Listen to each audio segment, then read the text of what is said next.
Thank you, Mayor. I have no registered speakers. However, I want to open it up to the Zoom teleconference. If anybody would like to speak on the closed session item, now is the time to do so. Please raise your hand and I will unmute you. Seeing none, Mayor, no public comment. Thank you, sir. Council will now proceed to closed session. Thank you for joining us. A report of closed session will occur after the deliberations. Thank you. Sounds good tonight. What's that? Good sound. Oh, I know. It's clear. I must have done something.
Regular City Council meeting to order. I would like to point out that this meeting is being hosted through the live stream on the city website and by Zoom teleconference. I would like to remind council to have their microphones turned on and positioned so the audience can hear them.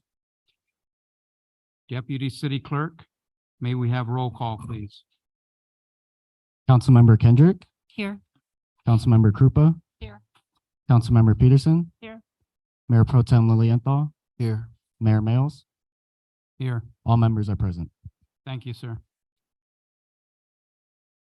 The invocation will be by Louis Harajan of Victory Outreach Church, following with the Pledge of Allegiance by Carol Kendrick.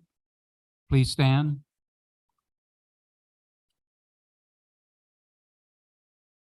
Thank you, Mr. Mayor and City Council, for this privilege to pray for our city. Just bow our heads.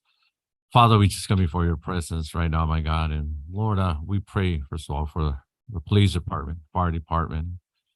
But I pray also for tonight, God, for the council, God. And Lord, for decisions that have to be made today, Lord God, that will affect the future of our city. And so be with each one of them tonight. In Jesus' name, amen.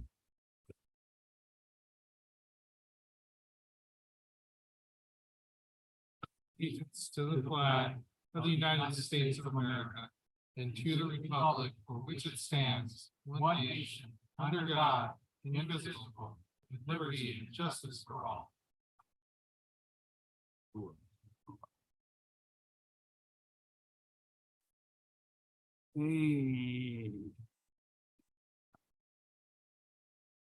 We will move to the city attorney's report from closed session. City attorney, can we get a report, please? Yes, Mayor. By consensus, the city council gave settlement direction on item 4A on the closed session agenda. Thank you. Thank you, sir. We will now move to the communications from the public to accommodate public comment. We have made some temporary changes to this part of our agenda that were necessitated to comply with COVID-19 directives. Why do we have that in there? There is a 3-minute per person time limit for all general public comments on non-public hearing items. All who wish to speak, including council members and staff, need to be recognized by the mayor before speaking. For those that wish to join by Zoom, you will be asked to raise your hand, and if you would like to speak, please state your name and item you are commenting on before speaking. We will take public comments for items listed on the agenda. Can I have Richard Love up, please, on 14F? Yes, sir, please.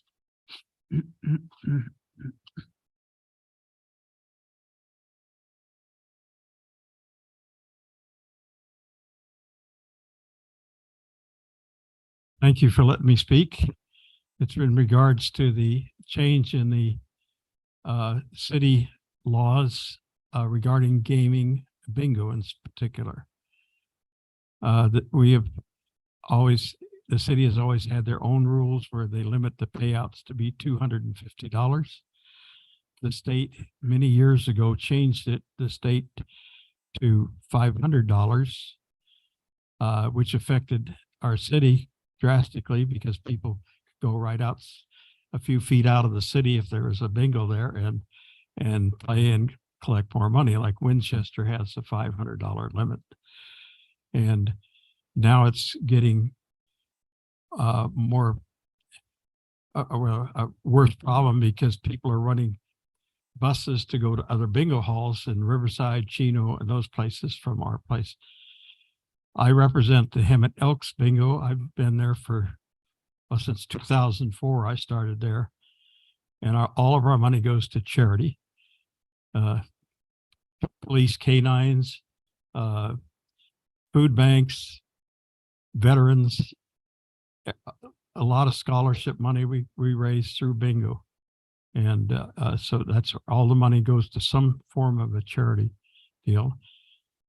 And other organizations have their own places that they don't donate to. Anyway, I think we have like 4 or 5 major bingos in town now. And I hopefully represent all of them, but we're all being affected by losing revenues from people going out of town to play. And there's no reason for it because our charities need the money. Our organizations are here to provide that money to the city. And so I'm with the Hemet Elks. I also represent Knights of Columbus. They couldn't be here tonight, and Casa del Sol. And there's other representatives from the Legion here tonight. I think we're the major bingo halls in town. All the rest are out of time. Thank you for your time. Thank you, Richard.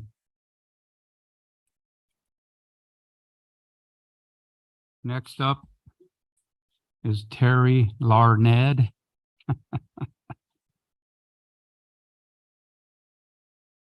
Also on the same subject of 14F.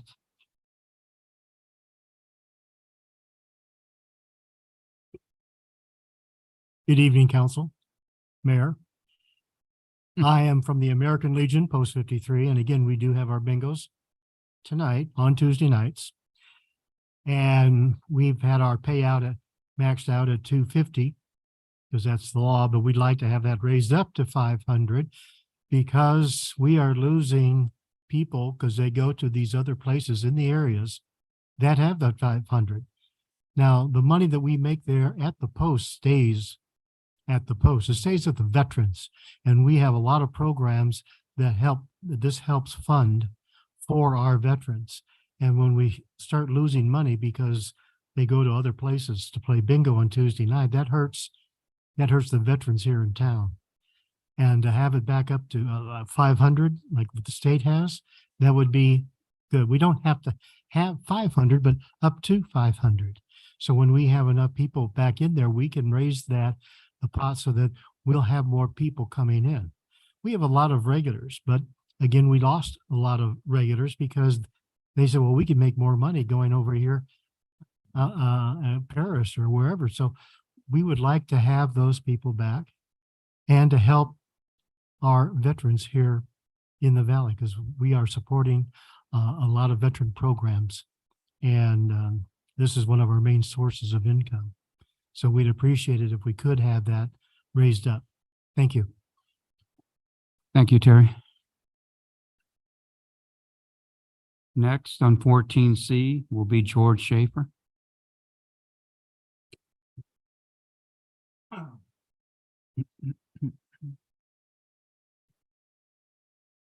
Thank you, Mayor and City Council members, for hearing me today.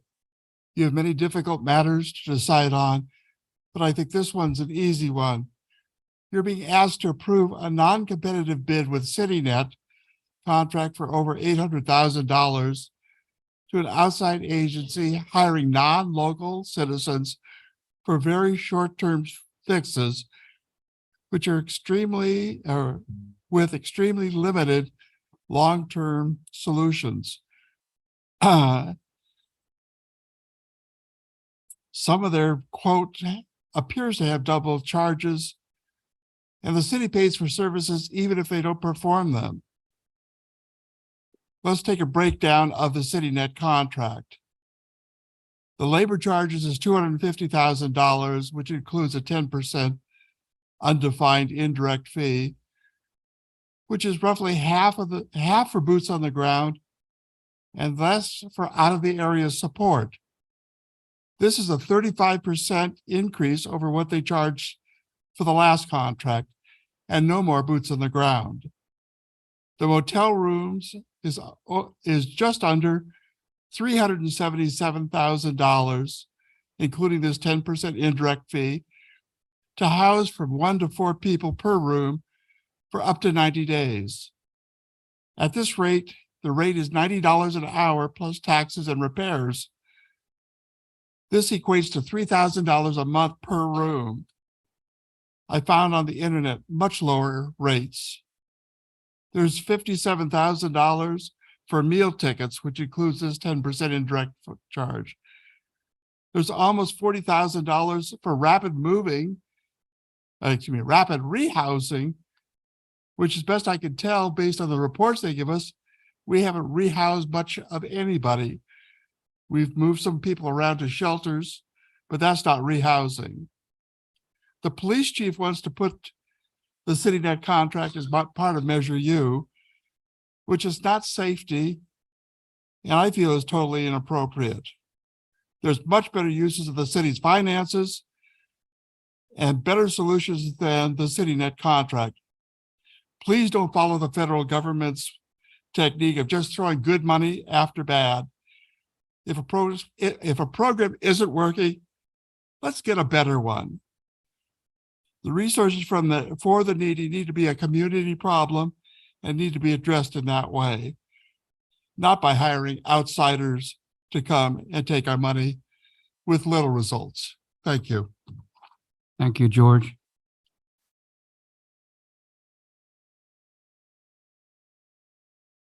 Kathy Kane with for 14A.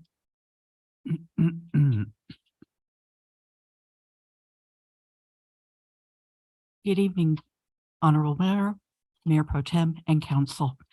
I am just here to tell you, 14A is talking about the Ninth Shield contract, but I'd like to tell you a happy story.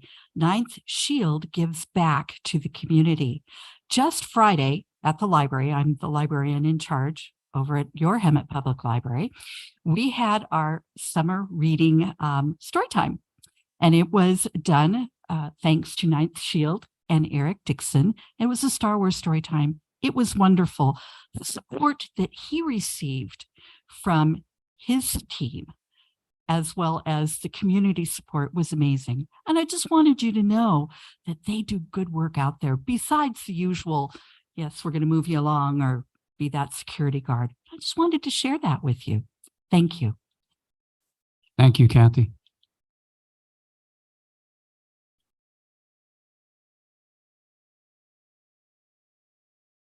Oh. Pat Gregory on 14D, please.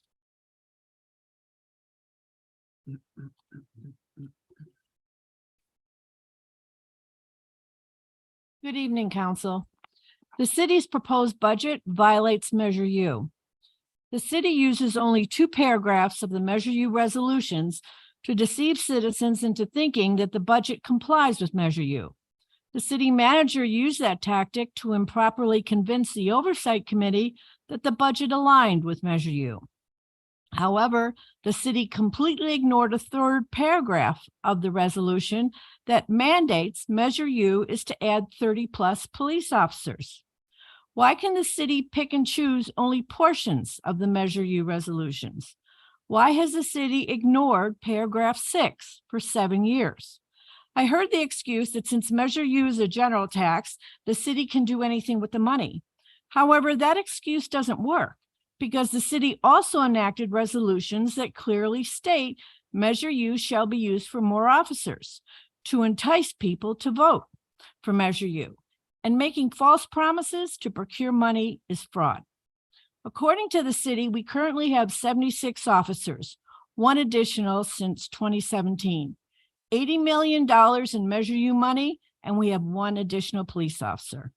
The citizens of Hemet have paid the 1% tax for 7 years, believing that public safety would be enhanced. Unfortunately, the city has not kept its part of the bargain.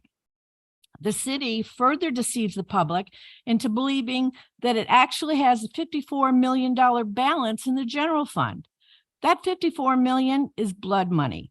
Because the city did not add the new police officers as the resolutions dictate, there have been countless unnecessary crime victims. How many robberies and assaults are on your hands? How many crimes would have been avoided if the $54 million was actually spent on additional officers as promised? That $54 million belongs to the citizens of Hemet for their safety and not for administrative nonsense. Example, this budget increases city clerk expenditures. The city has misappropriated Measure U for 7 years and continues to do so with this budget. Would we need armed guards in our parks if the city had maintained the level of security as promised? Would we need to spend 1.5 million on CityNet if we had the additional police? This budget violates the city's resolution and is unacceptable. It needs to be reframed to keep the promises of Measure U. Thank you. Thank you, Pat.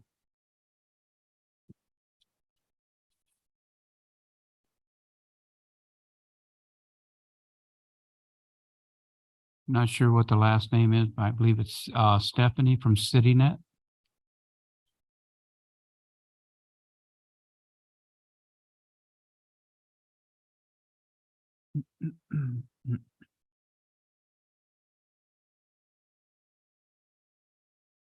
Council, hello, some of you guys know. Can you pull the mic closer, please? Thank you. Well, I might as well get this out of the way. I'm here to tell you a really quick story. I'm an artist by trade. I was trying to decide if I was going to stay in Hemet, I raise my children, or go where they're going to college at. I have 3 of them all in the same city, going to 3 different universities. So I ended up with a unscrupulous landlord. He illegally moved me out after one of the tenants jumped on me. And so I went to the American Legion. They need their increase. They need their funds. These people did not know me from a can of paint or Adam, and they took their funds and they put them towards, and they introduced me to CityNet. Within 30 minutes, I was in a motel room that they took care of me for and made sure that I was housed for 4 months. While in these motels, I saw families that were falling apart because they didn't know that our school districts have programs for the homeless that will get their kids back and forth to school so their kids aren't being left behind grades. CityNet made sure that I had food. They made sure that I got to my appointments. They helped me with my VA benefits. They helped me with every single thing that I could possibly think. They came and got me when they didn't move me up on the list, and they drove me into Riverside County and made sure that I got on that list, that I was seen, and I got probably about 6 or 7 other programs for veterans that are outstanding. And these are the people that are doing it right. We have a lot of programs in Hemet. We have a lot of things going on. And do I think we can improve? Absolutely. Because I went through the ringer of being here. Never once with their help did I sleep on the street. Never once did I not eat. This is how you do it. This is what's called doing it right. And I want to put my heart and put myself where I'm saying and what I'm talking about. For CityNets, for Carol's Kitchen, and for Kebby 10, for 2 other nonprofits. I will be doing a show September 2nd, and all tickets and proceeds from the door go to these nonprofits, hands down. I won't touch it. Then when I do and actually sell each painting, and I've been painting you guys, whether you know it or not, and especially the officers, for a good 3-4 years now. I paint Hemet, and never before have I been prouder of my city than I was when my city showed up for me. And they showed out. I have my own place now. I already have my own vehicle, but I'm back to where I was and where I started from and going on it even better. So for the American Legion, you guys are awesome. Thank you so much to Mike, to you guys. Thank you so much. I would not be where I'm at without you. Hemet, we have to do better and take better care of our veterans and our homeless. Thank you. Thank you, Stephanie.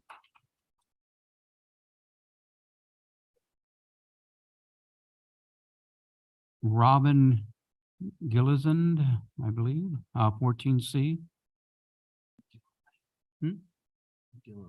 Oh, Gilliland? It's close. It's okay. It's a tough one.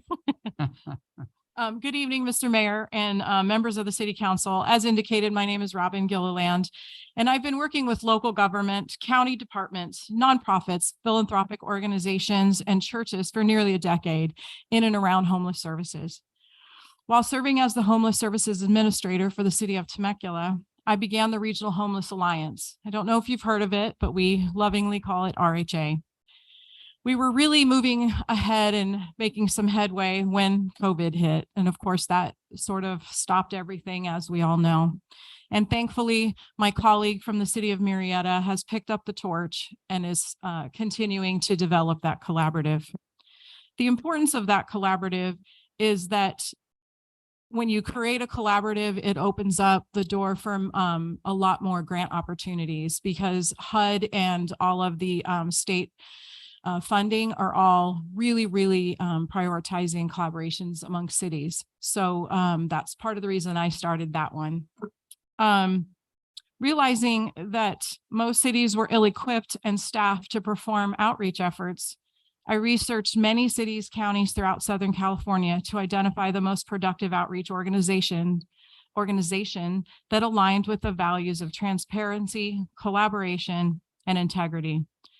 As the wife of a retired Marine, I learned the value and importance of integrity regardless of the popular vote. This led me to CityNet. While I was in Temecula, CityNet was contracted to conduct street outreach, and their results were amazing. Upon my retirement from the city of Temecula, I began consulting in San Jacinto. There was no doubt who I wanted as my outreach team. Our team has had over 150 street exits, opens and operates a successful emergency shelter, manages clients from the river bottom, even though that's not in our city, and case manage multiple individuals and families, working closely with county departments, including but not limited to probation, the justice team, APS, CPS, HOPE team, and others. We collaborate with San Jacinto Unified School District, with MSJC, with Step Up, and other outreach teams. The key to success with homelessness is complex. Street outreach, case management, partnerships within the community, law enforcement, and community education are the only way to really see a difference. I'd like to share a quick story. We have a young woman right now that's in our shelter. She spent a number of years in the river bottom right next to San Jacinto. We had a citizen in San Jacinto who used to provide food, shelter, sleeping bags, etc. for her in the river bottom. After passing away not too long ago, within 10 days, this young woman called CityNet. She's in our shelter. She's clean. She's sober. She's getting her GED. This is part of the education that we have to educate our communities that, yes, we'll love on them all day long when they're doing the right thing, but when they're enabling that behavior, we have to think of another way. So with that being said, I know I'm going a little long, but there's ample work to go around. Organizations that get the lion's share of the funding currently is an essential piece of the puzzle. We're not saying that, but we need options. We live in a trying time of incredibly high inflation, drug addiction, mental health, and an overall decline in civility. No one can solve this problem in a silo. And by the way, your CityNet team, 224 street exits in a year. If you think about that valley-wide, that's amazing. That's pretty incredible. And Robin, you're already. I know, 45 sorry. seconds And you won't find a more I do humble have a group. question for you. How many beds you have? You said you have a shelter? We have 10 motel rooms. Oh, So we use 10 motels. motel You- rooms right now. out of Yes, sir. where? San Jacinto Inn, I'm sorry? at the San Jacinto Inn. Oh, in San Jacinto? Yes. Okay. Yeah, I'm a consultant in the city of San Jacinto at the moment. So thank you. Thank you.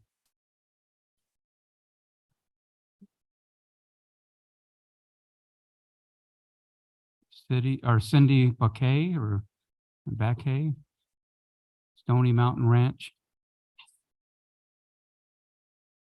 Good evening. Thank you for having me. Thank you for all the work that you do for our city. I'm here to represent our little community at the corner of Warren and Esplanade. Our environment has grown substantially lately, and the amount of traffic through our neighborhood has caused quite a lot of grief for the neighbors. We have extra wide streets in our neighborhood, which leads to speeding, a lot of speeding. And Robbie, you'll have some statistics, and Steve will have some statistics for you too. But the three main streets that feed into the neighborhood, there aren't homes on one side of the street. It's either a park or a retention pond. And people on my street, it's a curve. They go so fast, I see them leaning around the corner on a residential street. And we've got police officer over on the street called Alabaster currently watching traffic. But one young driver even made it through the neighborhood and ended up turning her car over inside the community. So this is a dangerous, dangerous situation. in my house, my desk and my kitchen face the street, and I can hear cars coming, and they are going so fast. By the time I look up, I can't even tell what car went by because they're doing 40, 50 miles an hour down the street. So this is a terrible problem, and nobody wants to suffer from the death of a child or another resident, someone walking or riding their bike. We know speed bumps are controversial, but could be a solution. I've looked online, there's some that are even temporary speed bumps from $100 to $500 each. My second idea is that create an illusion to narrow the street because they're so wide and they think it's a freeway. So if we put a white line, 6 or 7 feet to the street and the center yellow line, maybe you'd slow them down by a few miles an hour. And one last thing, sorry, I'm really thirsty. With Esplanade being expanded to 4 lanes, the traffic already travels easily 60, 70 miles an hour on that street. When it's going to be widened, I spoke to engineering and they said that there's going to be a light, hopefully 2 lights put in at our community, but it involves the city of Hemet, city of San Jacinto, and the county. So we're going to need you to help expedite. And I also asked Jackie, because she's our council member, to expedite it, that it gets in sooner than later, so we don't have any incidences at that street. And I hope that we can find some resolve to this. Thank you. Thank you, Cindy.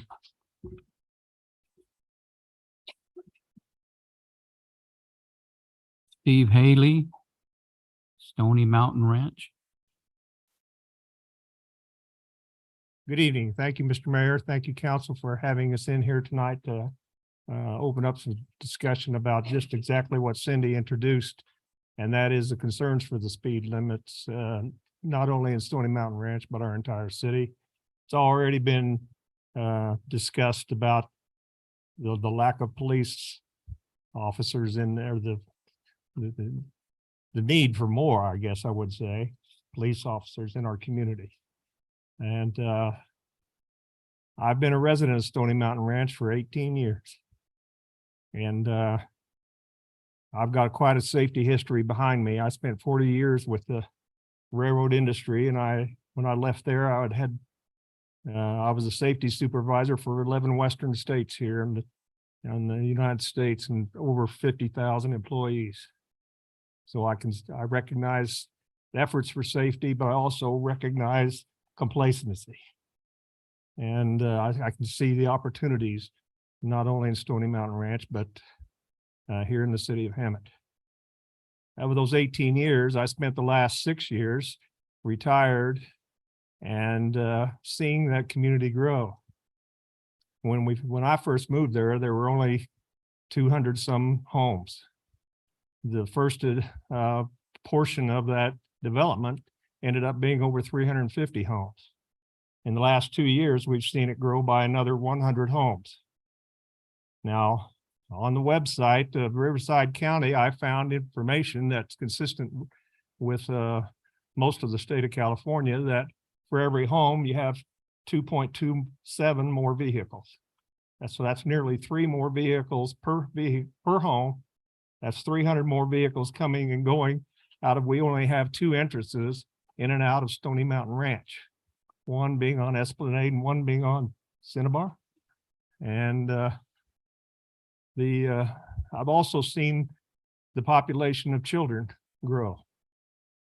I do not have those statistics, but I know we started out with just 1 or 2 immediately within 5 or 6 homes of mine in either direction, but now we have 12. And now we have 100 more homes with young couples with their families, all using primarily Esplanade Alabaster to enter Esplanade, exiting our subdivision. Sadly, in those 18 years, I've never seen a patrol car stop anyone in there for a traffic violation. In the last 6 years, I spent a lot of time on the front porch.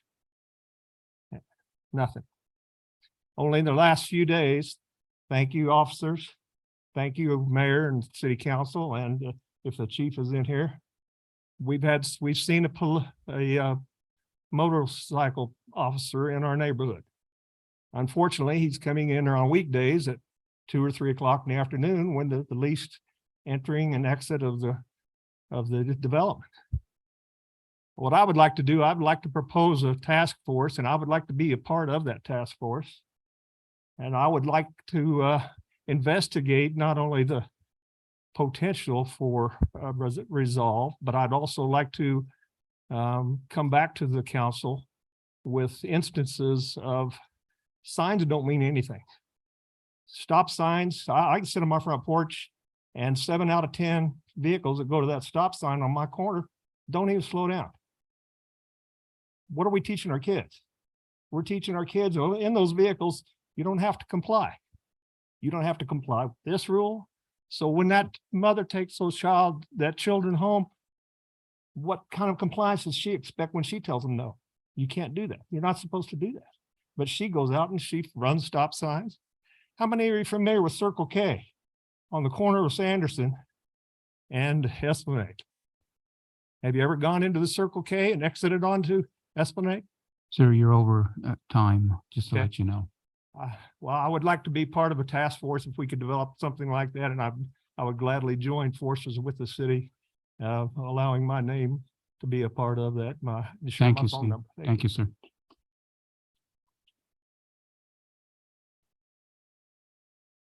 I don't see your phone number on here, Steve. Thank you. Robbie Carbone. Hello, thank Hello. you guys for taking the time. My name is Robert Carboni. I lived in Hemet since 1979. I've lived in Stony Mount Ranch since 2008. Growing up in Hemet, I used to be able to ride my bicycle as a teenager on Florida without any worries. However, just last week, a violent felon who had fled from the Riverside County Sheriff's Department was arrested in my front yard. There were about 20 sheriff's vehicles on my street, as well as a helicopter circling overhead. Suffice to say, Hemet has changed a lot in the 43 years that I've lived here. Nearly every week, there's a story in the news about speeders. Recently, the Los Angeles City Council has reduced the speed limit around all schools to 15 miles per hour. The move is in part of an effort to enhance public safety after a string of accidents, including one that resulted in the death of a mother and serious injury to her child while they were on their way to school. In fact, they will be installing speed humps around schools to further reduce vehicle speed and enhance safety. 2 years ago, Hemet residents Deanne and Frederick Stuve were hit by a vehicle. Sadly, Diane died in the roadway as a result. Just recently this month, 6 children in Hemet reported injuries after their school bus was in a collision with a sedan whose driver fled the scene on the west end of Hemet on June 9th. The other day, a motorcycle officer named Shane parked across the street from my house, and within less than an hour, he pulled over 3 vehicles exceeding the speed limit. Shane was doing such a great job that my neighbors came out of their house to come over and thank him. We told him he was our hero. I know police don't often get to hear those words very often, but we really appreciated what Shane was doing. The first vehicle Officer Shane pulled over was doing 34 miles per hour in a 25-mile-an-hour residential zone. The driver didn't immediately stop. She went about a quarter of a mile before she finally pulled over. When Shane asked her why she didn't stop immediately, her reply was, "I wanted to go home." She wanted to go home so badly, she disregarded the police on the street in front of her. We all want to go home. The mother walking her child to school, wanted to go home. Diane, who lived in Hemet, wanted to go home, but they can't go home because of the carelessness of drivers who speed. While I applaud the efforts of Officer Shane, the reality is he can't always be there. Indeed, after he pulled over the third person who was doing 40 miles an hour on the street that he clocked, he had another call. He had to leave. So even with Shane sitting there in plain sight, oh wait, hold on, sorry, I read that part. Or did I? Oh no, it's okay. Even with Shane sitting there in plain sight, people were still speeding past us at 40 miles per hour. The police department installed a radar monitor on the light pole across from my house. I went over the data. One day at around 5 p.m., someone drove past our house at 77 miles per hour. That's only possible because there's nothing to deter people from reaching those speeds. I was standing beside Shane in the street and people were still speeding. Electronic speed limit signs aren't going to deter people. There's one on Sanderson. It's been vandalized. Robbie, you're over your okay. time already. so- One last second here. The police can only be there so often. The only thing that can really deter people permanently is in the installation of speed bumps, which can be found in neighboring cities like San Jacinto. They have them through all their developments. So just something to consider. Thank you. Thank you, sir. TJ Goebel.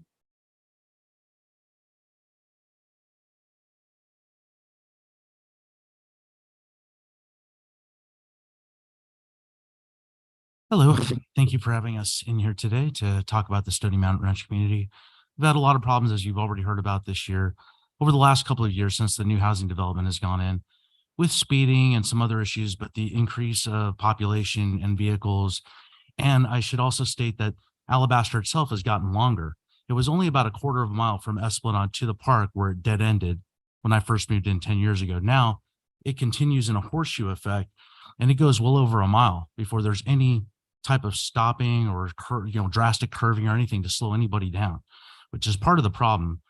Now you could talk about speed bumps, radar signs, even speed limit signs, which there are none. There's not even a speed limit sign now. They did paint 25 miles an hour on the roadway, but a lot of people don't even see it. And we know that because we've asked them, hey, don't you know how fast it is when we try to talk to people? What are you talking about? So they don't even see that painted on the roadway. It's just not good enough. Now I'm going to approach it from a dollars and cents aspect just to give you a different perspective.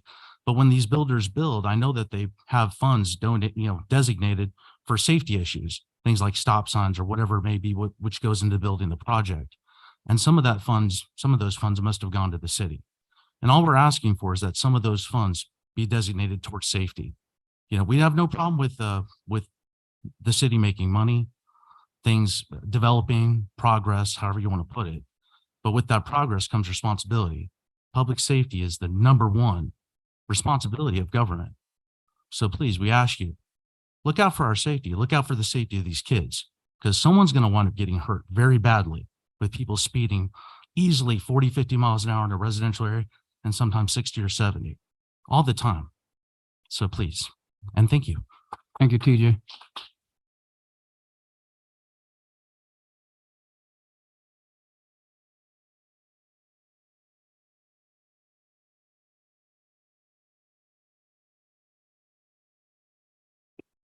Deputy City Clerk, are there any members of the public participating through Zoom that would like to comment on any items? Thank you, Mayor. Anybody on the Zoom teleconference at this time who'd like to make a public comment, please raise your hand and I'll unmute you.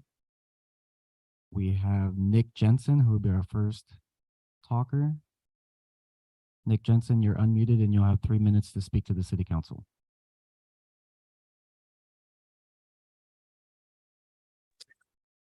Hi, City Council. Yes, again, my name is Nick Jensen. I am a member of the Stony Mountain community. Just wanted to repeat and support all these community members who have spoken about the carelessness and the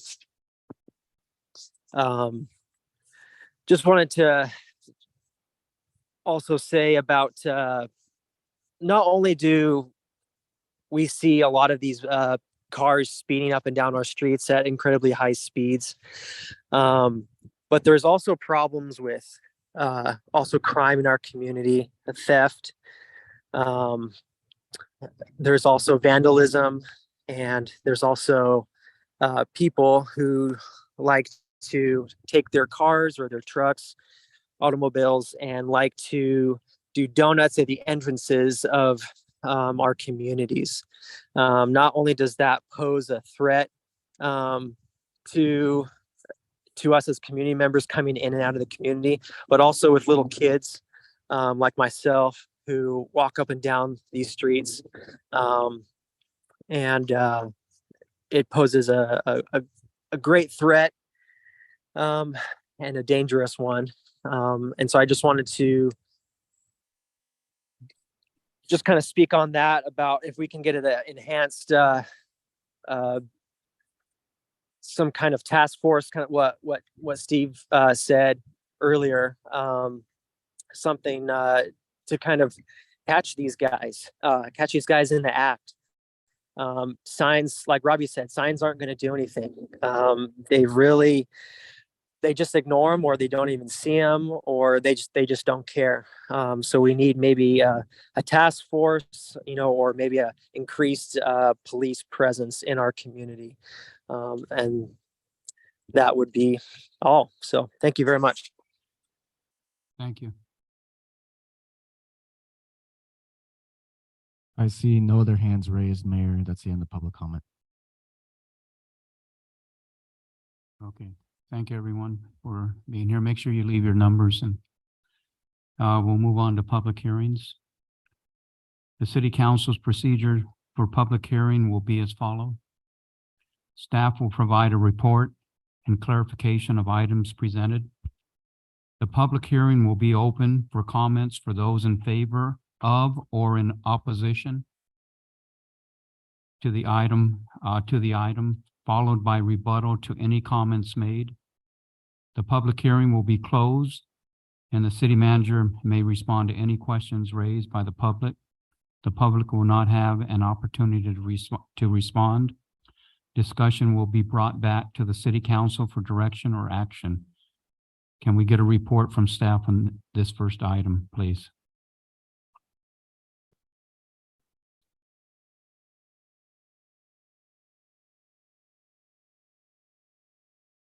Now, when do I move this guy up? So you want to do the public hearings first. Okay. Then bring that up. Okay.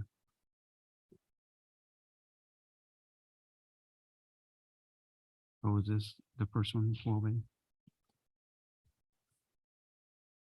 Good evening, Honorable Mayor, staff, City Council.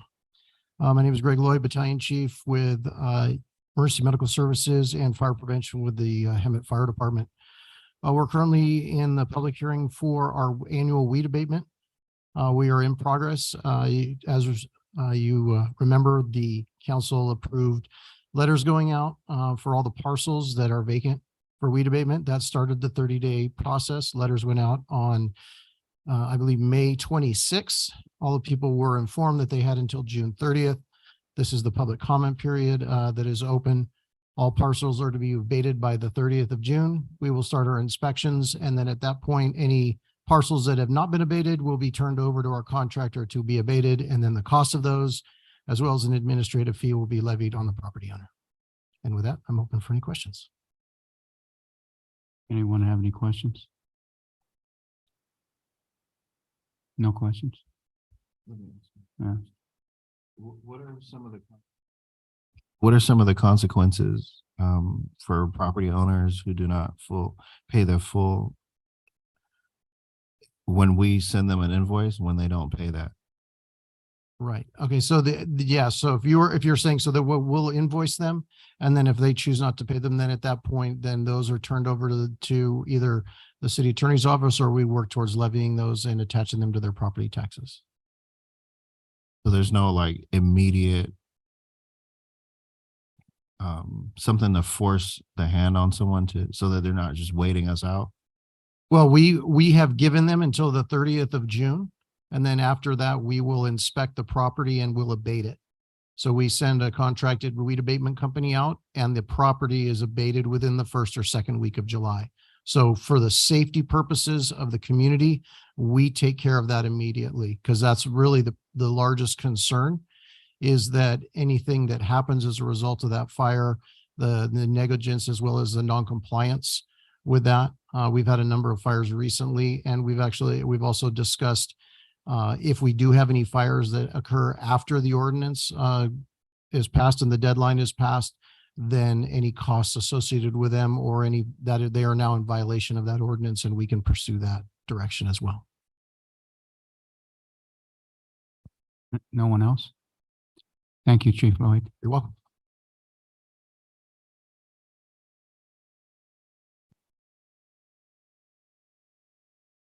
Was that 12B? Huh? You have to close the public hearing. Oh, what is that? Report on the items. Okay, so we're here. I will now open the public hearing. After the public hearing is closed, we will bring the item back to council for discussion. Deputy City Clerk, do we have any registered comments? Thank you, Mayor. I have no registered comments, but I'd like to throw it out to the Zoom teleconference. And if anybody would like to comment on item 12A, now is the time to do so. I see one hand raised. Ann Smith. You're unmuted and you're ready to talk. Okay, thank you very much. I hope you can hear me. I happened to read the whole staff report, and the concepts were clearly laid out. My question is, I happened to notice that there were at least 2 addresses in the community that I live in, and I'm in a 55 community. And I'm concerned about the fact that a lot of the seniors, and we have a lot of seniors in Hemet, probably are living on a fixed budget, and either they can't pay it because they can't afford it. So my question is this: I understand the consequences. I do understand the need for the consequences. In the 55 communities, and I don't know if you can easily identify them, because what you did basically was show the APN numbers, that I happen to recognize the street names. Is there any way you can identify the people in the senior communities? And is there any way to communicate with them directly, say by phone? I don't know if that's possible. You have a lot of people on that list, so it may not be realistic, so that they don't, I know that they can't lose their services, but I'm just curious. If there isn't, there isn't, but I'd like to know that. Thank you. So just as a point of clarification, these are for vacant lots and properties. We're not going into people's backyards. We're not doing anything on that nature as far as addressing those within the weed abatement program. I can tell you that within backyards and those, that falls under the code compliance area. And then we work with those people in having those discussions, face-to-face conversations, talking with them, and hoping to work with them to bring them into compliance. So as far as this specific ordinance and process, this deals with vacant lots and properties. We deal with a lot of property management companies and a lot of larger parcels. So unless there's something that is a specific individual owns that large piece of property, that's really the focus of that of this program. Thank you, sir. You're welcome.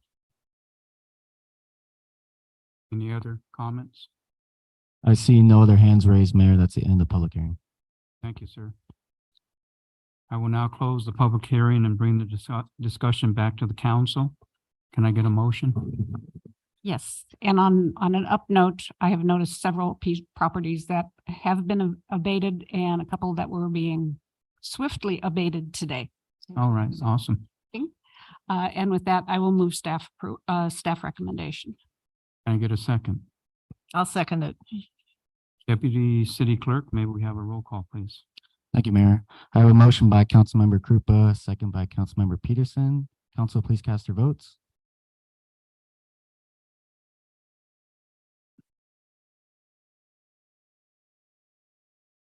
That vote passes 5-0.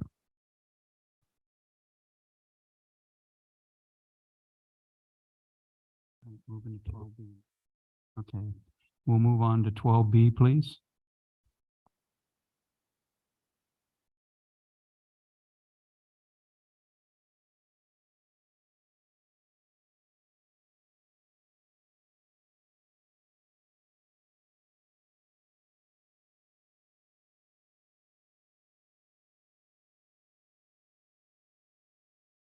Good evening, Mayor, members of the City Council. I'm Monique Alanis Flater. Tonight is a request for extension of an adopted urgency ordinance for temporary emergency sleeping cabins. On September 25th, 2018, the City Council adopted Resolution 4837, declaring that a shelter crisis exists in the city of Hemet, pursuant to Government Code Shelter Crisis Law. On September 25th, 2020, the governor assigned Assembly Bill 2553, which expanded the shelter crisis law, giving cities additional flexibility to tackle the homeless crisis and to provide additional shelter options to individuals experiencing homelessness. In particular, the law allows local jurisdictions to adopt reasonable local standards for emergency housing that provided in 2019 California Residential Code, Appendix O.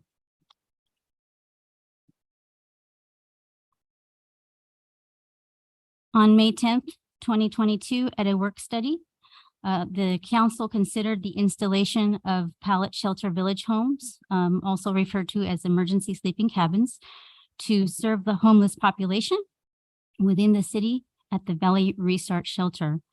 These cabins provide an immediate and inexpensive housing alternative while transitioning to permanent housing. Additionally, Valley Restart obtained a grant through the State Emergency Solutions Grant Program Coronavirus ESG program. Currently, the code and the building code does not address this type of emergency housing. At that meeting, staff was directed to proceed with an option that would allow pallet shelter homes at the Valley Restart facility on a temporary trial basis as needed based on state regulation concerning shelter crisis law. As depicted in this graphic, the pallet shelter home is a pre-manufactured aluminum product that's totaling 64 square feet. It includes sleeping quarters, air conditioning, and heat. The Valley Restart is also including a separate self-contained bathroom facility that has been provided. It includes door locks, showers, toilets, wash station, air conditioning, fan power outlets, and towel racks.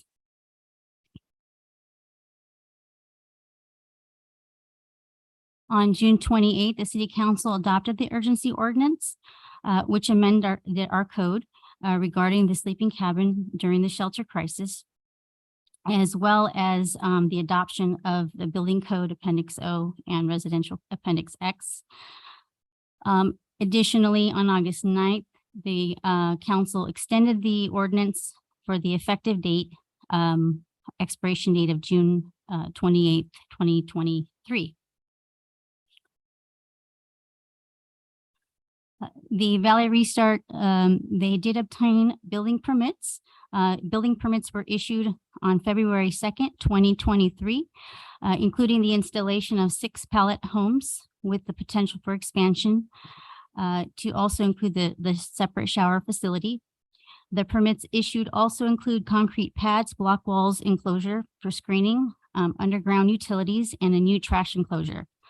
Since the posting of this staff report, on June 22nd, 2023, a final building inspection was conducted and approved on the site. The sunset of this ordinance is June 28th, 2023, unless extended by the council. This would allow staff additional time based on the building permits issued and obtaining the final inspection.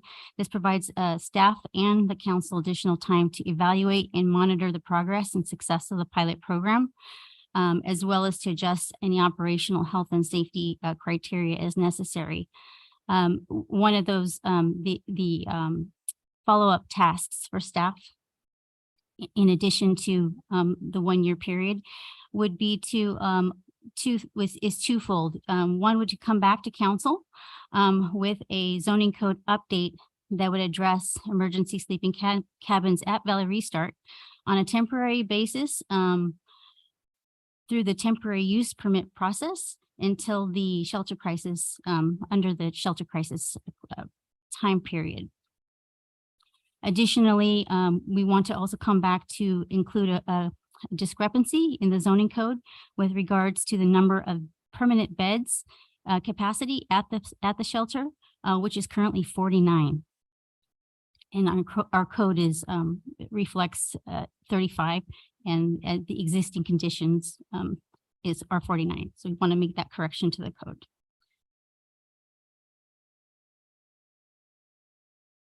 With that, it is respectfully recommended that the council open the public hearing and take testimony, if any, and adopt extension of the urgency ordinance establishing the interim temporary emergency sleeping cabins to extend it to June 28th, 2024. This concludes my presentation. Anyone? Yeah, go ahead. That's fine. That happened to me 5 times.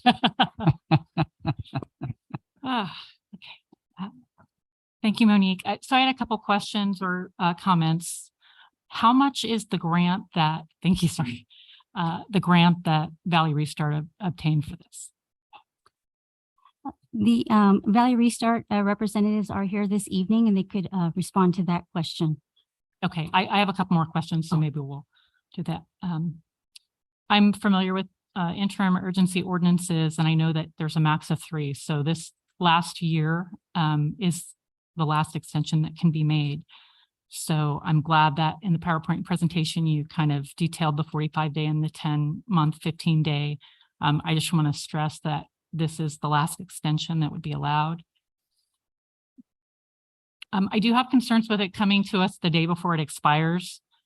So I want to know what your timing is on bringing those changes to the ordinance back to council, since we don't have any opportunities to extend that. Yes, thank you, council member. Yes, we will bring this back to council no later than March or spring of 2024.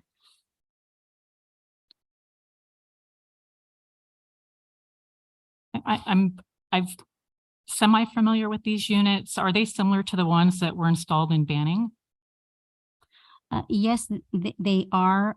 They do have, each unit includes a smoke detector, a carbon monoxide alarm, fire extinguisher. They are similar to the Banning shelter structures. I bring that up because I know that those have been burned down 3 times, and the feedback that I've heard on those is the people utilizing them say that it's similar to being in a jail cell. And so I wonder if Valley Restart, since it's in a different location, and how those would be received and what type of people that are going to utilize those.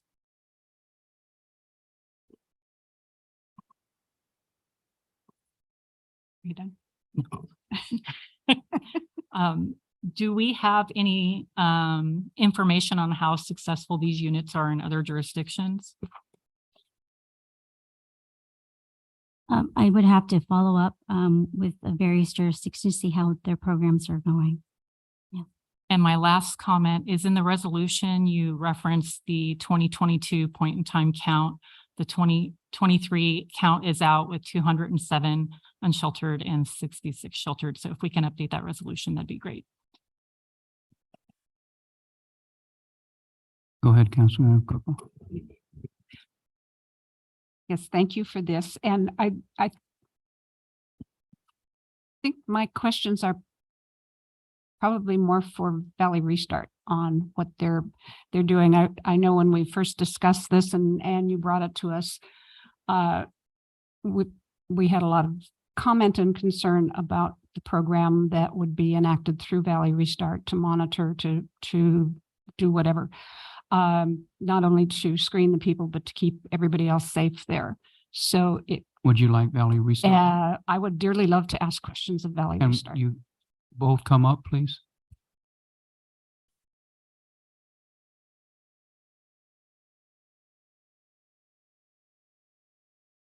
Don't sit down. You gotta. You're not done. She'll be back. No, I'm just kidding. Hello, Javier and Sonia. Hello and good evening. Good evening. Yes. I just want to ask a little, describe how you're doing intake and screening and what you're doing, because I'm very familiar with your process that you had out in Indio at the mission out there, and I know what Valley Restart has done over the years here in Hemet. For those of you who don't know, Valley Restart has been around since 1989. So this isn't a new project that's going to take place. We're going to continue the same program that we've had all along. We do pre-screening, we do background checks. You know, if there are felonies, you know, they cannot enter the program. We do have referral packets that we give to the applicants. We do case management. We provide case management services to referrals to other wraparound services within the community. We have a lot of partnerships throughout this community, including a lot of churches that come to our site and cook meals every single night. We do random drug testing, random room checks, 24/7 surveillance. So, you know, we've been around, like I said, we're going on 35 years next year. And so I don't know if that answers your question. I mean, we do, you know, admissions, we do exits, you know, to housing assessments as well. As you know, we're part of the Riverside Continuum of Care. So we have to follow a lot of their rules as well. So, you know, we do our due diligence, if you will. Let me ask on the tiny homes, because they really are tiny. And some of us with claustrophobic tendencies probably wouldn't get along too well in one of them. But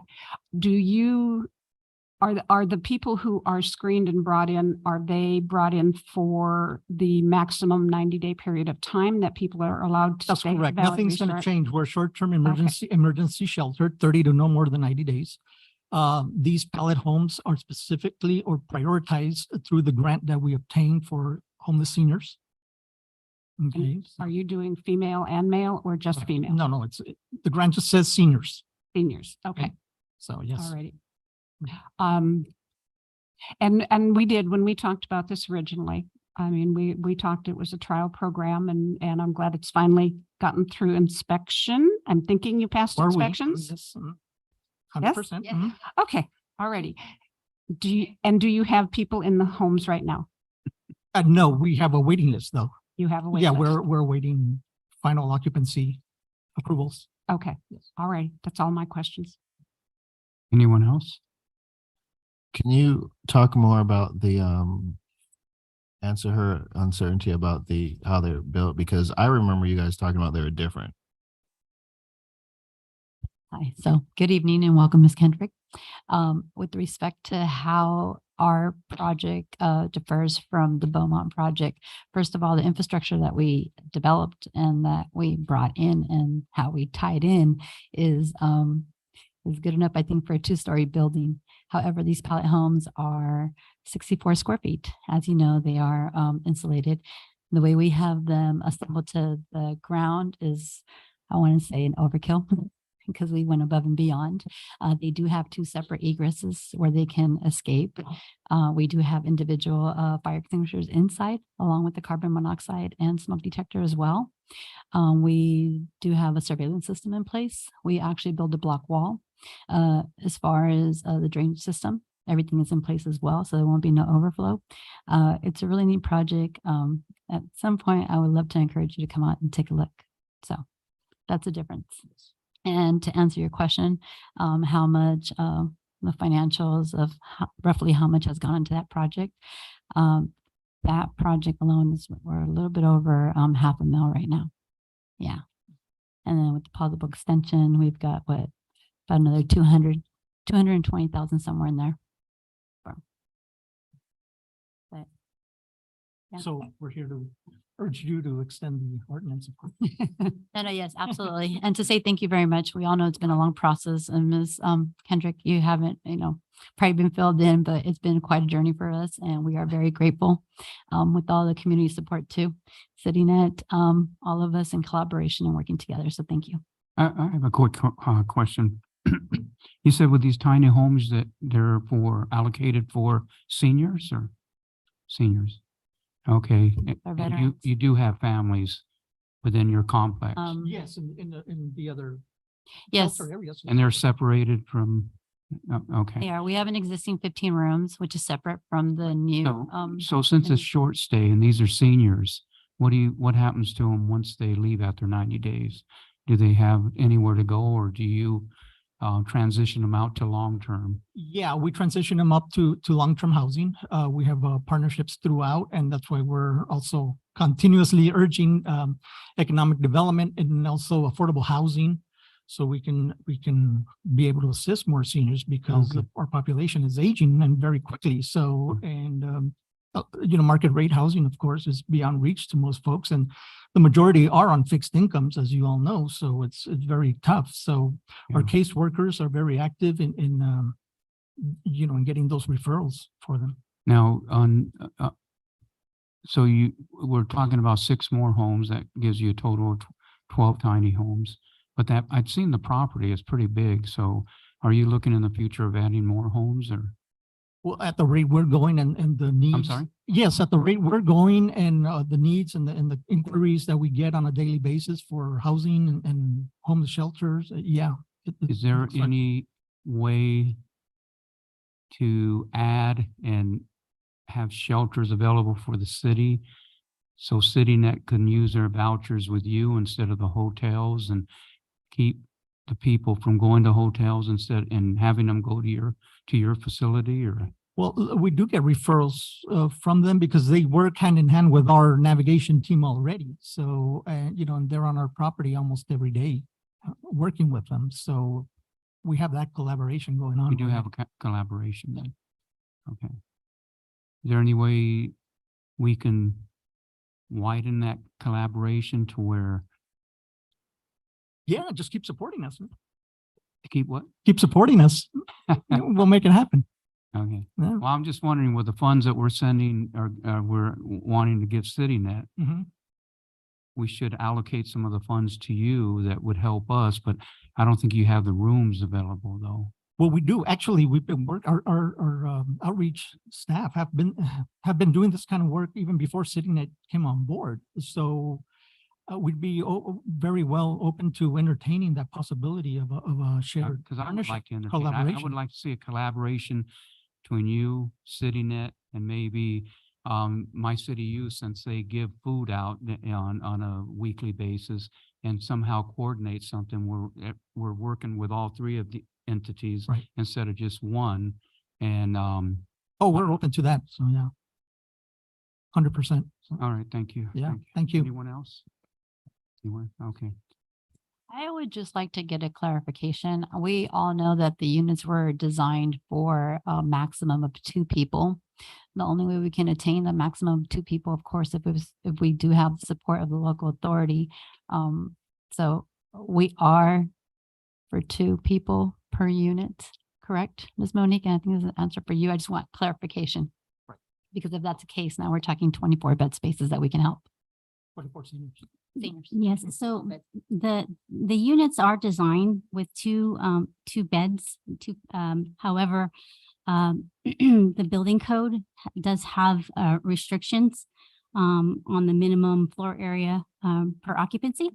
And based on the current square footage, it's a single occupancy unit, even though there are 2 beds. We would need to clarify whether any other exemptions would apply through the building code. But at this time, and this is something that I also had to confirm with Sonia because the question was raised. But based on the building code and what was reviewed through the building department, it's the maximum is 1 single occupancy. Is that single occupancy ordinance per the city or per the state? It's per, so it's per the, we adopted the 2019 Building Code Appendix O. And that is what it's in accordance with. So because this is an urgency order and it came down from the state of California through the homeless stuff, is there any way to bypass the building code that has been adopted by the state of California and contrary to what their homeless outreach plan is? And that was sarcasm on my part, but that's okay. That's okay. I like answering questions.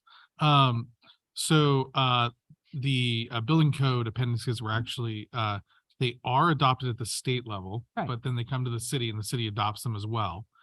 Generally speaking, we can make modifications to building codes. If it's more strict. If it's more strict, or if there is a health and safety justification that could go in another direction. This one's kind of interesting when It we're is. talking about sheltering.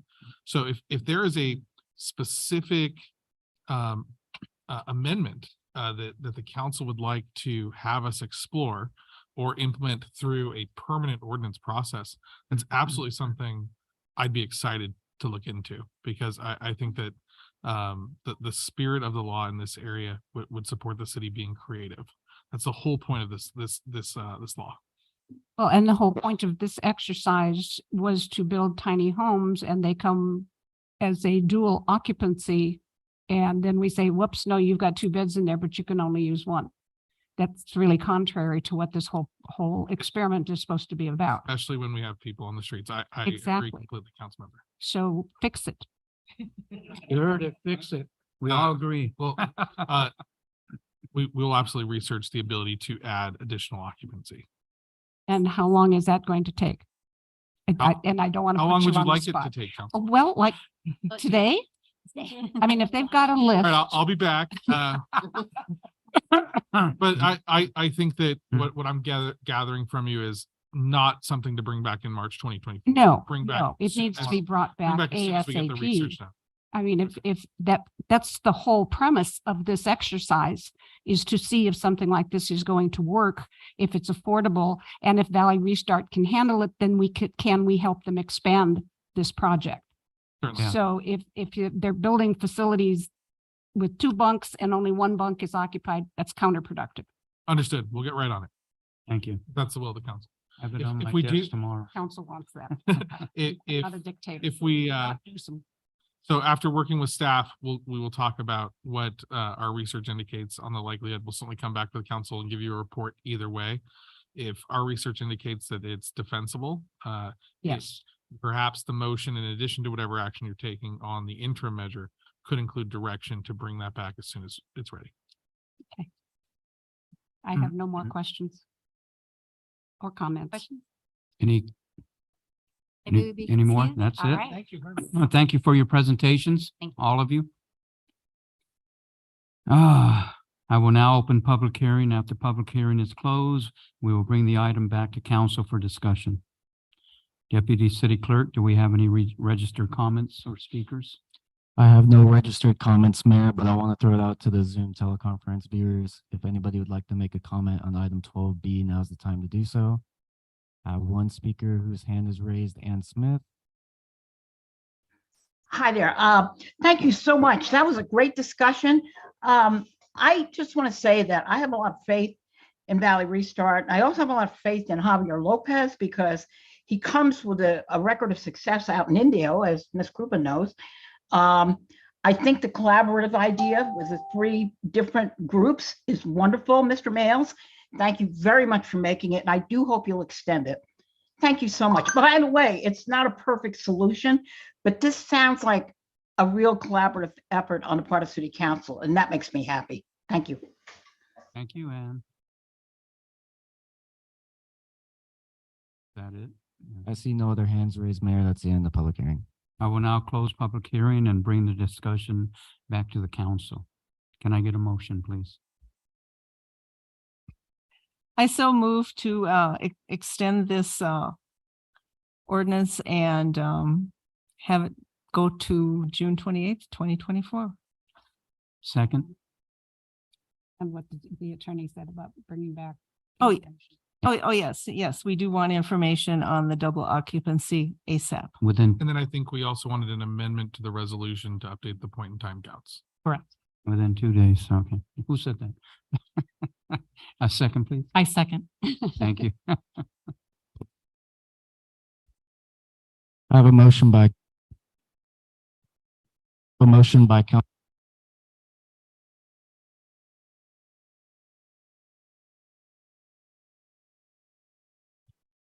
I have a motion by Councilmember Peterson, second by Councilmember Kendrick. Council, please cast your votes. That motion passes 5-0 to adopt the extension of the urgency ordinance with an amendment to the point and time count, and then to also direct the city attorney to look at building code amendments. Call. Both of you. We will now move to 12C.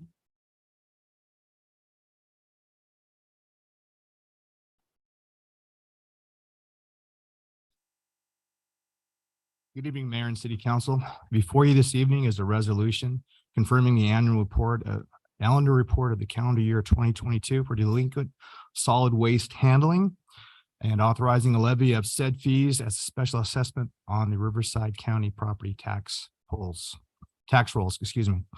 Pursuant to Pursuant to Government Code Section 38790.1 and 25831, the city may place delinquent solid waste handling service fees and charges on property tax rolls. Process for placement of delinquent fees on property tax rolls is outlined in both the Hemet Municipal Code, Chapter 62, Section 62.24-24, and the franchise agreement.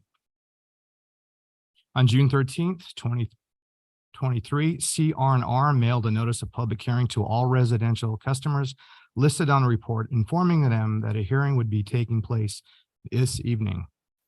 Before you this evening is the report and the resolution. This time, staff will take any questions, concerns, or comments the council may have.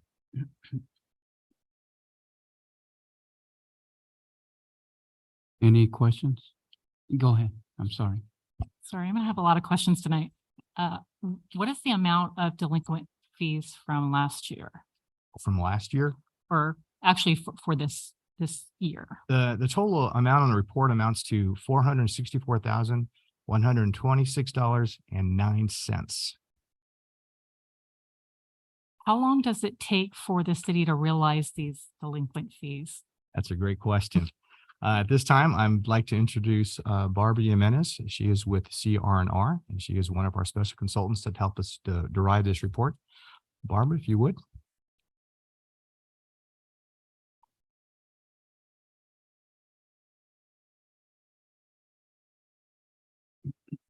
Good evening, Mayor, City Council, City staff members.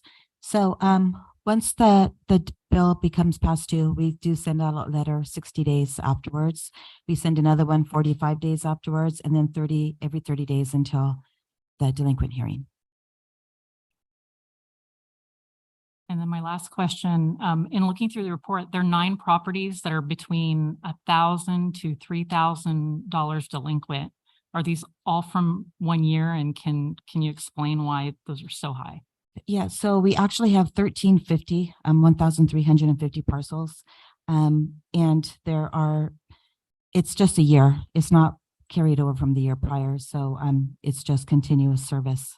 And most of it are landlords that are renting out to their, to their renters. So that's where it comes from. That's all I had. Oh, thank you. Anyone else? My concern is just the, where am I here? Our seniors. I mean, if they're up on this list of, not paying, and with their, they're in a fixed budget, so sometimes they can't pay, and I'm just wondering how that works with them. Does CR&R have a CARES program or anything that helps seniors with the payment at all? We have all kinds of like different kind of payment programs back, but honestly, the majority of these, like 90%, are tenants that are, from renters.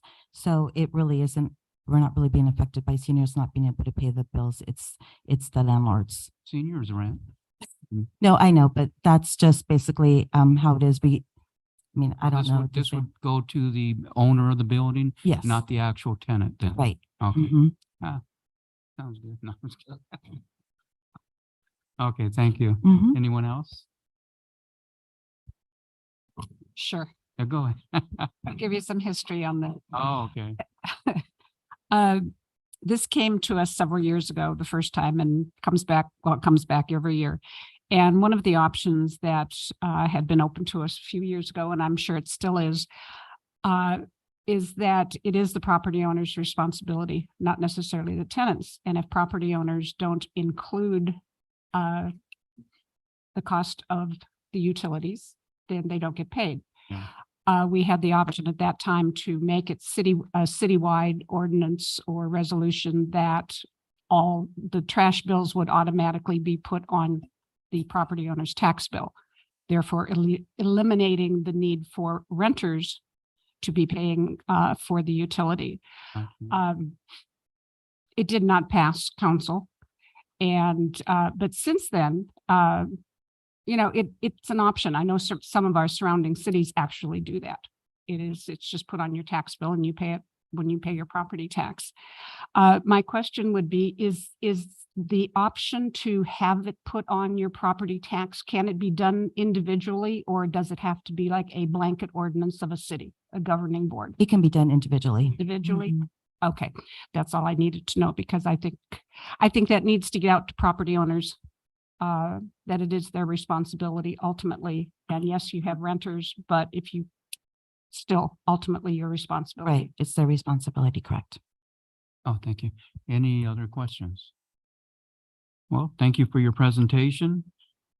And I will now open the public hearing. After the public hearing is closed, we will bring the item back to council for discussion.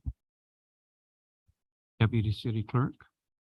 Thank you, Mayor. If anybody on the Zoom teleconference would like to comment on item 12C, now's the time to do so.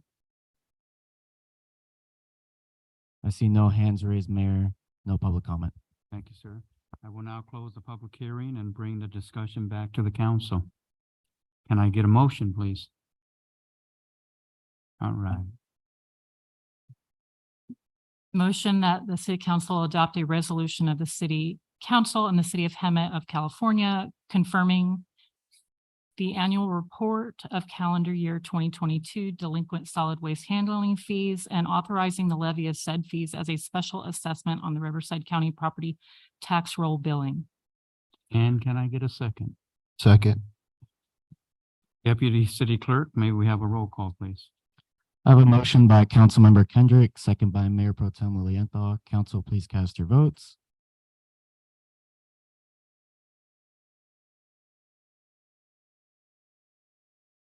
That motion passes 5-0. Thank you, sir. Let's move to, I believe, 12D. 12D, oh, you're back. Good evening, Mayor and City Council. Before you this evening is a resolution of the City Council adopting a schedule of user and regulatory fees for various city services. Industry best practices and California statutes have been followed. User and regulatory fees are set according to estimated reasonable cost of service and should bear a fair and reasonable relationship to the payer's burdens that are provided by the city. The fee schedule before you this evening is to be reviewed annually by city staff as part of the normal course of business operations. As part of ongoing operations, staff reviews this periodically and recommends revising certain existing fees and establishment of various new fees for city services provided by the city. Before you this evening is the attached schedule of our user fees for your review and consideration. At this time, staff will take any questions, concerns, or comments the mayor and the city council may have. Anyone with questions? Go ahead. Thank you, Mayor. When was the last comprehensive fee update conducted? That would be 2021. And are the adjusted fees reflected in our budget that's coming forward tonight? I believe they are, yes, ma'am.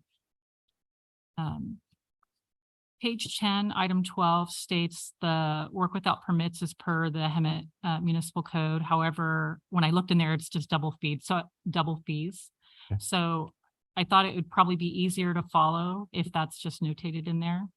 Okay. Unless we're looking at changing that in the future. I'm sorry, can you give me the page number again? It's page 10, item 12.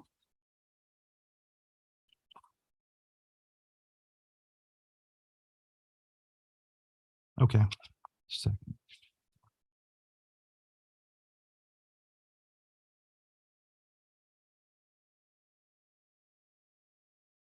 Oh, I understand what you're saying. Yes, we can do that. The next questions I have are on page 109. So it's items 7S1 and 2. So the current fee is $198 and it's going up to $1,075. And then on 2, it's $99 going up to $430. So I'm just wondering if you can explain why that increase is so high. That's a great question. Guess what I'm going to do? At this point, I'd like to introduce David Schroeder. He is with Clear Sources, and he's got a much more better attention to detail than I do. David? Good evening, Mayor and Council. Can everybody hear me okay? No. Nope. Yeah, there you go. How's that? Thank you. Okay. I had a problem with this last time too, I think. Would you mind telling me on page 109? Page 109, it's item 7S, 1 and 2, and then it's also 10A and B, same question.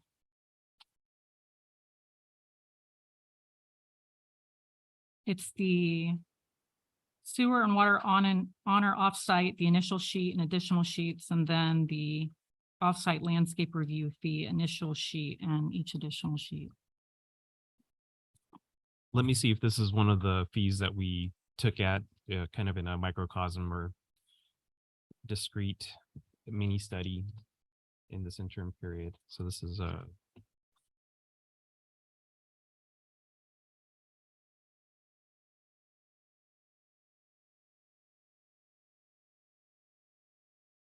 while I look for this, in general, these fees, when they're examined, are really service-based fees. And we determine the cost of service by first calculating a fully burdened hourly rate for the department. Then we work with staff to review the time estimates that they provide, whether they seem reasonable or not. So really, with the amounts of these fees, they're based on service times provided by the department. So if a fee is higher than another, it's generally assumed that there's a higher level of service or a greater effort involved with setting those fees. So when there's discrepancies or differences between the fees, generally that's the reason why it takes more effort to do the fees that cost more. And I also had on page 110, it was item number 11, but your that kind of addresses your response, because they had no fee and now the initial sheet is $1,720. So I just want to make sure that we're on par, we're recovering our costs, but it does seem like a lot. So I just want to be sensitive to that. Yeah, and with the fees that are shown in red there, and they say new fee, these are fees that weren't previously set before. So for these fees, we did a smaller scale examination of the fees, work with the department to determine the time involved with those fees, calculated the cost based on the fully burdened hourly rate, also CPI'd along with this as the fees were. That's all the questions I had. Thank you. Can I do a follow-up? Yes, please. Based on that, with the areas, especially the ones in red, where we didn't have a fee before and now we do, are we in the same ballpark as neighboring cities for these same type of fees? That's correct. When we did the initial fee study in 2021, we picked a handful of fees that are very common across, near your neighboring cities. And what we found is the city of Hemet, at the time of the study, we're on the lower end of that range for your neighbors. Following the study, it brought you up to around the mid range for the region. So in the case of these new fees, you're still kind of in that ballpark. Okay, thank you. Based on the answer you just gave her, does that is that how you would say it was the specific benchmarks or guidelines used in determining those fees? We use fee comparisons across agencies just to test for reasonableness. But what we really do is we look to examine those things at the end. What we want to do is examine the city's cost of service. Every city is unique. And what we do first is determine what costs the city of Hemet to perform that service. Then what we do is look to neighboring agencies just to see if you're within the acceptable range. The legal mandate for fee setting in California is estimated reasonable costs. And that's one of the tests that we perform to see if it is reasonable. City of Hemet may have, particular staff, let's say in engineering, that might be more expensive than neighboring cities. And for that reason, you might be on the higher range. But for the fees that we looked at across the board, you were right in the middle following the fee study. Do we have any exemptions or waivers available for individuals or someone who can't afford to pay the full cost as it's increased? Good. Thank you, Councilmember, for asking that question. If we do have waivers, and right now I do not know, that should be outlined in our municipal code and probably addresses some of those fees there. Off the top of my hand, I don't know, but that's something staff can definitely look into. Anyone else? Nothing? Thank you for your presentation. Are there, okay, I will now open the public hearing. After the public hearing is closed, we will bring the item back to council for discussion. Deputy City Clerk, do we have any registered comments or speakers? Thank you, Mayor. I have no registered comments, but if anybody on the Zoom teleconference would like to participate and speak on item 12D, now is the time to do so. I'm seeing no hands raised, Mayor, no public comment. Thank you, sir. I will now close the public hearing and bring the discussion back to the council. Can I get a motion, please? I'll make the motion to adopt resolution of the City Council of Hemet adopting a schedule of user and regulatory fees for various city services. Can I get a second? Deputy City Clerk, may we get a roll call? I have a motion by Mayor Pro Tem Lilienthal, second by Councilmember Krupa. Council members, please cast your votes. That motion passes 5-0. Thank you. Before we go any further, I'm going to bring 14F to the table. If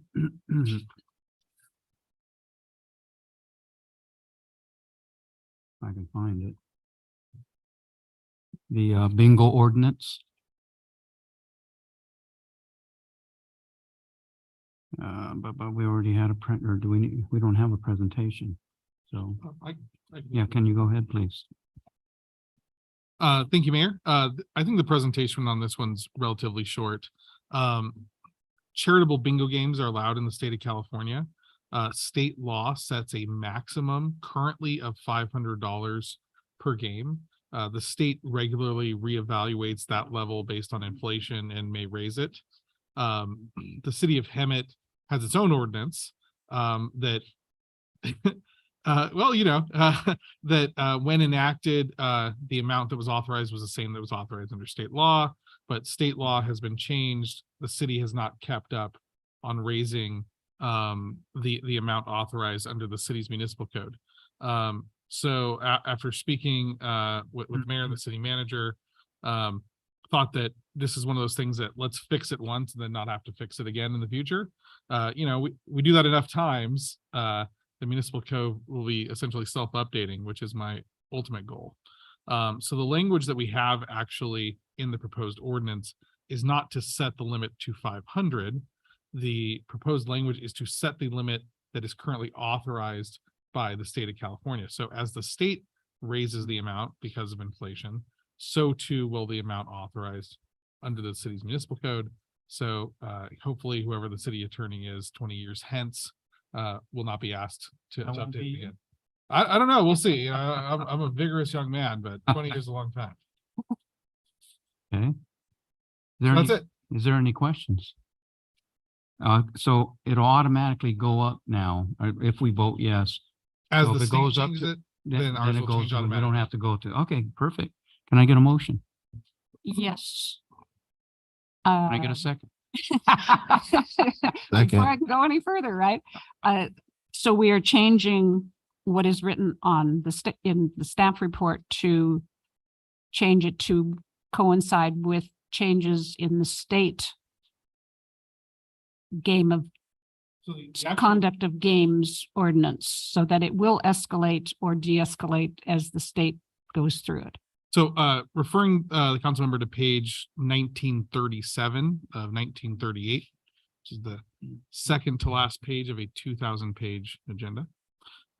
Section 2, the actual language that I'm proposing in the ordinance itself is the total value of prizes awarded during the conduct of any bingo game shall not exceed the amount authorized by California Penal Code section 326.5N, as that section may be amended from time to time.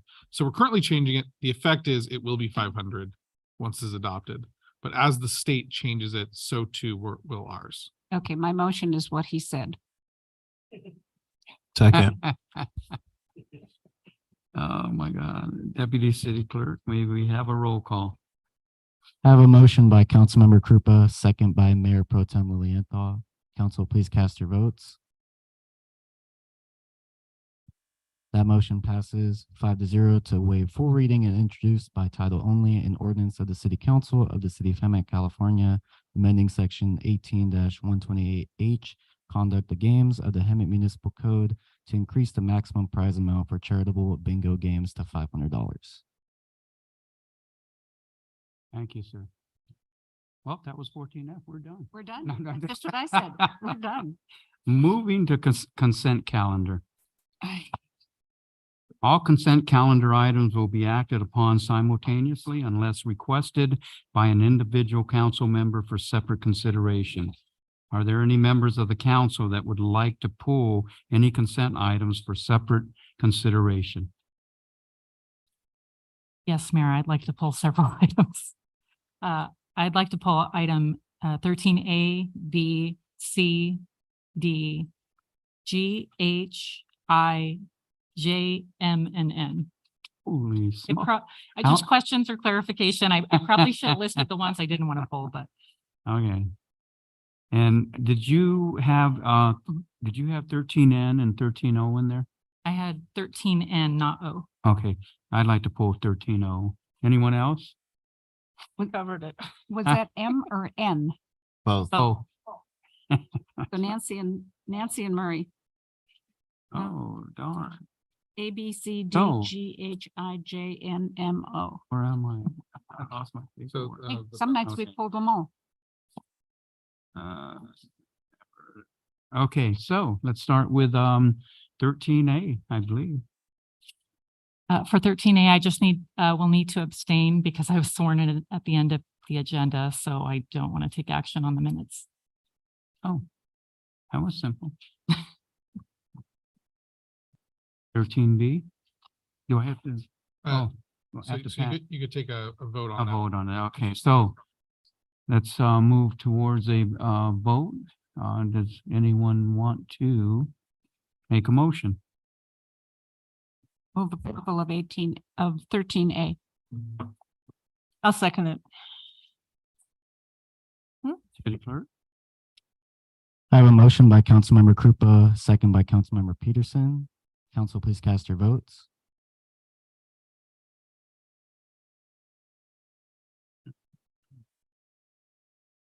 Okay. Oh, we haven't finished yet. Huh? That motion passes 4-0 with, or 4-1 with Councilmember Kendrick abstaining. Thank you. 13B? So I had some questions for staff regarding this particular item. What did the conditions of approval for the tract map say regarding the maintenance of these particular areas?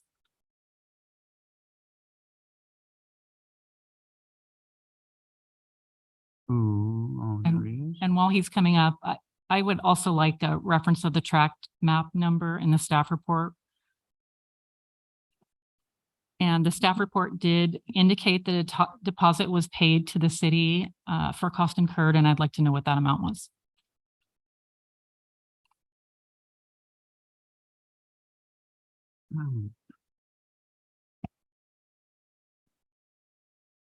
Good evening. Could you please repeat the question?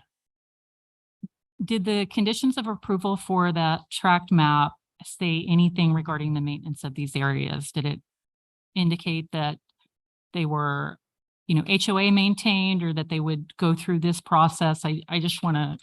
They were conditioned to form an assessment district for maintenance of the items that are specified. Yes. And then how much did the applicant put on deposit for the cost to do this? Our standard deposit for forming an assessment district is $30,000. Great, thank you. That's all the questions I had on this one. All right. Can I get a motion, please?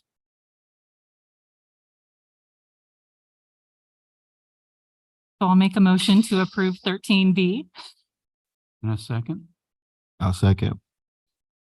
City Clerk? I have a motion by Councilmember Kendrick, second by Mayor Pro Tem Lilienthal. Council, please cast your votes.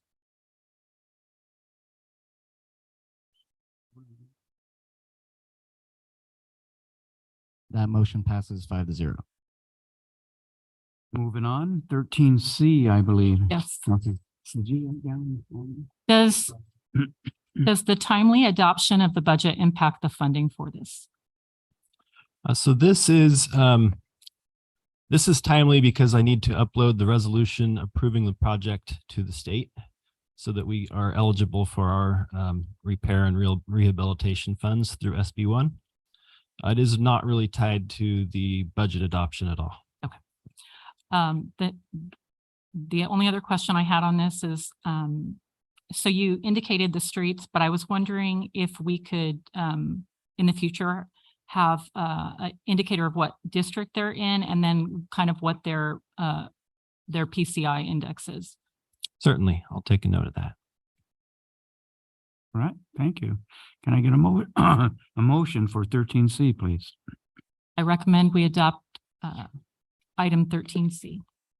Second? Second. City Clerk? I have a motion by Councilmember Kendrick, second by Mayor Pro Tem Lilienthal. Council, please cast your votes. Or the other ones? That motion passes 5-0. Okay, moving on to 13D, please. I noticed in the packet that the quote expired on May 14th of this year.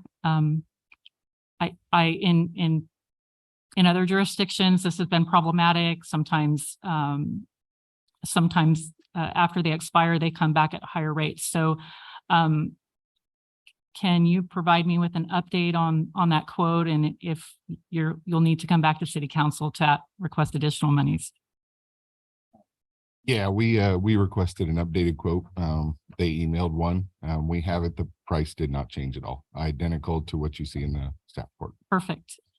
Is there any specialized training required for this equipment? No, there's not. No type of certificate or a need to pay anybody extra or anything.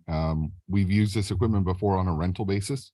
So we have multiple employees who are already familiar with it. And so it's just a matter of getting used to the new one. And my last question is, you're not requesting any supplemental monies. These are just transfers, correct? There is the supplemental request is noted in the staff report. So. Oh, okay. Can I get a motion, please, on 13D? I'd like to recommend approval of item 13D. Second? Second. City Clerk? I have a motion by Councilmember Kendrick, second by Mayor Pro Tem Lilienthal. Council, please cast your votes. That motion passes 5-0. Let's move on to 13G.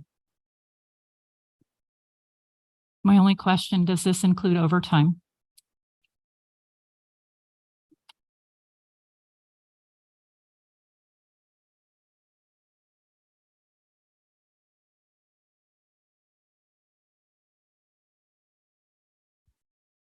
Good evening, Mr. Mayor and council members. Eddie Sell, Fire Chief and Agency Director for the Hemet Fire and Life Safety Agency. And I'm happy to answer that question. And I actually have the person that's in charge of putting a lot of time and effort into writing this Assistance to Firefighters grant, Captain Laura Excel, who's been with the city for 25 plus years. So Laura can actually answer that question. But the short answer is no, that it's actually built into each one of the different things that we actually applied for and received, but I'll let Laura expand on that. Good evening, council members. Specifically, because there's 4 different areas that we have received funding for. Was it a specific one that you wanted a question answered about? I think it was just in general. In general, so the grant pays for the individual's tuition. If it's a course, there's a couple of them that are courses like confined space. And then the investigator training. So it will pay for the person to go. If they're on days off, it will pay for their overtime, or if they're on days on, it will pay for their backfill for individuals that are covering for them. What prompted you guys to go after this grant? They're all programs that our department has desperately needed for many years. We've gone in the past for grants similar in nature. This is actually the fourth grant that we've written for an investigator program, and we've finally been awarded. Just for the citizens' information, so one of the four is confined space training. Correct. And currently the department needs to request mutual aid funds from other entities, right? If we have a confined space incident in our city, we have nobody that's certified to actually do a technical rescue. So we would have to have CAL FIRE or one of our other regional partners come in and perform that task. Since it's not a like service, it would probably be a negotiation between the fire chiefs of what if and they're going to bill us for that. But because we can't provide that service back, and that's part of our mutual agreement is like services. That's something we haven't offered. So having a team will, if we have a large incident, we'll be able to have our partners come in and assist, and there should be no fee because we also provide that service if they have an incident. Yep. Just to expand on that, just so everybody is clear, confined space rescue training, that is basically when we will have the big one, which we know is going to come, essentially that's specialized training that our firefighters receive to be able to like perform the various rescue duties that are going to take place with, unique rescues that require expertise and other levels of training. So right now we have to get that through mutual aid. And what Captain Excel is saying now, our firefighters are going to be trained at that higher level. So we're talking about stuff like someone gets stuck in a sewer. Absolutely. As it comes right now, because of our large homeless crisis, we're starting to get more and more calls that are for the homeless that are in these sewers. And that actually is a technical rescue because there's a multitude of other dangers in there that are inherent for that rescue. And then you could say the same thing for the fire investigator program, because you guys have to often ask other entities to come in and investigate why a fire started.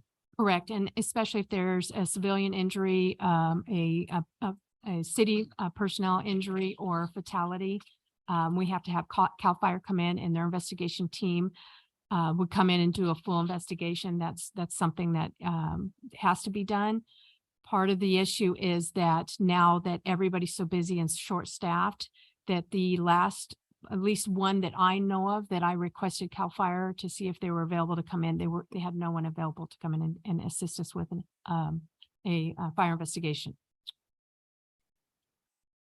And if I can also add to that, as well as fire prevention. So this was a city council supported plan, right? This was part of the strategic plan to have enhanced fire prevention throughout the city. And so I'm proud to say that over the last couple of years, we continue to phase in additional aspects of fire prevention that are enhancing that service to the community.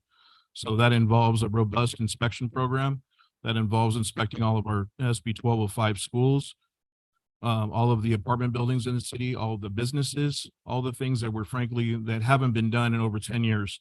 And so we're back on track right now, making all those inspections happen. And then the final two is peer support program. And then what does O2X mean? So I'll start with O2X. O2X is actually, that is a comprehensive workout program that was started by military special forces. So like P90X. Kind of, yeah. So if people in the crowd remember P90X, there you go.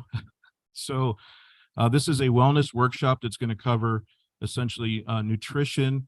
It's going to cover various aspects of physical fitness, better sleep patterns, and things that our firefighters desperately need to make sure that they're able to do. So it normally costs $60,000 for the entire program.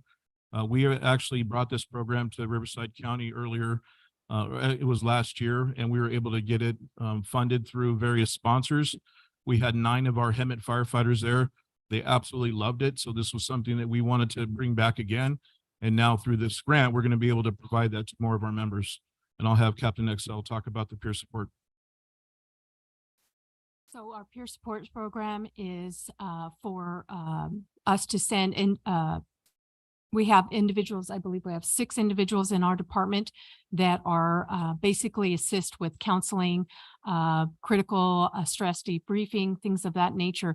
We'll be sending them to advanced classes so they can come back and assist our police and fire, because it is open to them too, with any counseling needs for any kind of critical calls or high stress, depression, anything like that. This will give us a much deeper well of resource when it comes to dealing with individuals in our department that go through critical incidents. Thank you so much for all this information. I have one question. For a federal grant, you have to state if overtime is part of the grant. And I think you said 2 of these at least had overtime in them. And I only see it written in the agreement on one of them, and that's the confined space rescue. So is it only for that one, or is it for other ones other than that rescue? So the investigator program, because we have to take people that are on duty, and they'll be going to investigator courses. I believe there's 6 courses that there will be attending. And so if they're on duty, they'll be paid overtime while they're attending, actually in class. And if somebody comes in and backfills for them, I'm sorry, when they're off duty, they're paid. And if somebody comes in and backfills for them, then that we wrote the grant at that pay rate for them to get backfilled. Okay, so it doesn't say any overtime for fire investigation though, in your agreement. The grant, So 3 out of the 4, including fire investigation, the overtime is factored in for the training. Anything above and beyond that there would be overtime incurred, just like there would be now. If there was actually a fire investigation that takes place, let's say after a structure fire that ends up injuring somebody. So the grant is already factored in to pay for everything, with the exception of the O2X, because there is no overtime for that, because that's going to be for off-duty personnel. Okay, so why does it only say overtime for one of the 4? that may have been just an oversight, but what the rates that I put into the grant that came out with that dollar amount under the backfill is the rates of individuals at a specific at a specific rank and what it would cost for that individual to go to school.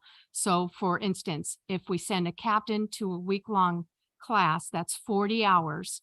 And so I wrote the grant as in 40 hours of overtime pay. So it doesn't matter whether I'm on the overtime or my backfill when I'm on regular duty time, my backfill is covering for me. That 40 hours is charged to the grant at time and a half. Okay, so I wish that it would be more explicit, because with a federal grant, you must say that overtime is part of the grant. And only one of the 4 of these say you have overtime. I can give you a copy of the application, which is what they award this as. And that more clearly defines it, because anytime you get a federal grant, they will send you on the award letter. They tell you that what you applied for is what you're getting, unless there's an exception. And in the award letter, if you look towards the bottoms, those are the exceptions on the that they give you. So if they deter from what you wrote on the application, they will put it down here as a change from application and then their justification on that.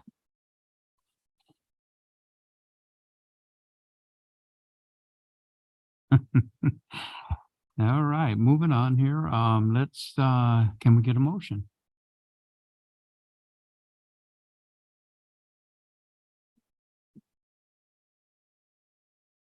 I'm learning up here. I recommend that the city council, or I make a motion to approve item 13G. Second. Okay. City clerk? I have a motion by Councilmember Kendrick, second by Mayor Pro Tem Lilienthal. Council, please cast your votes. That motion passes 4-1 with Councilmember Peterson voting no. Thank you, everyone.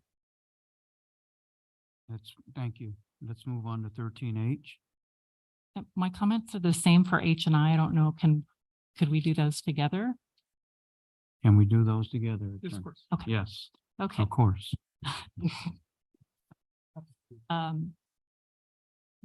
So I just want to clarify that there's no impact to the budget for the landscape maintenance district or the lighting maintenance district. So as far as impact to the budget, this is the process that has to happen every year so that we're able to collect the assessments and put it on the tax roll. And so if we didn't do that, it would definitely affect the budget and we wouldn't be able to perform the services that we would normally do.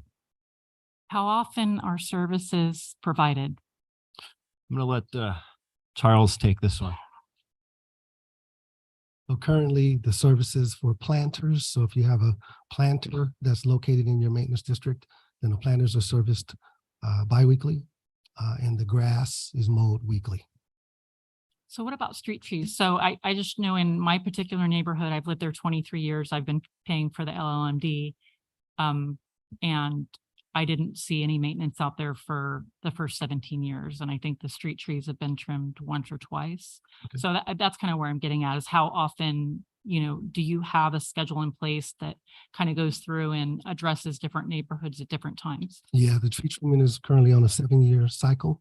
And we also come through as needed. So if we get requests, we will go out and assess the trees to see if they need to be trimmed prior to. But right now we are on a 7-year cycle and we work for each fiscal year going throughout the city. Right. That's all the questions I had. And that's on both H and I. Correct. All right. Can I get a motion on 13H and 13I, please? I make a motion to approve. I'll second. Second. Who's second? You? Okay. I have a motion by Councilmember Kendrick, second by Councilmember Peterson. Council, please cast your votes. That motion passes 5-0. Okay. Okay. Moving on to 13J. So the only question I had is the administration fee that's listed in the engineer's report, is that personnel or overhead? I just kind of wanted to get a little clarification on that.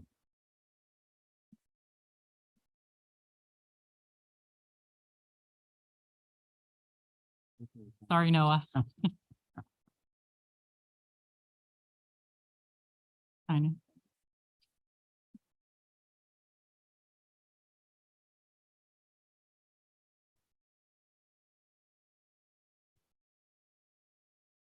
Finance, do you have an answer to this?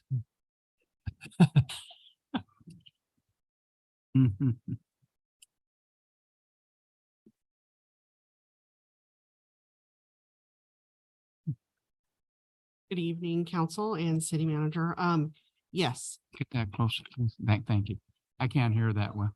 the administrative fee is for the actual consultants. That's all the questions I had on that. Oh, that one. okay. I know. All right, let's, can I get a motion on 13J, please? I make a motion to approve 13J. And a second. And our city clerk. I have a motion by Councilmember Kendrick, second by Councilmember Krupa. Council, please cast your votes. That motion passes 5-0. Okay, so on M, I originally had a question about what services were quarterly and semi-annual, but I did see that in the estimate. But my other question was, who's providing the service now and why are we, there were a lot of quotes in there, so it kind of would have been nice to have that, how many people had bid and what our process was in selecting this vendor. Right, so it was a request for proposal and they were evaluated by a team of staff. Merchant Building Maintenance is the current provider.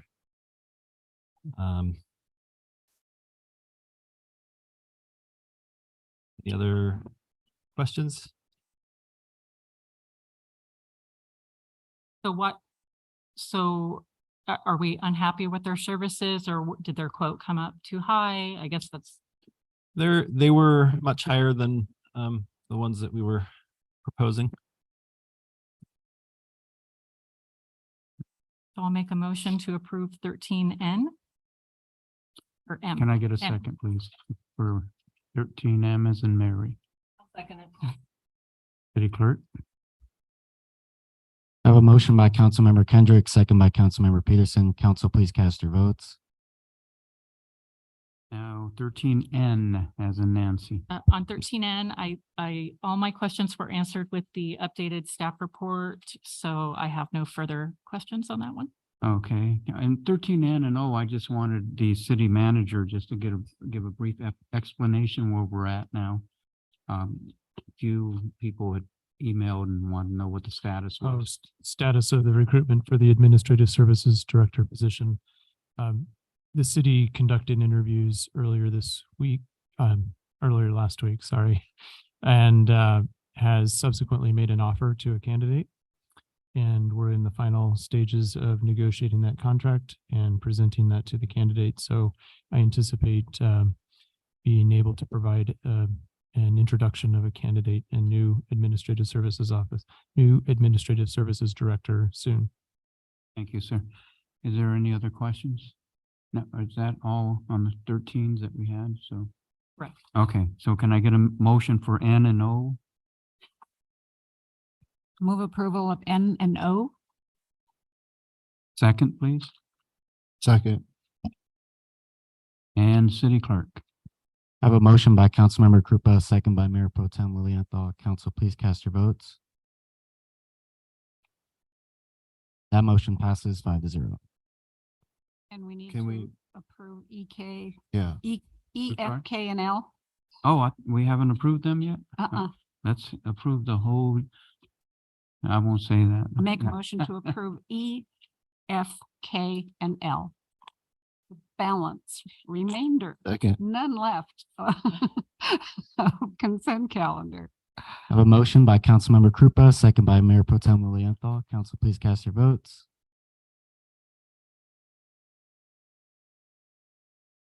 That motion passes 5-0. Thank you. Okay, so that was a consent count. We don't have anything else, right? Under that, we're done. Moving on. Where are we? All right, we're going to discussion items. 14A, our first discussion item is 14A, so there he is. All right, good evening, Mayor and City Council. I'm Charles Russell, the Public Works Operations Manager. This item is a resolution of the City Council of the City of Hemet, California, approving a 3-year agreement for services between the City of Hemet and the Ninth Shield Incorporated in the amount of $267,960 and authorizing the city manager to approve all documents related to the agreement. At the City Council meeting on June 13, 2023, when this contract was initially presented for consideration, the City Council requested that city staff work with the Ninth Shield to evaluate the cost of transitioning the security presence from unarmed to armed and to explore cost options associated with an enhanced level of service for the soon-to-be completed skate plaza at Gilbert Park. In regards to the first request, the Ninth Shield is offering to transition from an unarmed to armed security presence at no additional cost. The amount of their proposal for city security services will not change. If City Council chooses this option, the contract will need to be updated. In regards to the second request, for your future consideration, staff has attached the Ninth Shield's quote for enhanced services at the soon-to-be completed skate plaza at Gilbert Park. Mr. Latoya is here from the Ninth Shield, and I am here to answer any questions that you may have. Are there any questions? Okay, I have questions. Let me read this real quick. It's very important that we get some type of security when the skate park is complete, because that's an asset that we pay $2.2 million in order to get up and running for the kids of this community. I like the idea of their 6-month, 12 hours a day at night to keep the new skate park secured from vandals from the hours of 6 p.m. to 6 a.m. I would like to enhance the version of security. We can use general fund reserves to make sure the $2.2 million investment doesn't get destroyed by vandals. We can have volunteers from our local citizens groups keep an eye on this park during the day. I'm sure that our veterans at Post 53 would be willing to assist. I know I would be willing to assist. We secure our beautiful library with security daily, and I would also like to keep this state-of-the-art skate park secured as well. Are there any other council members that are interested in this, and can I get a motion, please? And this wouldn't go into effect until the park is complete. But if we don't secure it, it's going to get destroyed probably within weeks, months, first month, two. And this is important because we have to have, I've seen how Mary Henley Park, how it was redesigned with new equipment out there. And the park's beautiful, but the people that live around Mary Henley Park, they secure that park daily. They're walking out there, there's movement all the time. So that park doesn't get destroyed. Gibble Park, you have homeless. Before the gates are open, they're in there and they're sitting there trashing the whole park up and making a mess of it. Once that skate park goes open, it doesn't have a fence or an enclosure for it. It's going to get trashed. You're going to have graffiti all over it. You're going to have people in there just trying to destroy the whole thing. So I would like it secured, if not for 6 months, at least 3 months at the beginning. So the people know that that they can't go in there and destroy it. Whatever we can do to get extra security, I'm for. If anyone has any other ideas. That will go with the amendment he was talking about? Well, that will go with the security of the parks. Can we? I'm sorry? Can we separate the two and approve the contract for everything else and then have a discussion on the case on the skate park? I know how this works. Well, We I do do too. that and we say we're gonna do something and it doesn't come to fruition. It doesn't happen. Okay, And I know how it works, and that's why I'm really dead set on getting this passed. And it's not going to be a cost on us until the first day of the park opening.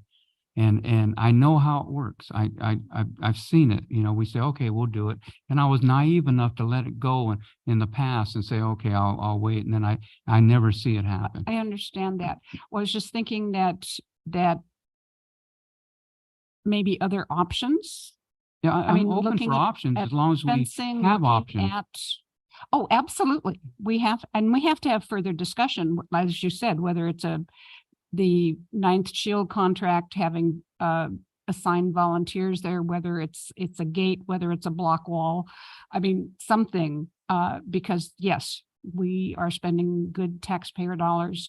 to get 2.2 something, million. And you're right, Yeah. we have to protect it, and it has to be. And their intended for use. rates they're charging Absolutely. us are no other security companies coming in at $35 an hour. You can't get that anywhere. I believe that's the rate. Is that correct? Or 40, then 40. But it's still low. And I mean, $2.2 million of a structure that's going to get destroyed if we don't do something. Okay, my question then is, how can we, and this would be for the couple people sitting alongside of you and on your left and you, how can we structure this then to get the entire contract approved and approve an amendment that's not set in stone? I mean, but to force us to look at the options, have the discussion and make a decision on how we're going to protect the skate park. If you have a specific recommendation, I think with direction tonight and approval of the contract, we could update the agreement with the council's permission and adjust the number. So we would want to capture exactly what level of enhancement you were interested in investing in. I feel like we should vote on this one tonight and then bring it back as a future agenda item, because there's a lot of different options that we can go different directions in. So I don't want to make a hasty decision tonight on the security. But I want it. See, I know how this works. You want to make sure I know how we it deal works. with it. Yeah, well, then We will. let's have it, bring it back at a date certain. And then it has to be on the agenda. 30 days. Well, not 30 days because the park won't be fixed, complete until, when's the park, due to be complete? October 1st? October. So October.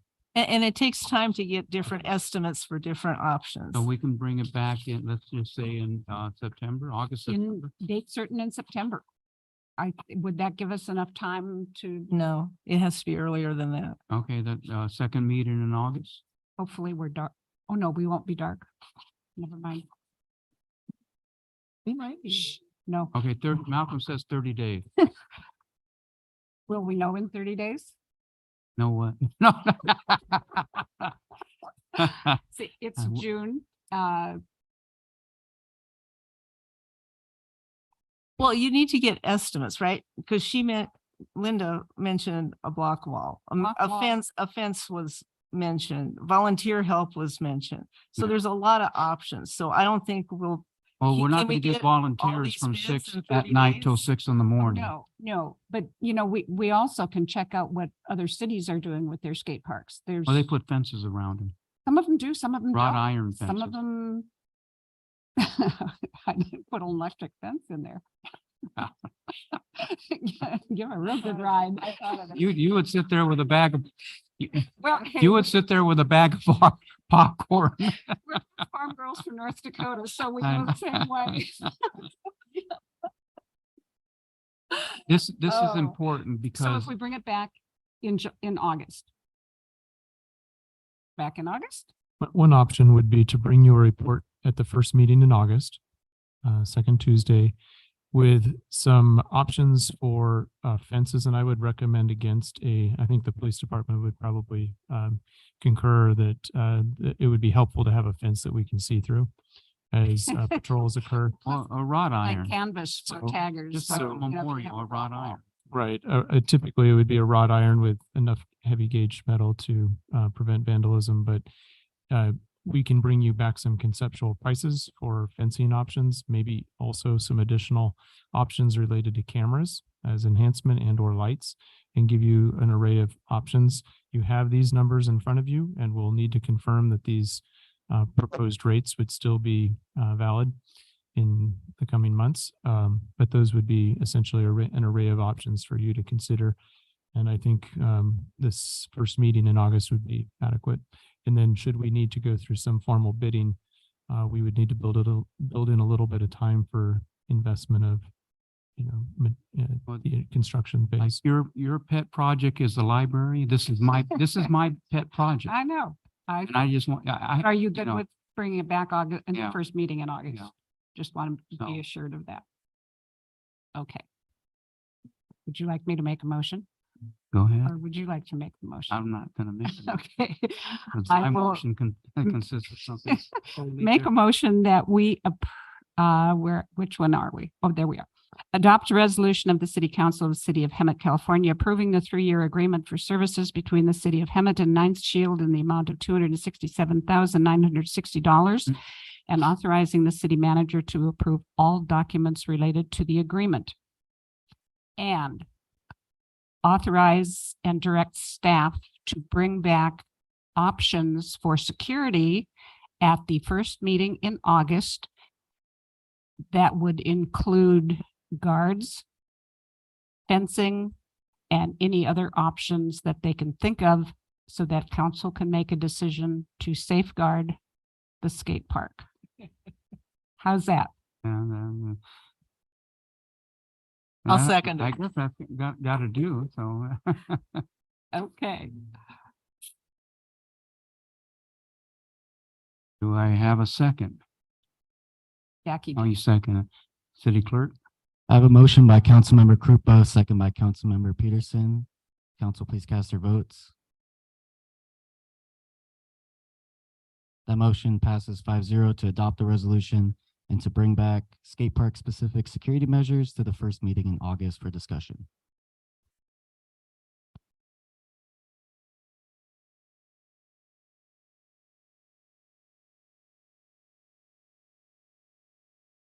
Oh. All right, we have our motions done. Now we're gonna move to 14B.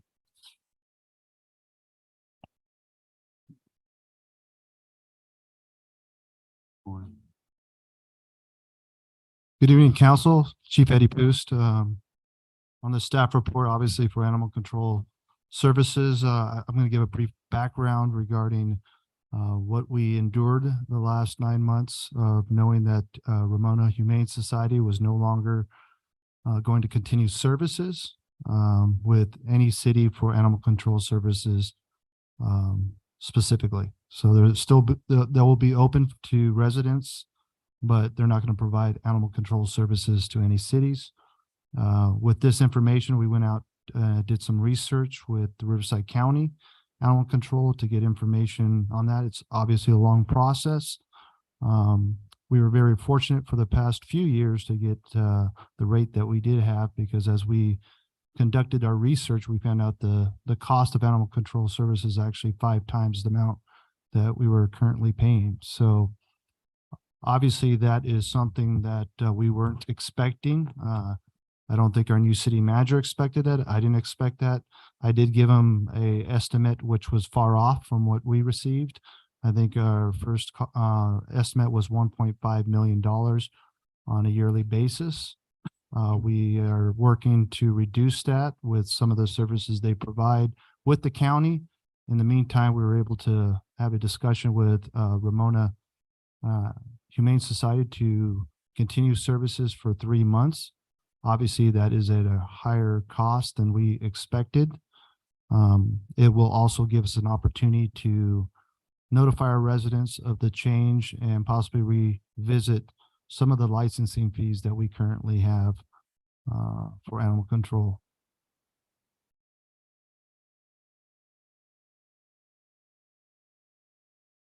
Who's first? The difference here too is animal control doesn't really live under the police department umbrella, but serving as an interim city manager at that time and really diving deep down, I know more about animals and animal control and lengths of stay and other things that are involved with animal control services than I expected. But I think moving forward, we're going to have to make some better choices, how we can improve services to include reducing services, maybe collaborating with our neighboring city, who will also be in the same predicament.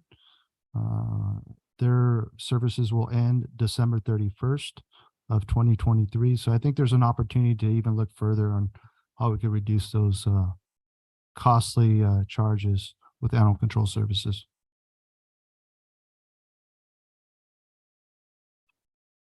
Any questions? Have we gotten an estimate from the county, since they're going to be opening their magnificent facility that they built and then closed? Yes, we did get a estimate, which we made some addendums to, and they initially wanted us to begin a contract with 2 animal control service officers, which we've only had 1 in the past. So we decided to reduce that cost. As you know, when you're working with contracts, there's administrative fees that are included. So this will reduce those fees or the contract by $275,000, maybe a little higher. I don't have those exact numbers with me at this time. To be honest, I didn't know I was going to be up here talking about animal control. But we reduced that to include, we really have to look at the amount of animals that are taken into or captured and the length of stays, because that's where the cost actually is incurred, is the length of stays of these animals. Is very costly. I think there's going to be a a really a big effort on staff to make sure that those animals actually are from the city of Hemet, you know, and what we can do to collaborate with the county to make sure that we either get those animals out to family, adoptions, things like that, what we can do to expedite that, because the length of stays is what really raises the cost. Right now, our cost or the amount of animals that we pick up in a yearly basis is pretty astronomical compared to other surrounding agencies. In fact, I reached out to Animal Friends of the Valley, which is more on the western end, Marietta, Menifee, Temecula, Lake Elsinore, and Temecula uses Animal Friends of the Valley. And when they saw our numbers, they were extremely high. So for some reason, we have a lot of animals here in Hemet and a lot of strays, and they make lots of visits to Ramona. So the cost is reduced to around approximately $900,000 from 1.5. I believe that we were looking at. And just to supplement that, there's one caveat with respect to reducing the animal control officers from 2 to 1. The county would want to limit the number of animals on the intake and evaluate a 6-month period. So our current animal count is about 2,250 per year. And the number that they've identified is 1,500 a year. So they would look at evaluating us at 6 months with the expectation that in order to maintain a staffing level of 1 versus 2, that we would have 750 or fewer animals.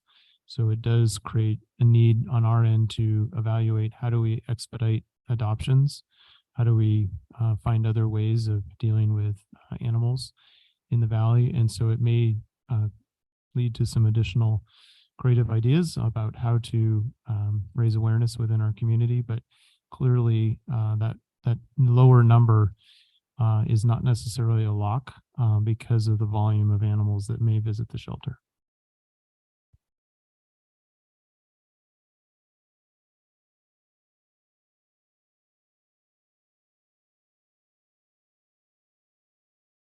Anyone else? Now, this is just a vote for the extension of 3 months, correct? That is correct. This is a vote for the extension of 3 months for Ramona Humane Society to continue animal control services. At that time, we'll begin a contract with Riverside County for animal control services. I believe the amount is monthly amount, to give you an idea, is $83,261 for Ramona Humane Society. Anyone That else have drastic any- increase from what we paid before. Can I get a motion?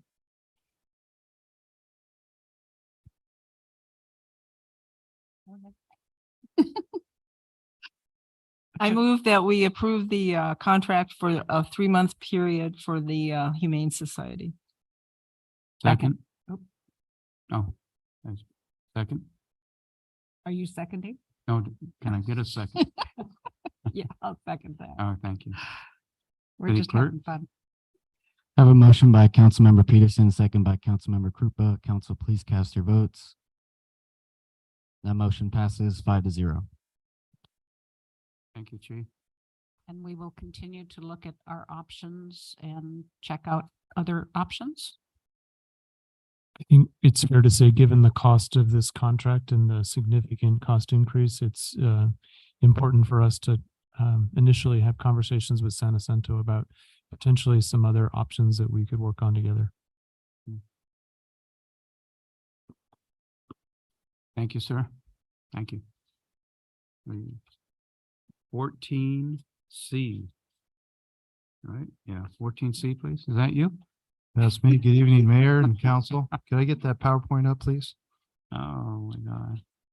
I'm bringing a resolution forward requesting the city council to authorize the city manager to enter an agreement with CityNet for street outreach services, engagement services, and authorize the finance manager to establish a supplemental appropriations to support this program. Prior to doing this PowerPoint, I'm going to have Martin from CityNet that's going to provide that information. I just want to give some background. If you don't recall, in November of 2021, City Council entered an agreement with CityNet for 19 months of service. This service was conducted during this 19 months, and we were using ARPA funds for the services. This was conducted out of the city manager's office, and this is why we're here today. So I have Martin come up here and provide a quick update with his PowerPoint, and then I'll continue on with some further background. Oh, it's not going to be Martin, or it's both of you. Okay.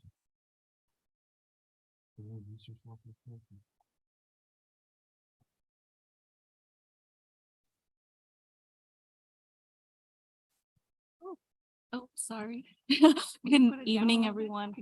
Thank you so much for having us. My name is Pame, and oh, you didn't have to do all that. It's okay. Your toes. I guess it's kind of bad we chose the shortest and the tallest one, huh? My name is Pame, and I am the program manager for Riverside County. And my name is Martin Joseph. I'm the regional program supervisor for the 215 freeway contracts with CityNet. So we wanted to thank you guys for having us tonight and allowing us to kind of highlight some of the good work that our team has been doing in the city of Hemet. So we're just going to kind of go over some of the stats over the last year. So this is a little bit of background on our organization. We are a nonprofit that is based out of Long Beach, California. We were established in 2003, and since then we have quickly grown. We are in 7 counties now. So clearly we're in LA County, Orange County, Riverside County, and we recently branched out to Sacramento, San Diego, and I think a little bit of everywhere. Sorry. So right now, primarily along the 215, we are in the city of San Jacinto, Hemet, Paris, Murrieta. And Your wonderful CityNet Hemet team is here today. Ilse Perez and Michael McClure. They're the 2 individuals that a lot of people in the room know based on the different connections and the different relationships that they built throughout the community. But I wanted to call them out because everything that we talk about when it comes to Hemet is 100% them. Okay, we are supporters, but these 2 over here are putting their heart and soul into supporting this community, and they are both very proud Hemet residents as well. So I just wanted to give them shout outs for the incredible work that they're doing. Now, from an overview with CityNet, I want to go back. So CityNet as an organization, we are committed to breaking the cycle of homelessness in the communities we serve, right? Can you speak into the mic, please? Absolutely, absolutely. We are committed to breaking the cycle of homelessness in the communities we serve by connecting neighbors experiencing homelessness to transformative care and innovative solutions. Transformative care, innovative solutions. Our friend Stephanie came in here earlier to show you exactly what CityNet does for the community. That was very difficult for her to do. She wasn't asked or anything. She came to Michael first and said, I need to talk about the wonderful services that you guys gave to me. That's the work that we're doing in the community. Please, next slide. Just a brief overview again. Contract start date, December 1st, 2021. The 2 full-time case managers I introduced you guys to, we were out there during the pandemic. We were connecting with individuals, giving them PPE equipment, making sure that COVID tests were administered, making sure that, we were safe as well. But we were out there, boots to the ground during the COVID outbreak. And we actually also during that time period opened up, we talked a little bit about pallet shelters. We opened up a Riverside pallet shelter during that COVID outbreak. So regardless of the situation, regardless of the elements, this is what we do. We are boots to the ground and we take care of the communities we serve.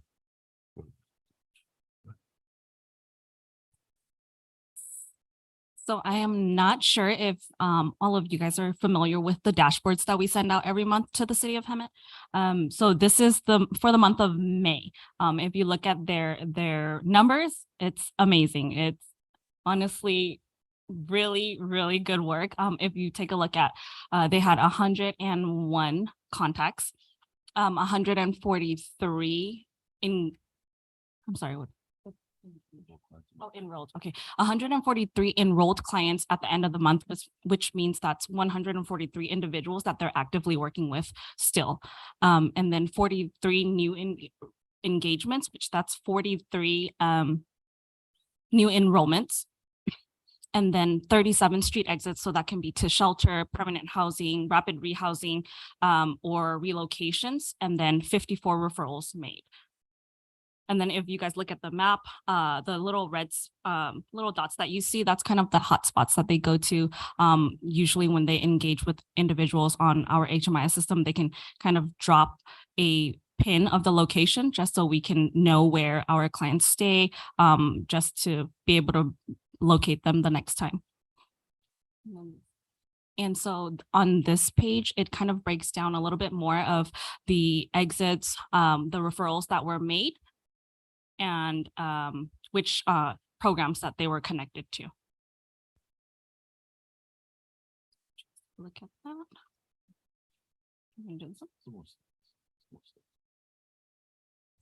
And these are really just more breaking down the stats of the, different agencies. Yeah, this is for the full year. You guys obviously have this on your deck and with the monthly reports that we send to you guys.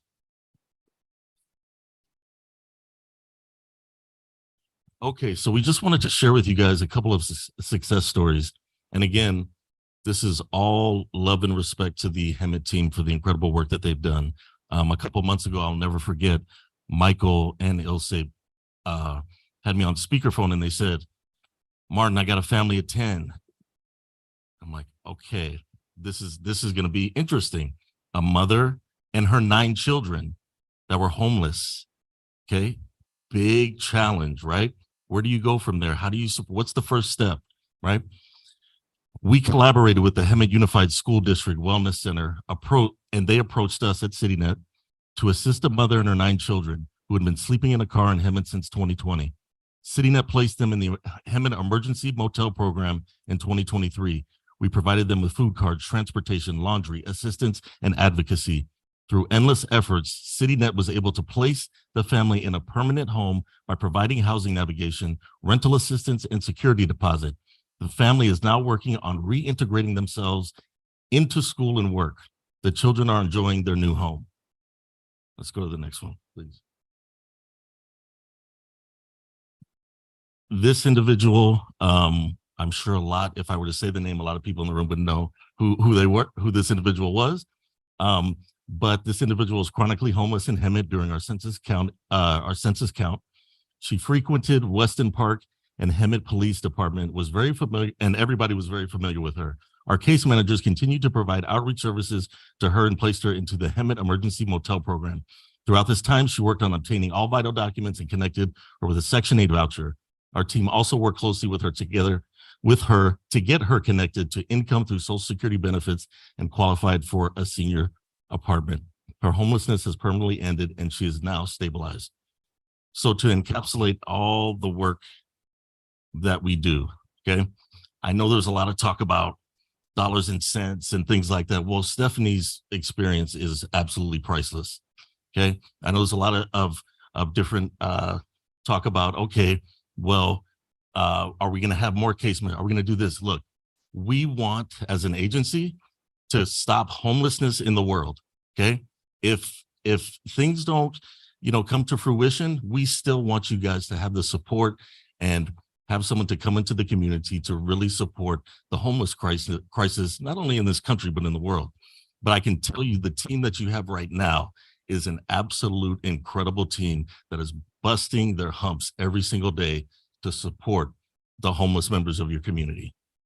So thank you very much.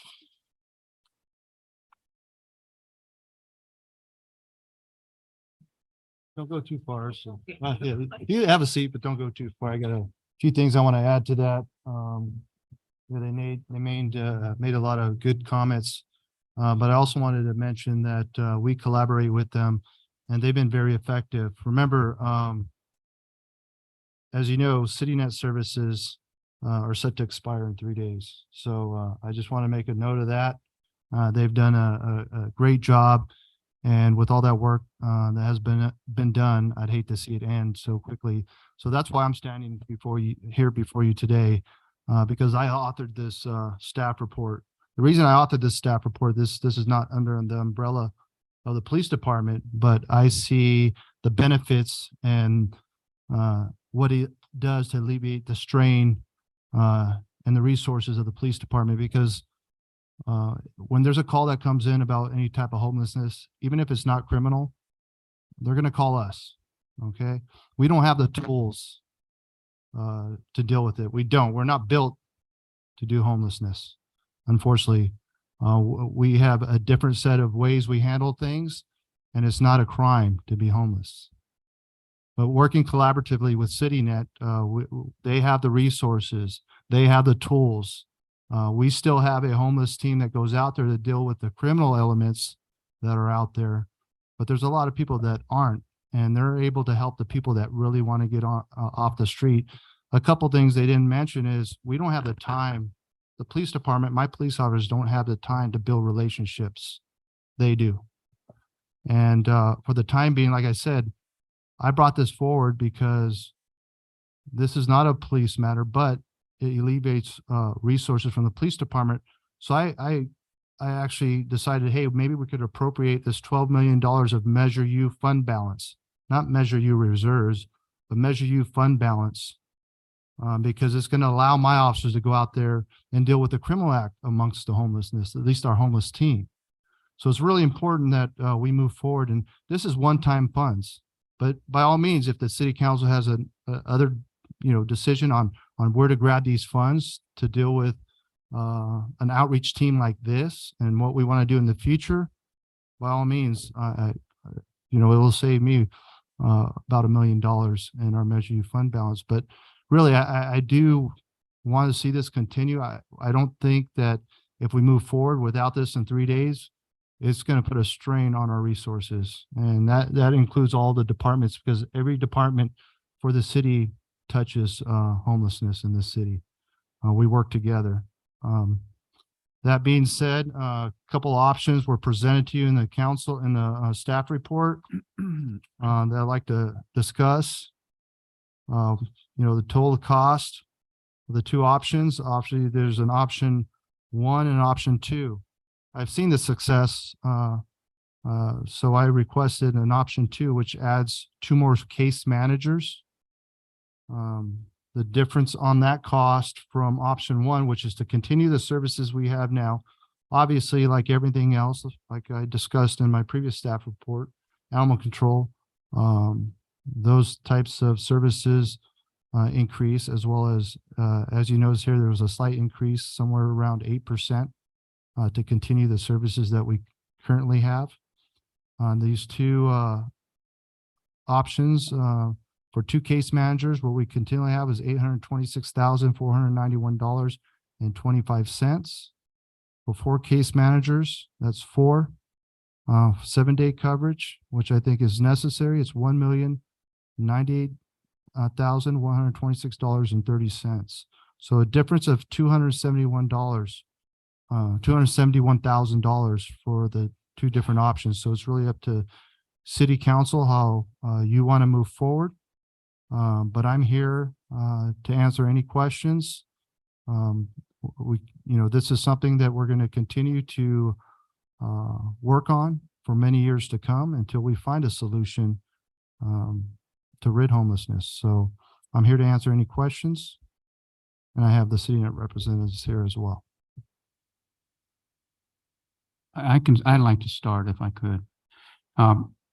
My question is, why aren't we working with our local nonprofits that basically have the resources also, like Valley Restart for one?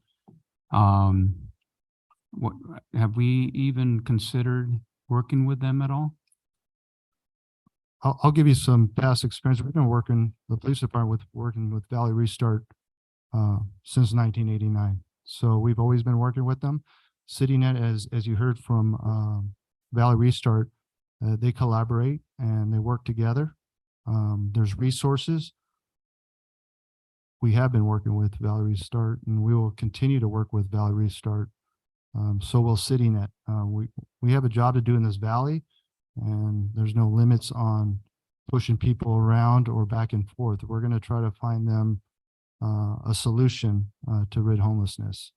Obviously, you're not going to have everybody that wants to enter to any type of, you're going to have a few that don't want to enter into a program. That's just, it's not going to happen. Those are the ones that they don't want the help. They want to be homeless. Yeah. But my concern is we've had them here when they first came out. I could never get a hold. I did get a hold of them a couple times, but after that, it was so hard to get a hold of them. They only had 2 people. I don't know what they, if they were working with your officers or not, but every time I had someone for them, I could never get a hold of them.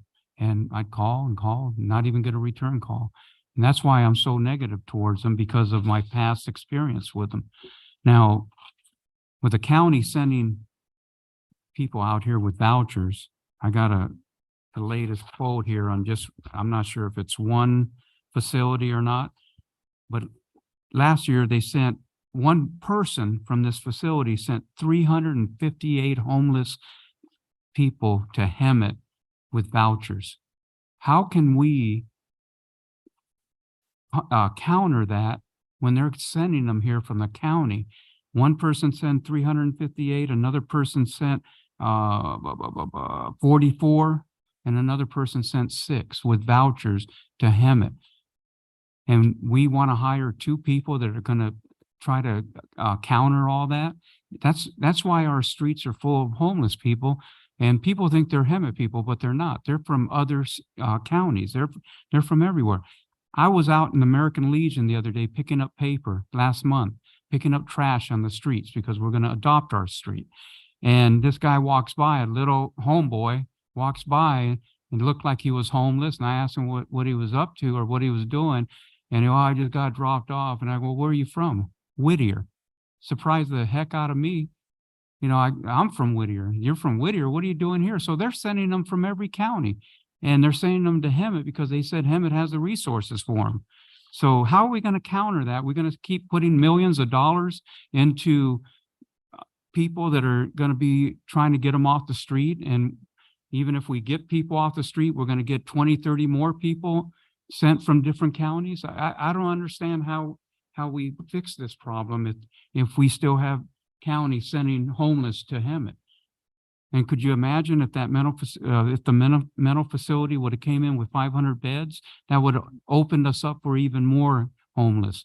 And the only reason I didn't like that facility to be in Hemet was because of the open door policy. They can leave whenever they want because you can't hold them if they don't want to be there. So we would have had hundreds of homeless on the street, which we probably do now. So this program to me, you may think it works, but we have local resources. We have nonprofits. Luis right there from Victory Outreach has a home right in the foothills of Idlewild, I believe. And they have people go there that need home, a place to stay. We have nonprofits here that are willing to work and willing to work with the police to help solve this homeless problem. Why don't we use them? Could you answer a question first regarding the county resources? When Project Room Key came out, every city, county in the state of California was influx with homeless. This Project Room Key with vouchers going to the cities. We didn't find about it because there was a lack of communication that the county provided to the cities, that there were hotels and motels that were accepting vouchers. We found out, the first responders found out when we were making a lot of visits to the county. We meet county to these motels. We cut that off by making that, having a discussion with the county for better communication. But it's just not one county resource that are providing these vouchers. And it's not just the city of Hemet. These vouchers are across the county and they're providing to these hotels, motels. If there's a possibility for our motels or our city not to accept vouchers, then to answer your question, that'd probably be the way to go, where vouchers from the county wouldn't be accepted in the city of Hemet. I could tell you something that the database that CityNet provides, because there's many stories that they find individuals from different cities that are in that CityNet database, where they take them back to the city where their services were requested initially. And they could speak further on this because I've heard the stories over and over and over. Unfortunately, we're going to get people that are going to get dropped here, but so are other cities. And it's unfortunate. You know, we need to work with our neighboring cities. We got to work on the valley itself because we're not getting help from anybody outside this valley. We got to work with our neighboring cities, with the county, everybody in this valley to make sure that we're not pushing people across lines. The greatest thing that CityNet, they provide service in numerous counties throughout the state, but they provide services with many cities within Riverside County. Just off the top of my head, and correct me if I'm wrong, that's Norco, that's Corona, that's Riverside County, that's San Jacinto, Hemet, and then Paris. They're providing those services for these different cities, and they're doing a great job. We cut them off in 3 days. You think the police department is not going to be able to stop the voucher program? We're going to see an influx. For right now, yeah, there's always ways we got to do a better job. And I've always mentioned this. I mentioned that with just my department alone on how we move forward. There's always more room for improvement, but this is a step as we move forward. I think the option 2 with the additional 2 case managers to go 7 days a week is going to alleviate a lot more and rid a lot more people that are homeless because they're out there 7 days a week. And to answer your question about the phone call, you have my cell phone number, sir. If you have a problem of not reaching CityNet, please contact me because we have people who are directly in contact, but they've been very responsive to us since the initiation of our contract. I appreciate what they're doing out here because I see the statistics and the data every month. We pay attention to it, and they are making a difference. Maybe we don't see it because we get, as you mentioned, possibly more people in this valley because of other voucher programs, but they are making a difference. On option 2, how many days a week is that? 7 days a week. It is 7 days, Yes. but from 8 to 5.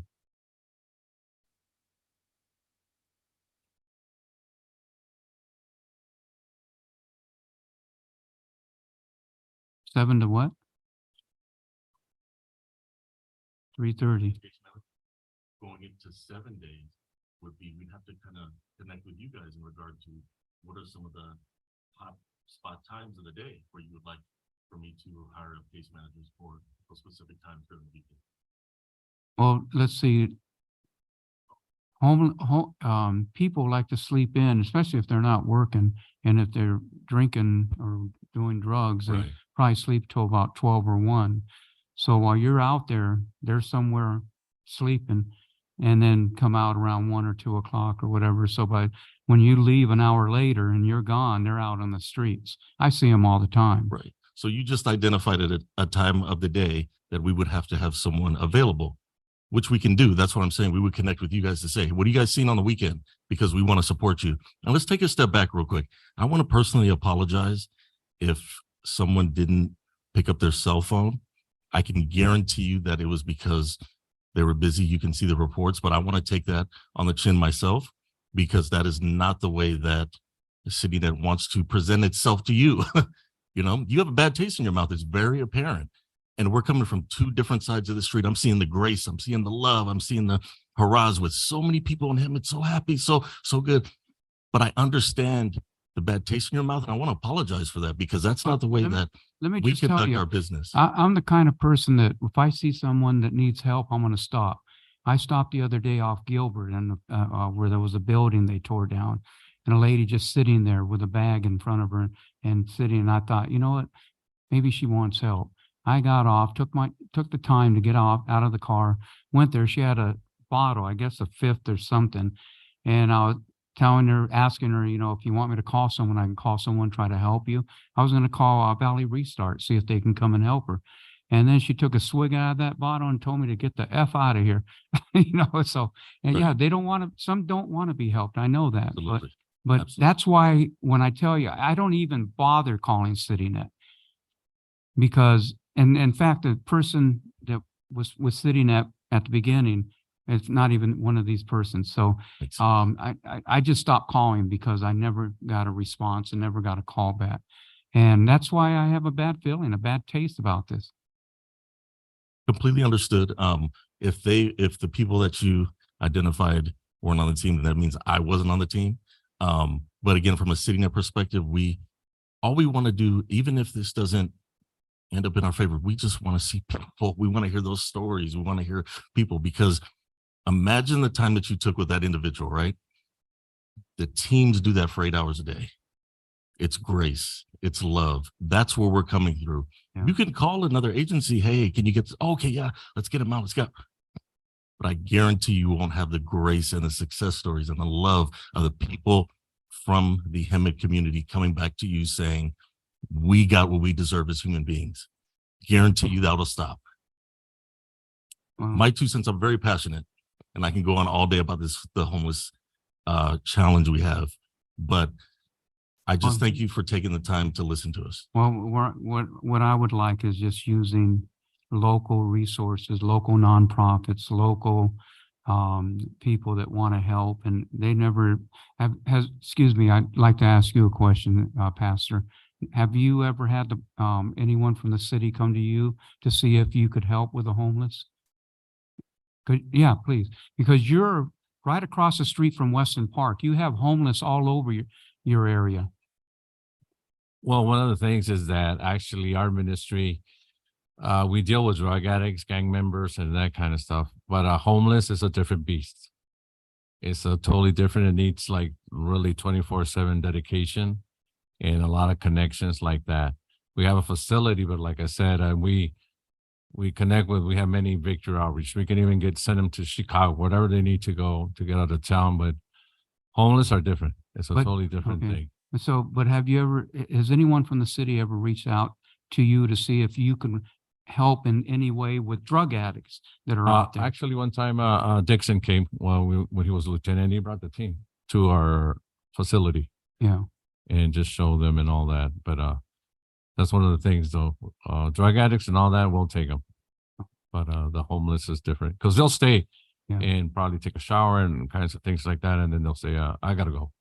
Yeah. And so then you have a revolving door. And Thank our you, program is a year. So as soon as they hear that, like, oh, no, it's too much time. Okay. Thank you.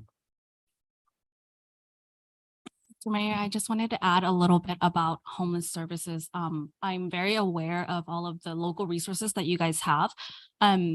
But for homelessness, not everyone will always qualify for certain programs. So with Victory Outreach, for example, I know exactly who would qualify for that. With Valley Restart, I also know exactly who would qualify. They're more focused on families. Now they have the senior pallets. So that's two kind of categories that some clients would fall into. But what about the constant individuals, single females that's not addicted to drugs, only mental health? They wouldn't qualify for Victory Outreach. They wouldn't qualify for Valley Restart because they're a single individual. But I think that that's a little bit of everyone has a little bit of what they specialize in. And that's kind of what makes us different, is because we service anyone that's street level homeless. Even if we can't get them connected into something that same day, that doesn't mean that Michael and Ilse will stop working with them. They see them every day. That's where our innovative solutions what come in. bothers me about CityNet, you say you have a shelter, but your shelters are local motels. That's what bothers me. Do you even have a facility somewhere where they can be housed? And that's not really up to our jurisdiction. I'm sorry? I said that's not up to us. It kind of comes down to the city, the county, on whether or not you guys would allow a shelter here. Well, I'm not saying put a shelter here. I'm just saying. Just to elaborate on that, there are cities that collaborate with CityNet and open up shelters. There's Chula Vista. There's several places up north. In fact, there's an opportunity that I already scheduled with Brad Fieldhouse, who's the CEO, for the council, if they like to go on a trip to see one of these shelters. There's opportunity here. I think there's even further discussions that the city manager has had with our surrounding agencies agencies like Paris, like San Jacinto, we're all using CityNet. There's an opportunity for us to look into something that we can all use where we could cut the cost. And we're at that point when we're sharing the same services to be able to do that. So they're able, and they work those shelters 24/7. They're there 24/7.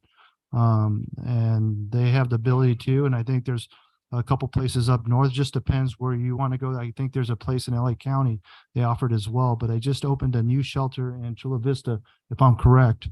Yeah, Chula And- Vista's doing well. I've been looking into that myself, so yes. So there is a lot of opportunity, and we could definitely entertain. That's the direction we're going with our safe and clean streets. That's the way we're going with our strategic plan of quality of life issues. We really need to start looking into other ways to deal with the And, homelessness. and Valley Restart has 2 parcels that they have in that location off Menlo. I spoke with them and they said they're willing to put more tiny homes there for that purpose of housing homeless for 90 days and trying to transition them into long-term homes, long-term family living or living. And that's why I don't understand why we don't coordinate something, work with them and try to get something going. So we have the housing instead of using motels, you know, on Florida. And then you have all your homeless people coming out of the hotel and, you know, they come out in boxers, no shirts and cussing at cars as they go by. And it's just, it's ridiculous, you know, it's. You know, I understand, and this was our kickoff with CityNet to have some type of shelter in place, and this is the only option we have. We've had for the past 19 months. They work with Valley Restart. If Valley Restarts opens up some other shelters, they're going to continue to work with them. The police department's going to continue to work with them. And I'll tell you something. Unfortunately, if we do get these people housed out of the motel rooms, you're still going to get people walking out of these motels, yelling and screaming, unfortunately, and you're going to call us out there because we deal with those issues, not CityNet. So anything that's criminal or somebody that's a danger to themselves, we'll be dealing with it. I could promise you this, and I could verify, I believe our CityNet representatives for Hemet have your phone number on speed dial, so don't hesitate not to call them. Second thing is, I think I spoke with Brad Fieldhouse. What we failed to do this last 19 months is maybe do a quarterly update. We could do a presentation where CityNet comes out and you could hear these case stories. We could see what's actually going on. You could have these questions that we could answer for the future presentations of what other facilities are we housing some of these people, because they house people that really want the help in different cities, but they're in a program. Once they set somebody up in a program, so you're aware, they're in that, they're a case manager for that person for 90 days. That's correct, right? 90 days. So they work with this individual, make sure, and they've got enough experience and knowledge to know which individuals are going to pull through and complete the program and how to evolve to manage them to completing the program. What is it going to take? You know, and we've seen this, and I'll tell you, when the police department first started homeless outreach, we had one success every 1 or 2 months. It was just amazing for us. Their successes every week, almost every day with them. They have the ability to sit there and build those relationships. When they're building relationships with the homeless, they give them their cell phone number, so they have a direct contact with them as well. I'm sure my police officers are not going to give their phone number out, unfortunately, but CityNet does. That's their job, and that's what we pay them for. So let me put this scenario towards you here. We say we hire them. We use option 2, and there's 7 days, and then we make sure we structure the hours to where they can really do better, double their capacity on getting people. They have the vouchers, right? So they have the vouchers, and they go to a homeless person and say, okay, hey, we got a place for you to stay. You don't have to be on the street. If he denies going because there's a law saying if you don't have anywhere for them to go, you can't do anything. But if he denies and does not want to go, but has the option to go, why can't we do something? Why can't the police at that point saying, well, you had your chance to go, you can't, we're gonna take you to the pokey. And then if they keep doing this over and over, you finally are able to move them on somewhere else. I mean, doesn't that sound logical? Yeah, unfortunately, we're dealing with Martin versus Boise, and the law that states that we have to have housing enough for all homeless. Well, the And vouchers, they consider housing. They just said that, we offer them housing. That's the term they're using.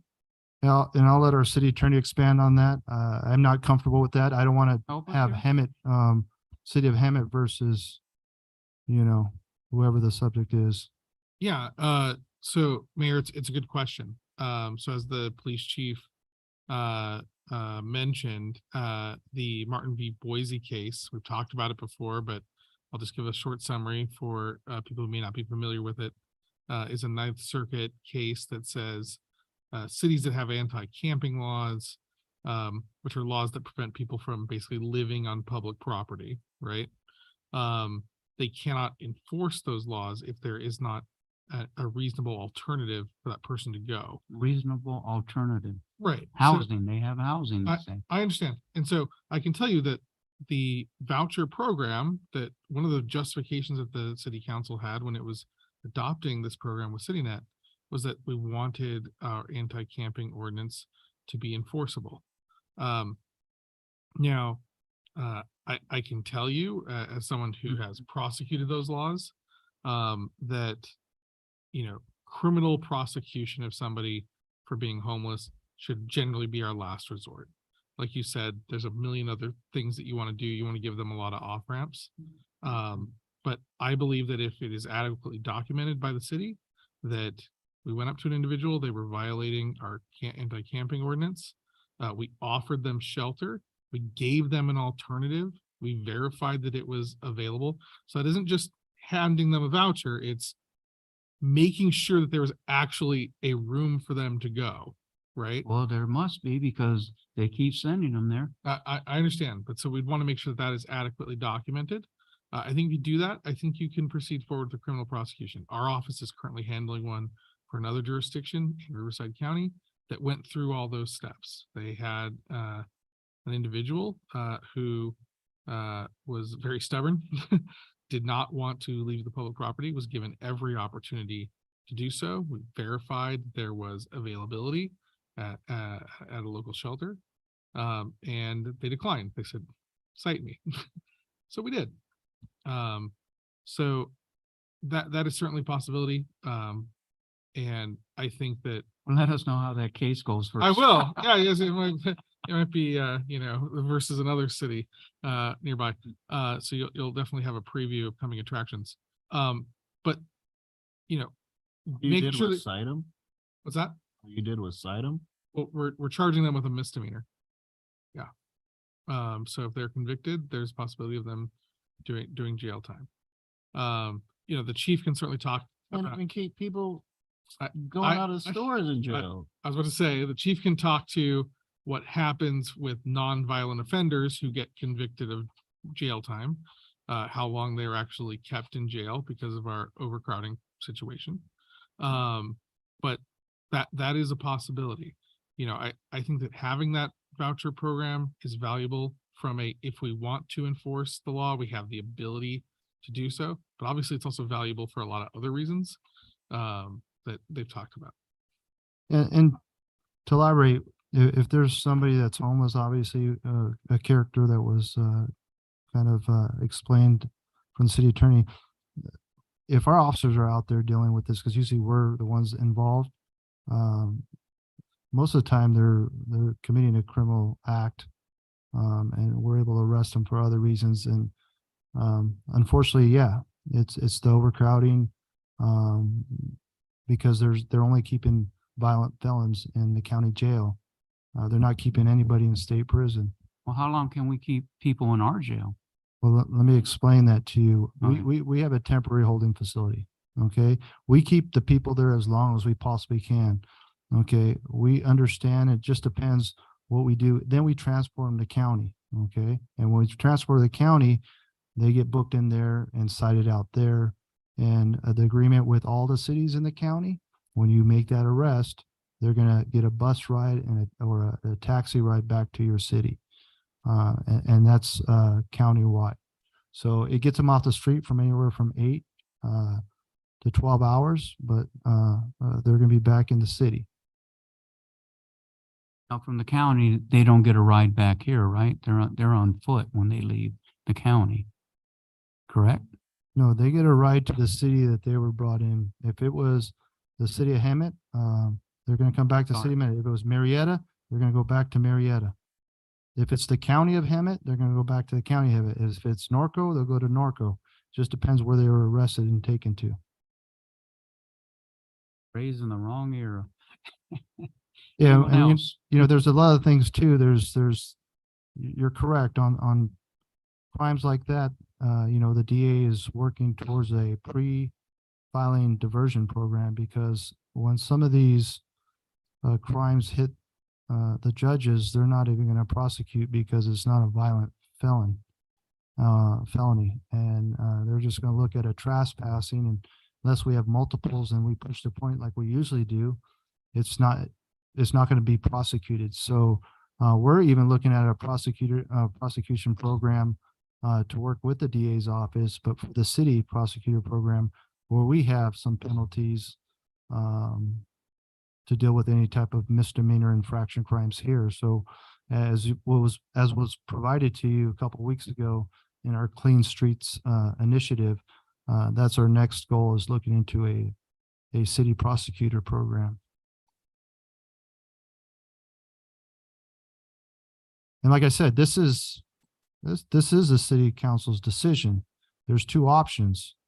As I mentioned before, I see the benefits because it's going to really alleviate any type of extra tasks on my officers when I need them out there to deal with the criminal element within the homeless population. If you know, I believe, to me personally, our ROCKS team was developed on trying to move forward with Measure U and try to rid quality of life issues like blight and homelessness. You know, Measure U was an appropriate fund, plus tasking our services with the police department, the fire department, and other services within the city. I feel that it's appropriate. Now, it's the council's decision where they want to use the funds to pay for CityNet. We no longer have rocks? Did you say they were dissolved rocks? No, we have ROCKS. Oh, we have rocks. We have ROCKS, but initially they were put together to deal with the quality of life issues. We use Measure U to expand the team, and it alleviates a lot of work when they're building relationships, and we could deal with those criminal elements within the homeless population. So they're still dealing with homelessness. They're working with CityNet. They're working with other organizations to make sure we could help these individuals. The resources and the tools comes from services provided like CityNet. They've done a great job here, and we're not pushing people across city limits either. City of San Jacinto has CityNet. They talk with one another to help each other in providing services, because those homeless individuals, there's no city limit where they're staying. Obviously, you know that. You said they're coming from all over the county. So having that service and not pushing people back and forth, and actually trying to find housing for them and solutions and programs, is the way we're going to have to move forward. Well, I've been mayor for 6 months and things are still the same. And I'm the type of person that has to see change, and I don't see it. And I'm being honest with you, with all due respect. I just don't see the change. I see the same thing over and over. And my problem is you know, when you put money into something and it's still the same, and we're talking money, $1 million, and then you want to do it again, and you know, our problem is is the county sending people here. Because most of these homeless people, probably 99.9% of the homeless here are from different cities. They're not from here. And, it's hard. I mean, and I just see money being thrown away when we can come up with a different alternative that will resolve the issue.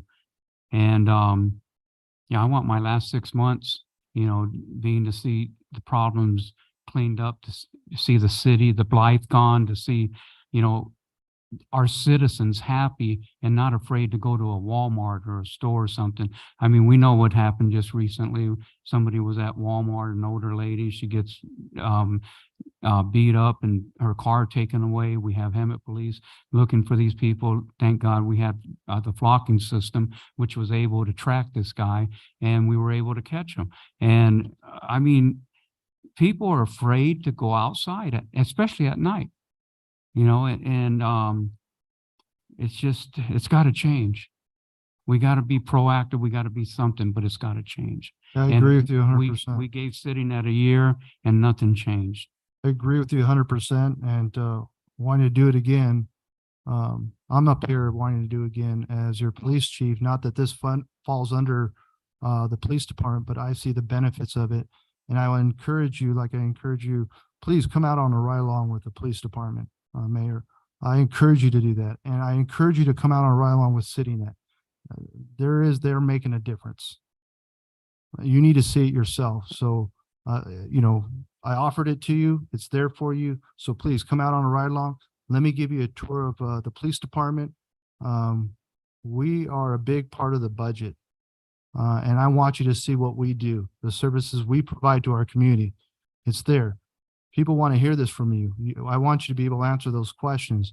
I think it'd benefit all council members to go on a ride along with CityNet. Let's go visit that shelter that they have. Let's make a difference. It's going to take everybody being proactive to make a difference here. So those are the opportunities you have. It's there waiting for you. But I'm doing this because I'm taking it out of my budget. By all means, if you find different funding source, I appreciate that. But we have a fund balance of Measure U, and this is $1 million that I want to use to continue these services. And you have two options. Your third option is find a different funding source. Fourth option, it cancels in 3 days, and it's going to task all our services with every department in the city. Anyone else have anything? I just have one quick question. Are there any hours that CityNet will not work?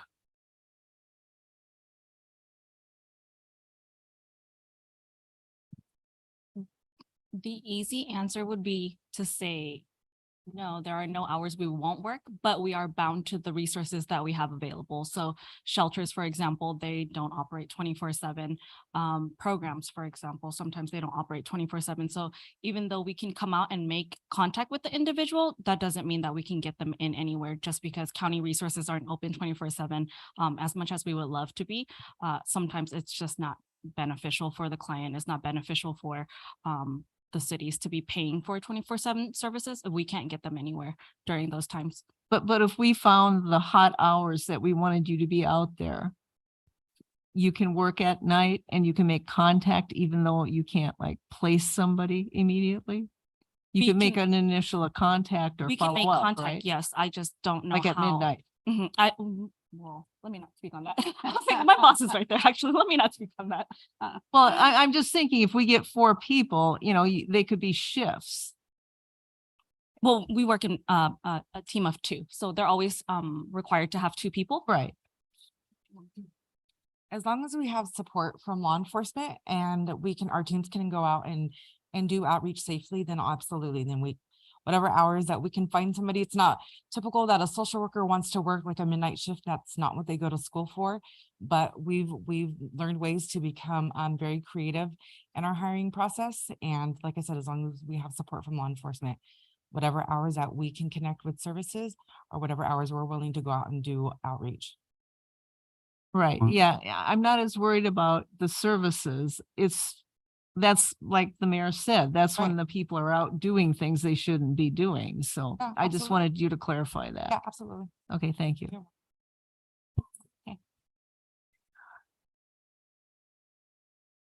Thank you for everybody up there for what you do. I do hear this story over and over, but I look at this in that we've been in this program for a year, as you said, and you say that it's not getting any better. And yet they've taken a great number of people off the street. So there's prong one of our problem. People are still coming here. And you mentioned that. That's absolutely clear. We also have the county voucher program, which leads people here. And we have our own people that become homeless for whatever reason, whether it's any type of an addiction, losing a job, marital problems, death in the family, whatever. There's all sorts of problems why people become homeless. But I look at this, if we don't do this, it's going to just get worse. Because these people do work with nonprofits. They work with our local nonprofits in the Valley. We have a few, we don't have a lot. They have their own rules and regs. They work with Path of Life. They work with Step Up. They work with Lighthouse. I mean, I go to the meetings where I hear reports from all of the surrounding cities in Riverside County on who contracts with who and who is doing what and who is opening facilities. I think it's a good deal. I was trying to calculate how much it would cost the city to hire 4 additional cops to go out and spend their time doing this.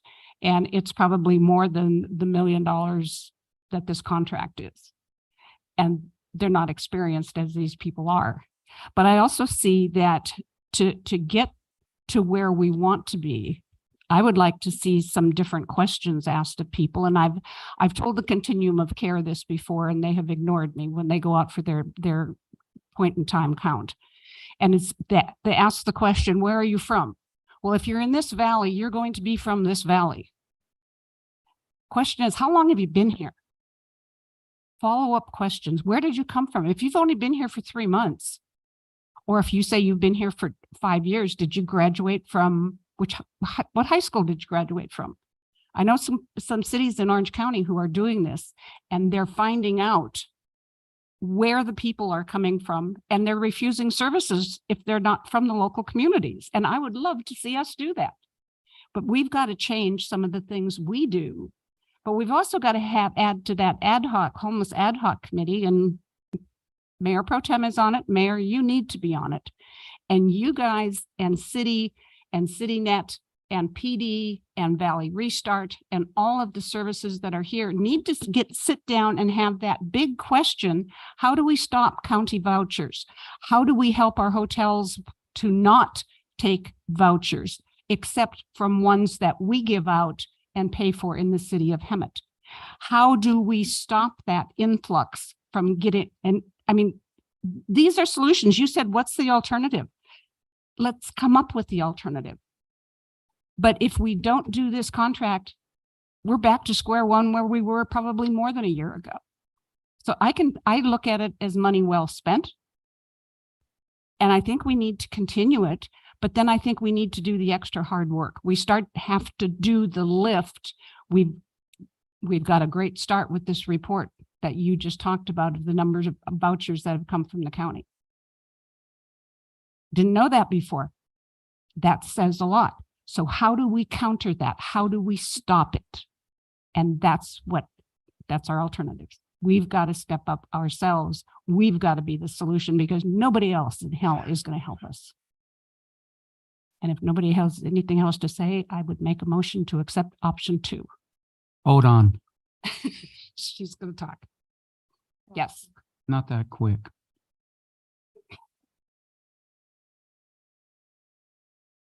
But we have to help ourselves.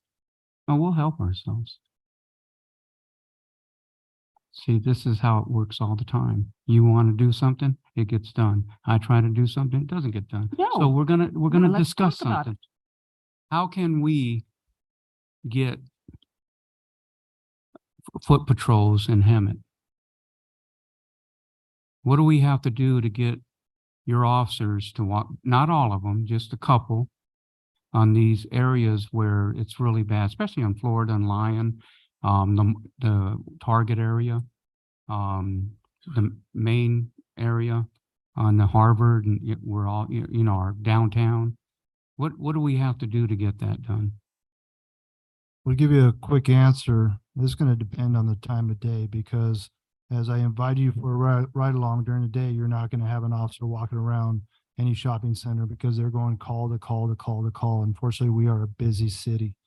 We could do special operations with foot patrol. I think we mentioned in our Clean Street Initiative. Our goal is to put out some cameras at all the major intersections, which mostly have our major stores there and all the shopping centers where we see a lot of crime and criminal activity. And I've showed that to the council with the heat maps that we have, and being able to use our crime analysts and the information that we have to deploy resources at certain times of day when criminal activity is about to occur, because we have that statistical data. A lot of things, our officers are out walking beats, checking doors at nighttime when there's an opportunity, but you're not going to see it during the day. And it's unfortunate, but we are busy and we're going call to call to call. And I understand, and I wish I could put people out there because I think the big deterrence of crime is police presence. You're absolutely right. But when we're going call to call to call for violent crimes and things like that, today you're not going to see us out there on foot. Now we do special operations, things like, as you see, the traffic sweep that we had last week. We had multiple motors on Florida Avenue, all the way from the east end to the west end. That's an operation we set up. Those are things that we're going to do with our retail theft program as we're moving forward, and our business crime prevention is designating certain areas when we do special operations to be able to walk those beats. But if you're telling me right now I can't give you a date, I'll What tell you about during the daytime. CSOs? They can't walk a beat? CSOs carry a larger caseload than our officers, unfortunately, and they're happy to have them because they'll be up from 12 reports to 13 reports, and they're going from pass call, pass call, pass call. I'll open that door for you too. If you want to ride along with the CSO, come on down. You'll see they're constantly working. Well, the problem is I don't see the police cars out there. I see shopping carts out there, but I mean. Hey, my invitation's there. You don't see them? No, Come see what they're doing. I'm going to take that And I invitation. invite you. I'm going to take it. I'm going to take it. And that way Yeah. we could close that chapter. Yeah. Because our people are out there working. We're a busy city. You talk to any other city, they'll tell you, Hemet, you come here to work. Yeah. So unfortunately, that's how it is. We have, I provide the stats on the call volume that we have. We receive more calls than any surrounding city. And we're out there making a lot of arrests. They're very proactive, and we're giving you, and there's always room for improvement. And we're doing that with technology. I think it's proven in the past few years, my command staff has worked hard to provide that technology to reduce crime. And that's with our Flock system. We're the first city that implemented Flock. Now, every city in the county has Flocks where we share that information.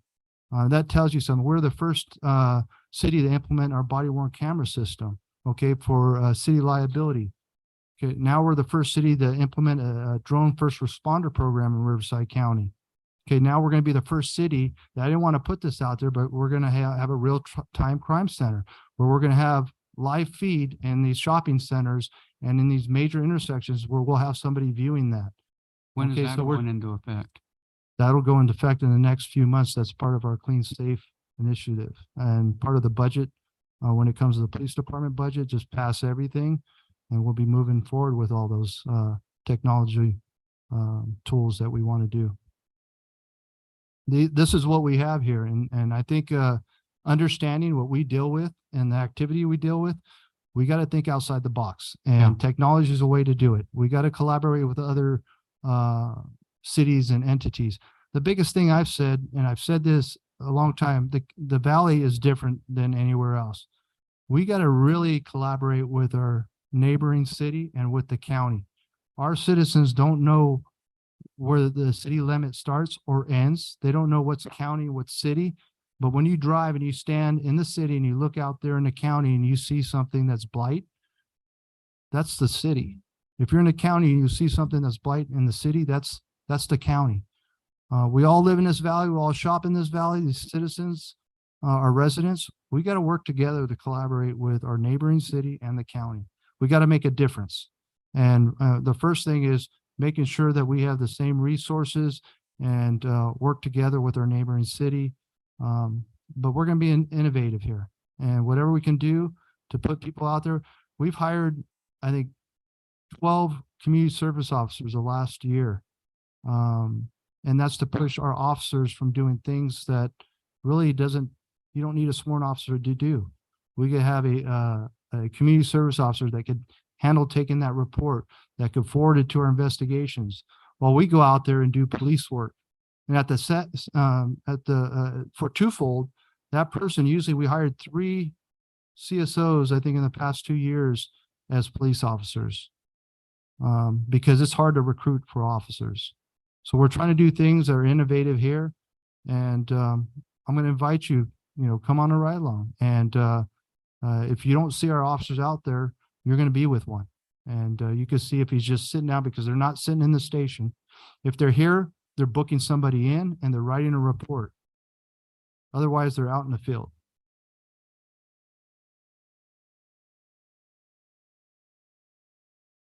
Go ahead. So being the newest council member, I have some questions because I haven't been privy to all the previous information. So in the staff report, it talks about 10 rooms for a duration of 82 weeks. So I'll let them, yeah, it's 10 rooms a day. for 82 weeks. Yeah, for the whole 12 months. 52 weeks. Yeah. Yeah, it's for the duration. It's 10 rooms for the duration of contract. That'll be the whole 12 months. And I think it's spelled out as the whole 12 months. So how does that impact the 207 unsheltered that we have in the city? I mean, like I said, I don't know much about this program besides what I read in the staff report tonight. You want me to clarify?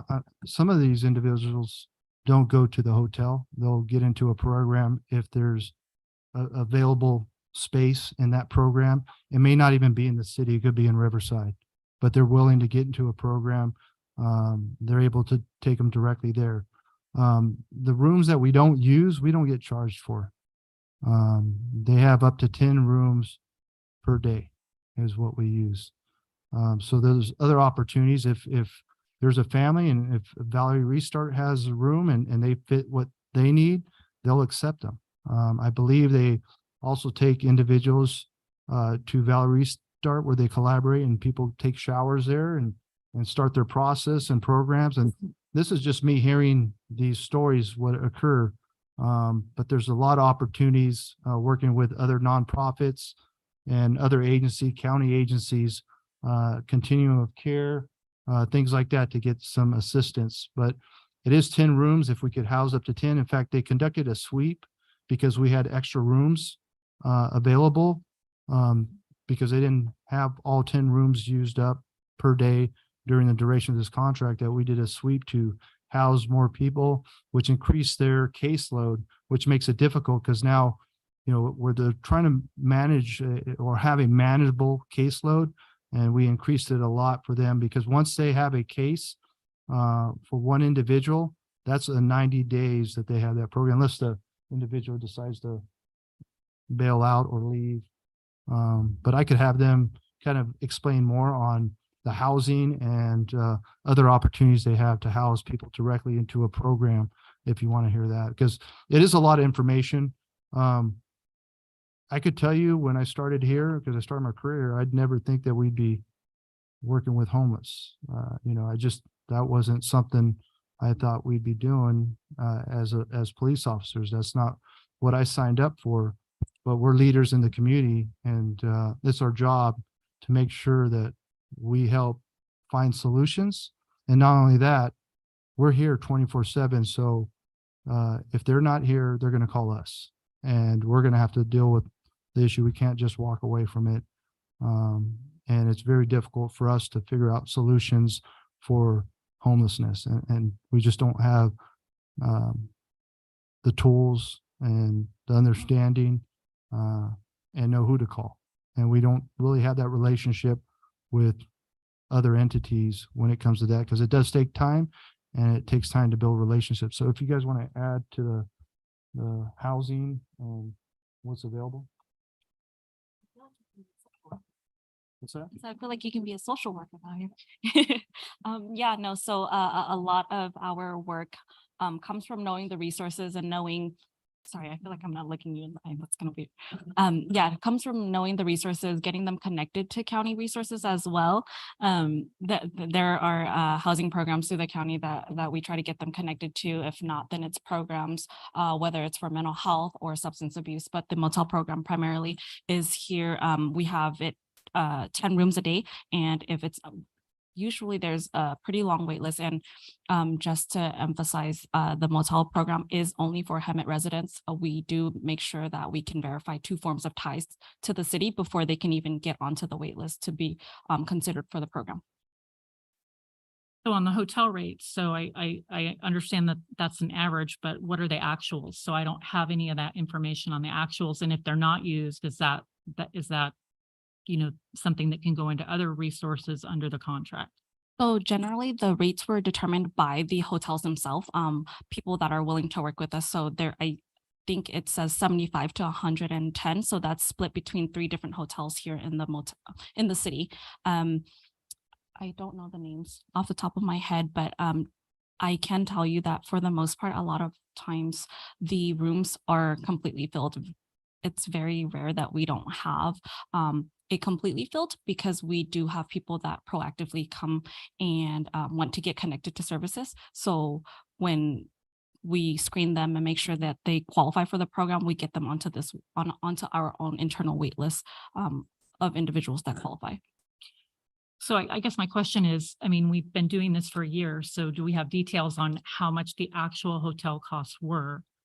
And if it was underestimated or overestimated? I'm sure it's something we can pull. I don't have it off the top of my head right now, but if that's something you want, our data team can pull that for you. Sorry. Yeah, I believe we could get all the numbers for each voucher that was used for each hotel. That wouldn't be a problem. CityNet would have that because we pay them based on the vouchers. Well, and like I said, if you're doing 10 rooms or you're doing multiple rooms at one facility, you would think that, you know, there's an opportunity to negotiate that price, because, you know, here you're talking about 365 days, essentially. Yeah, I think there's, if I could answer that, I think there's a lot of opportunity that we could probably foresee in the future to maybe have a discussion with a hotel to see if we could get a price that's maybe a lot cheaper in a sense, because we're working directly with them. I mean, I'm just speaking off the top of my head, but I always think there's always an opportunity. Because I could tell you one thing, I believe in the last year, because we pay a 10% for damage fees for these motels, and I think it was 2,500 during the duration of this contract. So 2,500 is really not much that our clients damage these rooms. In fact, I know that our city manager spoke to a lot of the hotel owners, and they rather have our CityNet vouchers there than the county vouchers. And I know why, because, you know, even during COVID, when we were dealing with the Project Room Key, we had a honey oil lab that blew up at the Travel Lodge. And if you remember that, I couldn't find out where that voucher came from. It wasn't, you know, Project Room Key. So it was really difficult because these individuals, like the mayor mentioned, work for the county, but they don't talk with one another. But yet we had a voucher person in there that obviously was doing a criminal act and put a lot of other people in danger, you know, doing these types of crimes. But I think there's an opportunity. They like our program, our voucher program. So if that's your question, I'm sure we could negotiate if there is a possibility. But I'm sure we could also get the exact amount that was spent on those vouchers and what that total cost Like the was. damage, because I mean, there's actuals, there should be data out there. So can these numbers be adjusted to reflect the last year of service? And it was, just to clarify, it was 19 months of service. So the initial contract was 19 months. So it was from December of 2021 till the 30th of, 3 days away. Are there other organizations out there that provide these same type of services? I mean, I know you kind of touched on that, but in the valley, but are there other organizations? So kind of what I'm getting at is, a competitive bid process. Is that, are there other services out there, or is this unique to this type of service? No, I believe there's other services out there. I know that Lake Elsinore deals with SWAG, I believe the name of the organization, but there are other services out there. As I mentioned, I don't recall because how this came about in CityNet. I think there was a lot of discussion, but this came out of the city manager's office. Obviously, that city manager is not here right now. When we were introduced to CityNet, it was through the discussion more towards what was presented to City Council and doing our point in time count with CityNet during a limited time. And then ever since then, we've been working directly with them. I know our officers work directly with them, pass on information.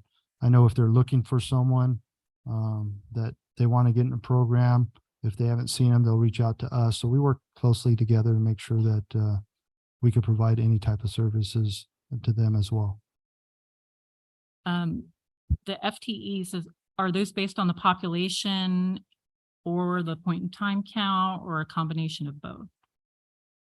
The full-time employees, that's who we have as a case manager 1, case manager 2, and then the 0.3 or 0.2 you see on there is administrative costs for each of those administrative people within the organization, CityNet. But if I haven't answered that question, because I don't think I answered it correctly, maybe they could answer, because all I know is full-time employees.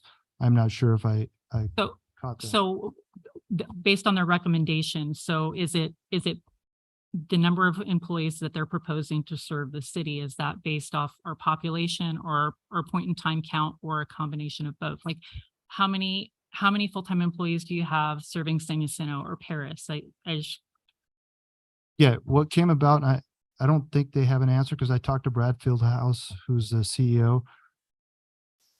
I'm just one that wants to see 7-day service across the board with even within my own department. And I've said that many times with our homeless and outreach team with the police department. I want to see them 7 days a week. The stigma that traffic only works Monday through Friday. There's more traffic on the weekends. I want to see them 7 days a week. So I believe it was important to get them 7 days a week. I don't think it was based on the population, because initially we could have opted initially to do more case managers at the initiation of this current contract, but we decided to, and I'm pushing forward for 2 more to get 7-day-a-week coverage, because I know that's an issue on the weekend when, one of you or somebody in the community sees something and wants some assistance. I think it's beneficial to have CityNet here. They're going to overlap during the week, but I think it's going to have more resources out there. And if they're going to overlap during the week, there's a good opportunity to see if we could stagger some of those times to cover different hours of the day. But to answer your question, because I know they won't have, I don't think it's based on population at all. It's just based on the service that we want. And that's your option. We could do option 1 to continue services, or option 2. And where you decide the funding should come from. But we have Measure U fund balance in the police department, and that's not Measure U reserves. That's fund balance of $12 million. And as I mentioned over and over and over, it's going to really alleviate tasking our services in the police department, and they're going to do a much better job. And my people be able to get out there and deal with the criminal activity that's occurring in the homeless population. So you brought up Measure U, so you're talking about the fund balance. So I guess my question is this consistent with the resolution that was adopted by City Council regarding the expenditure of Measure U? It's, when you read the resolution, it's services that deal, everything from equipment and the extension of what we do in police work. And like I mentioned, I feel that it meets that criteria. But the resolution's there, the council could decide if it does or doesn't. I mentioned this to the Measure U Oversight Committee on how we want to move forward. And I, just like, you know, the biggest question of Measure U is how come we didn't hire 103 officers? Well, there's a lot of reasons we didn't hire 103 officers. And even today, I don't think I could get to 103 because of the cost for police officers. What we did to alleviate that was hire CSOs so I could have more officers out on the street and not deal with past calls where they're spending anywhere from 45 minutes to 2 hours investigating something that occurred, you know, a day or 2 days ago or a week ago, and it allows our officers to actually be out there doing police work. So this is going to allow our officers that are dealing with the homelessness to actually deal with the criminal activity that occurs within that environment, and allows them to do their work and provide those services. If that answers your question, I brought this forward to you. I wrote this staff report, authored it because I believe it meets underneath that umbrella. And you said you brought it forth to the HEMIT, the Measure U Oversight Committee, and did they have a recommendation? Yeah, they also recommended if you choose to use general fund balance, that's up to the council. I believe that was mentioned. I don't think that was voted on in that manner, but that was a discussion that was mentioned. A couple more questions. And Councilmember Kendrick, I can read the specific language from that resolution. It does reference subcontractors and contractors and professional services, but the phrase I'm looking at is, and it's essentially saying various eligible expenses include utilizing contractors, subcontractors, consultants, and professional services directly related to enhancing police and fire services. So I don't have any of the stats that are coming out monthly, so I'd be interested to see those, but I'd also like to see them for our adjacent cities that are getting the same services. I just want to see in comparison how our numbers are compared to how you're operating in other cities. And then in the staff report, so the FTEs for option 1 and option 2 are 2 and 4, but based on the CityNet information, it's 3.5 and 5.55. That's correct. The 5.55, those the 0.5s are administrative costs, personnel. So we're not paying for an administrative person. We're paying for the work that they're going to do on that. So, but in our 19-month contract, we had the 2.85. So I assume like that 0.85 is probably for the administration. So I was just looking for consistency. Yeah, and that's why we're doing from 19 months. We're down to 12 months, and then also, as mentioned in there is an increase in cost for services. I believe it was about 8% from the original contract that we had to where it's at today. All the questions I had. All right, and the opportunities, I want to extend that invitation to you as well. Come out on a ride along, and I'm sure CityNet is open to have any council member come out on a ride along. And just to let everyone know, I haven't sat on a stand for longer than an hour. I think it's been like 15 years ago. So, but I'm here to answer questions. I'm kind of rusty, but I'll do my best to answer these questions. Your Honor.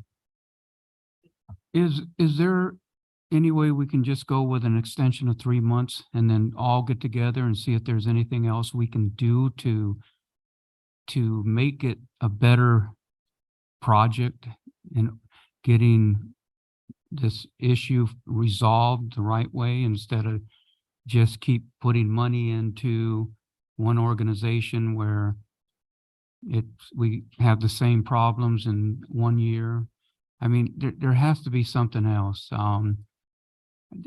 I hear of other cities, Chula Vista one, I guess they bought property, or bought a motel or did something. And they do, I believe, have CityNet out there working instead of putting these people in our motels. The motel is the problem. It's a problem. It's not helping. Now, if we can coordinate something with Valley Restart, they have almost 5 acres of property out there. If we can have them put tiny homes on one portion of their property and use that for CityNet or something, to where they can send their homeless there, and then they work with them for 90 days. But what we have now is not working. It's not working. Well, that option's up to the city council, what you decide to do. I could tell you something, it doesn't matter what entity we work with, in the next 3 months, we're not going to have any housing, but there's always that opportunity to discuss what else we can do better. And that's a policy decision with the council. I'm telling you what I've seen and the benefits of CityNet. I'm offering Measure U fund balance to cover this portion. If you ask me, would I cover fund balance for any other entity, I'd say no right now, because it's not true and tried. I see what they're doing. I see the hard work they're putting into it, and I see the results. So I'm offering the Measure U fund balance for that purpose. And the big reason is if we don't have them in 3 days, it's going to task our public safety, fire and police. I'd rather hire I'd rather hire our security guards to have a foot beat on Florida Avenue constant. I mean, I could invite them up here and they'll tell you that they can't solve homelessness. Okay, they're there to observe and notify. They're not going to solve homelessness. If you want them up here, I encourage them to come up. But we have something that I feel as I've seen the benefits. I've seen what they've done. And I encourage you again, ride with them, see what they're doing. Unless you're out there seeing it, what you hear from other people, unless you're experiencing it and seeing what they're doing, that's where you're going to understand what it entails. And I encourage all the council members, this is your choice. If you decide not to do it, by all means, that's going to be the choice of the council. I provided 2 options that I think are beneficial. And there's that option, like you mentioned, 3 months revisited. I just know that if we're looking for something that's going to provide housing, we're not going to do it in 3 months.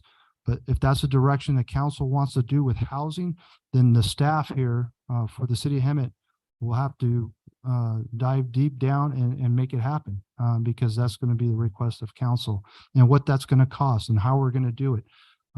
Some things is, I mentioned earlier is collaborating with the 3 cities that have CityNet. And there's an opportunity to do that.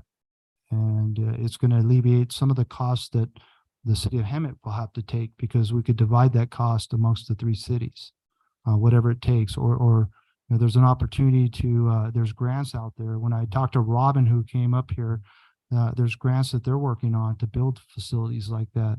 And if she currently works for Paris and San Jacinto, I know that the city manager has engaged in conversation to discuss what we can do to work together and possibly in housing of some sort that they're going to develop. So there are opportunities out there, and this is a policy decision for you to decide what you want to do and how we want to move forward. I do encourage you that 3 days, at least the police department would appreciate having something out there. Otherwise, it's going to heavily task our officers. So, thank you.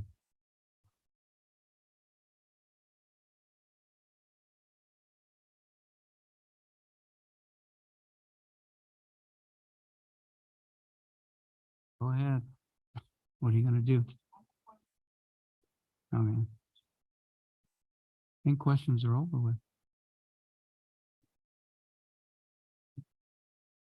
I'll second Linda.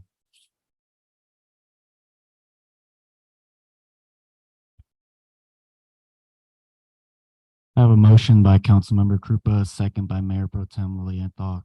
Council, please cast your votes. Option 2. Correct.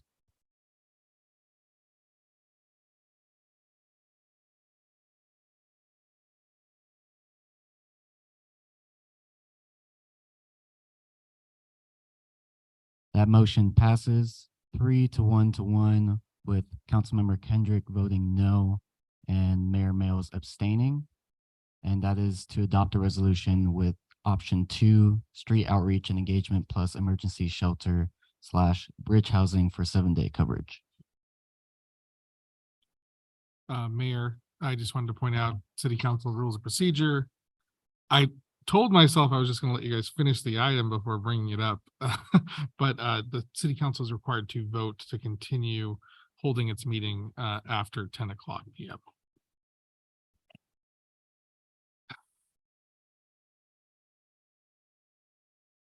Which I encourage you to do so because you don't have an active budget after June 30th, 2023. Gonna make the motion. All right, I'll make the motion to continue. I'll second that because we're required by law to have a passed budget before the 30th. I have a motion by Mayor Pro Tem Lilienthal, second by Councilmember Krupa. Council, please cast your votes. That motion passes 5-0. Okay, that was for C. Yep, on D. All right. Okay, we're moving to 14D. May we receive a report from staff on this item, please?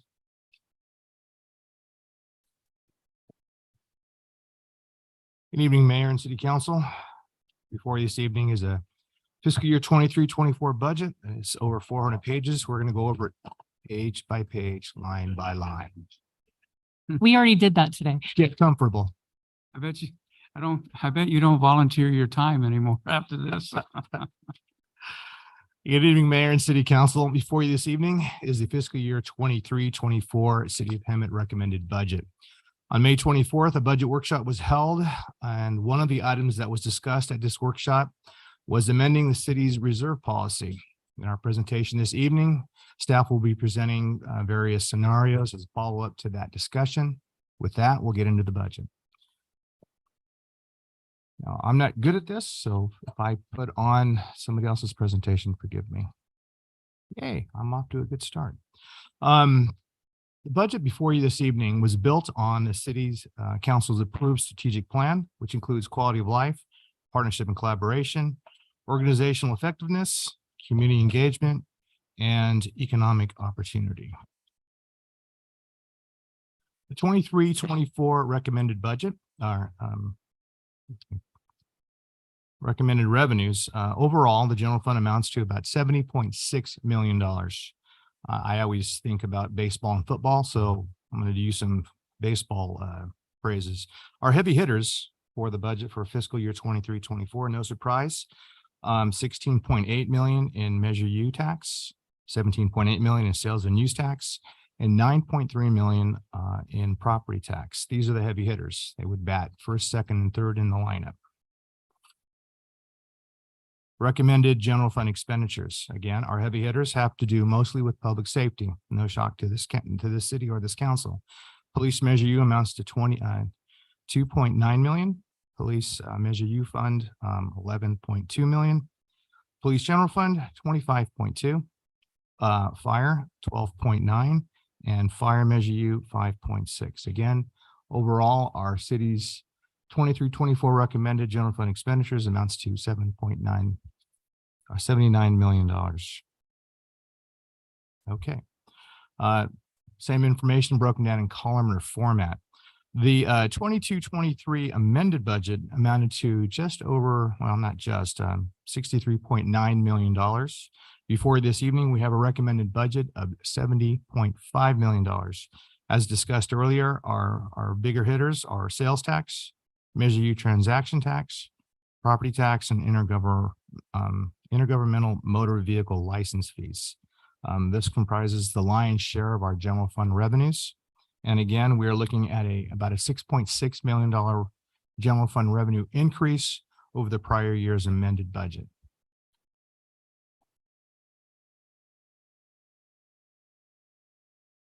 23-24 general fund recommended budget uses. Our 22-23 amended budget is coming in about 71.9 million. And before you this evening is our 23-24 recommended budget, which is coming in just over $79 million, reflecting an increase of over the last year's amended budget of about $7 million. And as discussed earlier, our heavy hitters are going to be police general fund at 23.5, general fund for fire, 11.7, police measure U, 10.9, and fire measure U, 8.5. That's the beginning of the lineup if we were a baseball team. General fund recommended budget. This is kind of the summary, if you will. Our 22-23 estimate is looking at general fund resources of coming in about $68.8 million or $68.9 million, with estimated uses of just under $61 million, reflecting a change in fund balance of $7.9 million. Now, before we go off to the races, that looks like, wow, we have almost $8 million more in revenues and expenditures. Well, no, not exactly. We did the mid-year budget back in January. And in that budget, we recommended appropriation carryovers from the prior year to the current year. These are expenditures that were encumbered by purchase orders and such that weren't expended in the prior year and were carried over. Okay, I'll make this quick. Of that amount, 5.1 million was carried over from the prior year to the current year. And those reflect, that will reflect a decrease or drain on that 7.9 million. At the end of the day, we're looking at about a $2.7 million revenue increase over expenditures. So our hope is that we'll have a contribution to our general fund balance. If I can please emphasize this, we have just a few more days of the fiscal year 22-23, but these numbers haven't been audited yet. We haven't done our year-end accruals, and I'll have invoices coming in all the way to September for the current fiscal year, and I'll have revenues coming in late, probably all the way to August or September. So please don't look at this as something you can hang your hat on. Don't hold us to this, because this number may or may not change. And I haven't even gotten into the audit where our auditors are notorious for making us make changes. So please understand that that is our estimate, but again, it's just an estimate, and it's our best estimate as of today. Our 23-24 budget reflects general fund revenues of $70.5 million and expenditures, again, of $79 million, showing a change in fund balance of $8.4 million. Now, I may have bored a few of you with this before, and I'm going to bore you again. If you look at this by itself, the $8.4 million kind of lends itself to, oh my gosh, we're spending more money than we're bringing in. Well, let's talk about that. A structural deficit is a budget deficit where our revenues aren't keeping track with our expenditures. So let's drill into that, shall we? Our ongoing revenues aren't keeping pace with our ongoing expenditures. That is a structural deficit. The city has seen those before. This $8.4 million change in fund balance doesn't reflect a structural deficit. Over the past 5 years, the city has done great work in getting itself off the auditor's watch list. Auditor's watch list. We were on the auditor's watch list because we had made a practice of developing structural deficits in our budget. Excuse me.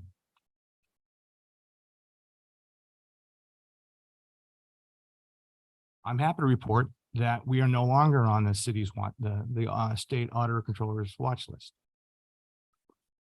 Through no efforts of mine, it's been work that this council and staff has done over the past 5 years. Yay, that's good news. We've done such a good job, and we've also come so strong out of COVID that we've actually built our general fund revenues, our general fund reserves. That's great news. And we're going to get more into that in a little bit.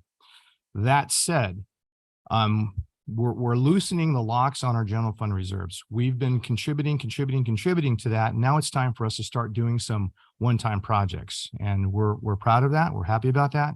And this has all been done under guidelines and directives established by this council. So take a minute, pat yourselves on the back. Good job, guys. With that, we're going to get into the $8.4 million. Again, that looks like we're spending more than we're bringing in, but we're really not. Of the $8.4 million, before I turn the slide, 4.6 is coming from general fund reserves and 3.8 is coming from Measure U reserves. Through 24 budget requests using one-time general fund reserves. Now that I've beaten that horse, this is the general fund portion of the one-time use of funds of 4.6 million. This includes the following: city-wide street improvements of 2 million, auto mall pavement improvement projects of 1 million, $500,000 for city beautification project and Safe and Clean Streets initiative. Capital outlay for citywide facade improvements of 350 and citywide commercial facade improvements of $100,000. Professional services in community engagement, 66,000. Contracts for storefront vandalization. I always laugh at this because it looks like we're putting a contract to go out and vandalize our storefronts, but we're not doing that. This is actually a program to counter that. Buildings for City Hall facility improvements, patio improvements, and lactation room of 25,000, 20,000, and 5,000 respectively. Overall, we're doing one-time use of general fund reserves of $4.6 million. And we're putting it back into the community, of course, with council's blessing this evening. Budget request for one-time uses of Measure U fund. Now, this is all geared towards one-time uses of much needed safety improvements. Professional services city net of 1.2 million, and we can rehash that discussion and be able to in the morning if you'd like to. Vehicles for police, 770,000. Restore vehicle equipment replacement fund of 683,000. Just when times were tough, and I'm not sure if we all are understanding of this, times were tough, the city stopped the practice of funding its vehicle replacement funds. We just simply didn't have the money. So what we're trying to do is replenish that and get that caught up. We borrowed from that before, we're trying to pay that back. Armored car vehicle replacement, or new armored car vehicle replacement of 370,000. 182,000 for, sorry, my eyes are getting tired. Restore vehicle equipment replacement fund for police. Safety equipment replacement of radios, 120,000. $120,000 for cameras for Real Crime Center. Police chief has spoken to that briefly. Fire, buildings for Station 2 security fence of 100,000. Covell building improvements of 80,000. Police substation furniture, 70,000. Professional services, additional flock safety automatic license plate reader of 60,000. And prepaid warranties in the amount of 31,800 and 15,900. Overall, the Measure Use, one-time use of fund balance is $3.8 million.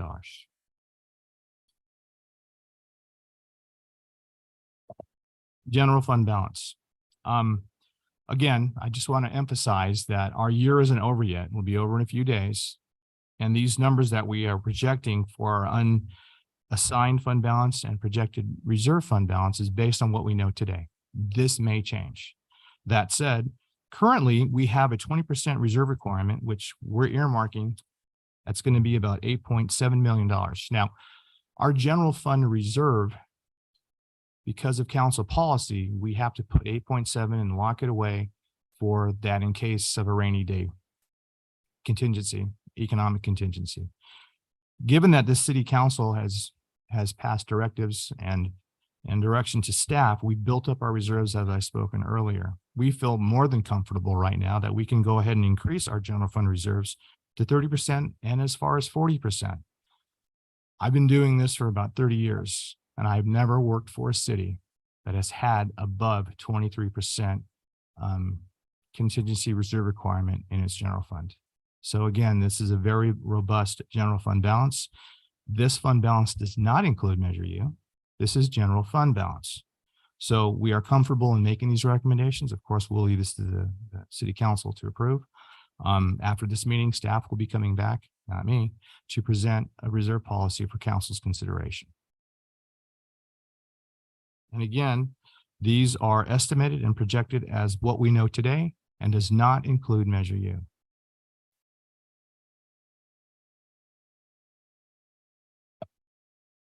Full-time equivalent summary by department. Our 22-23 adopted budget included an overall count of 300. Yes, I'm sorry. Yes, ma'am. I knew I was going to do that. Thanks. FTE summaries for 22-23, our adopted budget included a FTE count of 337.3. Before you this evening is our budget proposal, which reflects 373.4 FTEs. Baseball terms, our heavy hitters. Our increases are in police sworn from 82 to 90, police non-sworn from 54.3 to 58.4, fire sworn from 55 to 65, and fire non-sworn from 8 to 22.5. Those are, again, our heavy hitters, and we're happy and proud of that. We're moving forward and starting to staff to levels that we need to.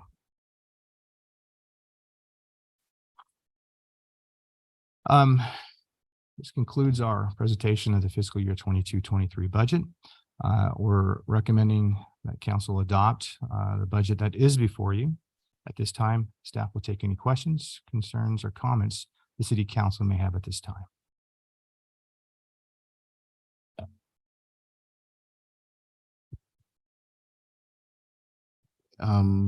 Thank you for your presentation. First of all, I want to commend you for volunteering your services.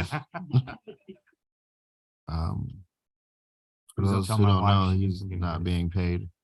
But can you respond to a comment that was made earlier about us having 52 million and it being Measure U? Well, if I'm remembering the comment correctly. I think you're referring to our available or our overall general fund balance. So our overall general fund balance, it's grown, it's healthy, and I'm going to go back to that slide because I don't trust myself to get this right. And this time I got my glasses, not my sunglasses.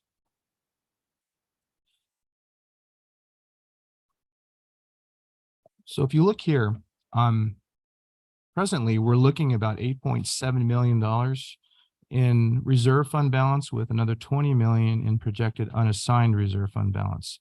Overall, that makes roughly $30+ million in general fund reserves. When you look at our fund balance, and there's a lot of confusion that happens with this. There are two things that are in play here. Annually, we represent and finalize and present to the city council an ACFR, which is our annual year-end report. In that report, we have to break down our fund balance by unassigned, committed, restricted, and right now I'm in budget mode, so I'm forgetting the other categories. But if you were to look at our CAFR, you would see that our overall general fund unassigned and reserved for our economic contingency would amount to these numbers. But our overall budget, our overall fund balance that's available is in the about $54 million level. But this is just speaking to two of those categories. Okay, the other categories we can't really touch because they're committed and they're restricted. Earlier, I spoke about carryovers that were carried over from the prior year into the current year because they hadn't been spent yet, but they've been encumbered by an agreement or a purchase order, right? I can't include these in these two classifications because they're already spoken for. So I can't do that. But if you were to look at the overall fund balance, you would look at a balance of about $54 million. We're proposing this evening or presenting to the city council different reserve policy levels that we could change this to. This speaks to part of the fund balance, not the overall 54. I hope I answered your question. Can you break down the 54? I can. How much of it is general fund? All of it's general fund. But and I hope. Yeah, I should have brought an ACFR with me. That might have explained it, but I can break that down for us, Director. There was a slide presented at our May 24th council budget workshop, and it's slide on page 21. There's a breakdown, and these numbers I don't think have changed much since then, but Um, and I don't know if we're able to quickly put it up on the slide if we know that we can jump to it, but there's a slide that is on page 21 from May 24th. Non-spendable general fund, 49,000, measure U to $2 million, restricted 1.9 million. Under the committed category, 8.5 of general fund, 17.8 of measure U, assigned 1.7 million, and unassigned 21.8 million, for a total of $54 million. It's easier to look at than hear. It is, it really is. But of the categories that our city manager just spoke of, that's a question.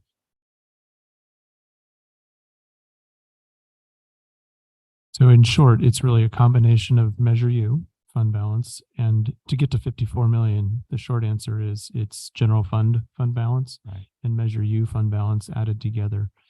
So total fund balance citywide would be $54 million. And as the director said, the city is projecting revenues over expenditures in the current fiscal year to the tune of $2.7 million. It's too early to bank on that number, but our forecast is that fund balance will grow as of June 30th, 2023. Sir.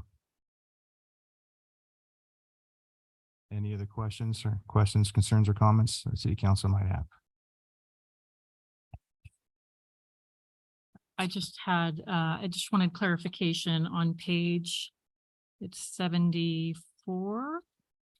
It mentions 8.6 employees, but on page 90, it references 12. So we may have some cleanup to do in our narratives. That may be something that we might have missed, but we'll definitely take a look at that. When you have notes to that, I didn't prepare something between that meeting and now. Right. Staff will definitely take a look at that. And when we do publish the budget, we'll make sure that we make those corrections. Okay. I do apologize. And then I think in your slides, you went over all the capital improvement projects, because I did note that the public works budget was more than the fire budget. So public works overall is 29.8, and our fire budget is at 24.7. So I kind of questioned that, but is it based on all the one-time? That's a great observation. But it's helpful to remember that, the public works budget, I mean, the public works budget encompasses capital improvements, and staff will be coming back to you with the CIP budget for adoption, and you'll see all of the projects that they do, and they're not all necessarily funded from the general fund, right? We have Measure A, we have gas tax. So their overall budget that speaks to, the portion that speaks to roads, streets, curbs, and gutters, that is largely funded out of the general fund. But you are right, their budget is pretty big. And then just overall throughout all the departments, I noticed significant increases in the internal service fund, the city attorney cost, and some other costs, but the percentage were inconsistent. So can you? Well, that's a long dialogue, but here's how our interfund. Abbreviate. I'll do as best I can. Here's how our interfund service fund charges work. They're based on, I hope I get this right, but how our internal service funds process, our internal service funds, ISF's charges work is they're based on a department's budget percentage compared to a whole, right? So if I have a department that has 10% of the budget, my internal service fund charges would be about 10% of the overall ISF charges. So just let's keep it simple. Okay, don't hold me to this.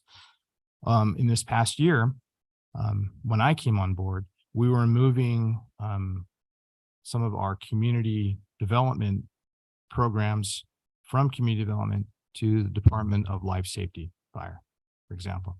So naturally, the fire's overall budget is going to grow and community development is going to go smaller. So we would expect that their ISF charges would be smaller because their budget as a relation to the whole is smaller. So far, so good. Well, ISF charges follow that. So now the fire department is looking at an increased ISF charge. The way the way our city attorney fees follow is they will follow the department's budget. So naturally, we would see community development's attorney fees charges to that department decrease, and they would increase more for fire, our Department of Life Safety, because now they're overseeing one of our bigger costs, which would be code enforcement, building safety. There's a lot of enforcement involved, a lot of legal use. So that would follow that. At the end of the day, our expectation is, though, that the overall budget for the attorney's office for all departments would be pretty much close to the same as it was in the prior year. I hope I answered your question. I appreciate the explanation. Yes, ma'am. And then I know I brought up earlier, I noticed in several departments, the training budget increased.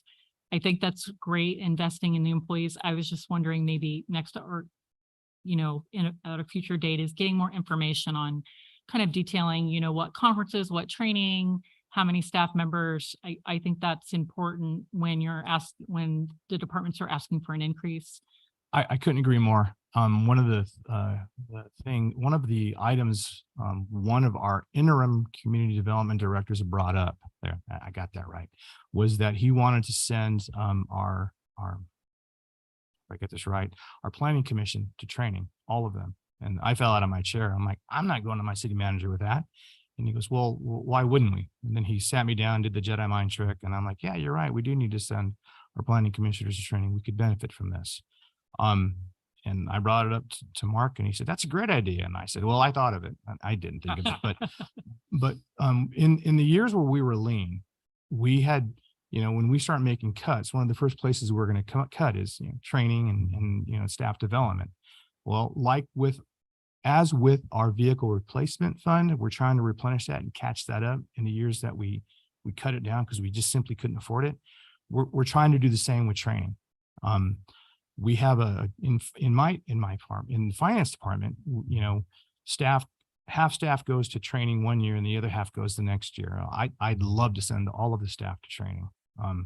And I was a little bit nervous when I told you that, because you said I couldn't agree more. I'm like, wow, cool. We do need to invest in our employees, so I support it. It's just detailing it. So I know in the Yes, ma'am. jurisdiction I'm in, I have to put down every conference, what the full cost would be for registration, travel, per diem, and then how many staff members. So it's detailed out. So I just would like to see that in the future, or maybe, you know, for Yes, ma'am. next year. We can definitely get that to you. That's all I had.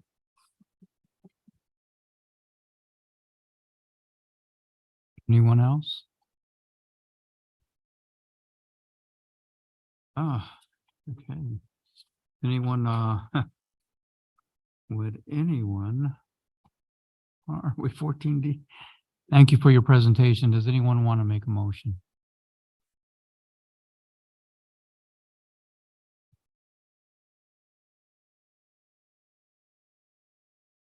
I make a motion to approve the FY 2023-2024 budget as it is written. Second.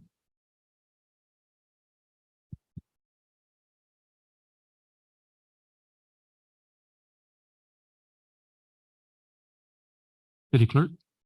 I have a motion by Councilmember Peterson, second by Mayor Pro Tem Lilienthal. Council, please cast your votes.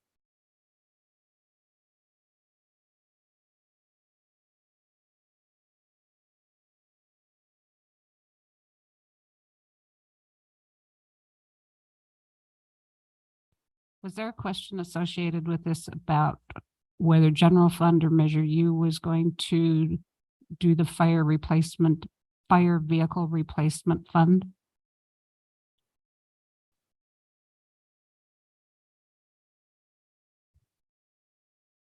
I knew I had to bring something up. What was the question? There was a question somewhere about the fire vehicle replacement fund being reimbursed from general fund and not from Measure U. And I was wondering where in the budget that is, because my machine died.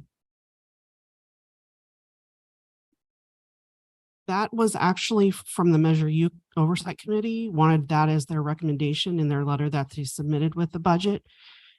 It currently in the budget is being reimbursed through Measure U. They recommended it being reimbursed through regular general fund.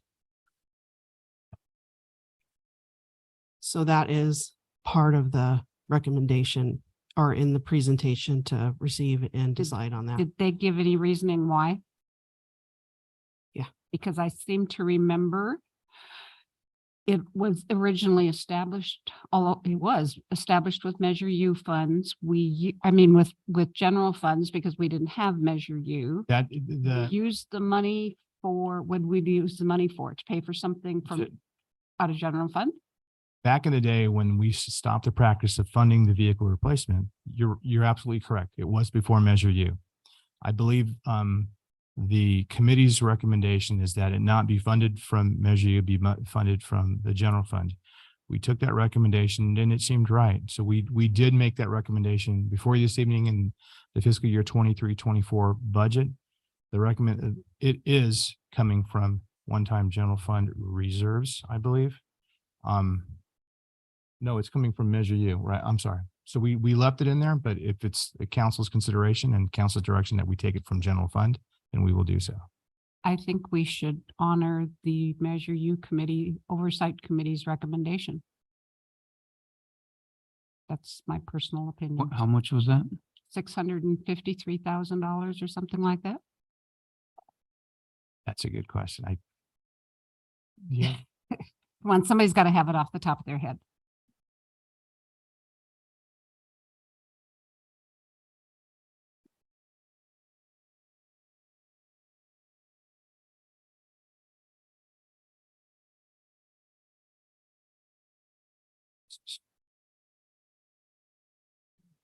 Yeah, it's in their recommendation, the letter. Oh, yeah. Catching up to you. The amount that was being replenished for fire for the restoration of vehicle equipment replacement fund was $683,300. 183, I was off by 30,000. 300,000. And you're correct, Council woman. It is recommended in our PowerPoint and in the budget for Measure U. However, if council wants to make the election that it come from general fund, we can certainly do that. There was also, yeah, that was it. It is in Measure U. And we also had in the police, $182,400 for the same, the same restoration of the vehicle replacement and equipment replacement fund in the amount of $182,400. Presently, they are both coming from Measure U fund balance, but if it's the city council's direction for us to take that from general fund, we can do so.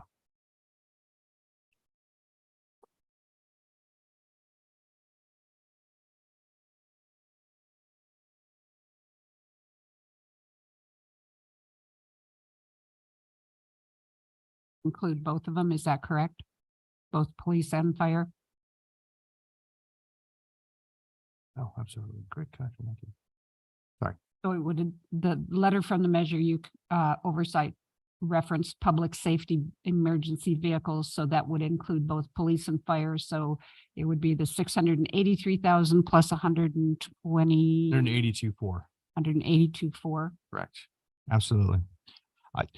We can definitely do that. I haven't seen the letter. I think that was the recommendation, but I haven't seen the letter, but we'll follow it to the T. And if that's council's direction, we can definitely move that from Measure U, one-time use of fund balance, to general fund, one-time use of fund balance. Absolutely.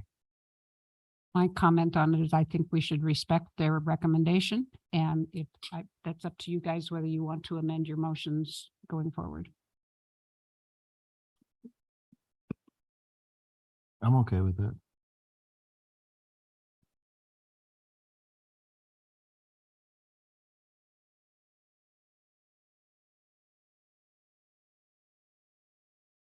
As long as we have it in general funds, it's not going to offset anything. So if the council member wanted to amend her motion, that'd be an appropriate procedural thing to do at this point. I move to amend my It's too late. It's okay. You don't have to move it. You can just say, I'm amending my motion. to I'm approve amending budget my motion Changes noted by the. to finance change it from Measure U to the general fund On both. The for fire and police.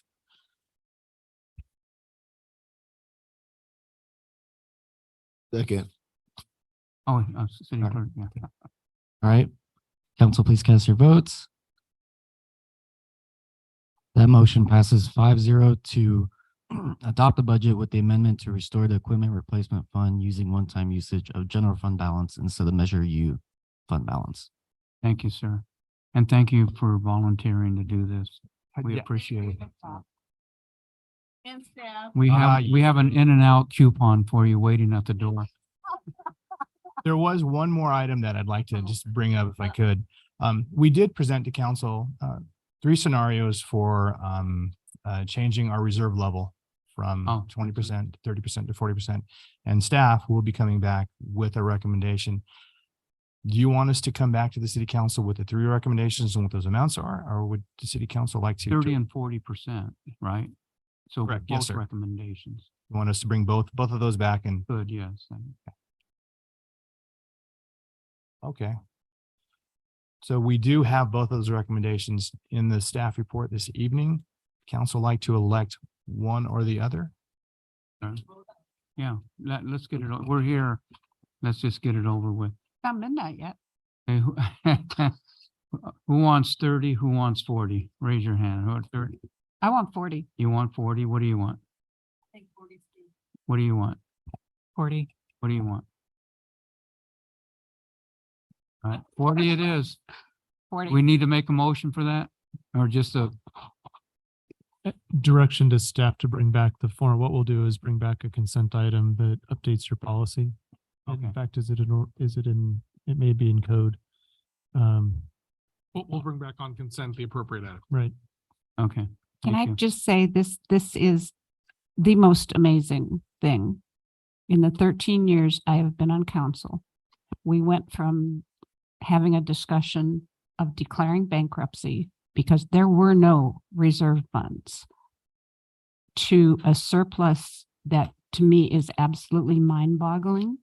Plus the fact that we are reinvesting in our community with additional money into streets and cleanups and facade improvements and neighborhood cleanups, Hemet Beautiful.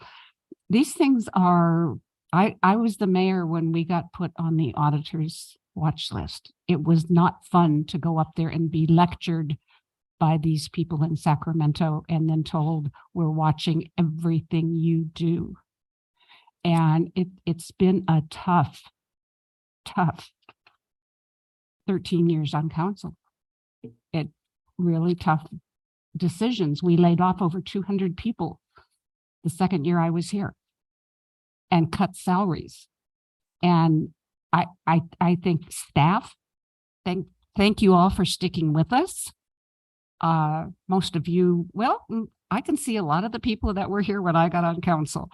And it's just amazing, but we have a strong staff, we have a strong family. And this council has made some tough decisions. Okay. And I think it's wonderful. Thank you, Terry. All right, what I'd like to do is take 14E and not suspend it, but Continue that to the next meeting. I have it for next meeting. He's going to cut us all off. Anyone want to give a report? Ter- Okay. That's it, right? Okay, there being no further business, this meeting is adjourned to the next city council meeting on July 11th, 2023. Thank you, everyone. I love Thank you.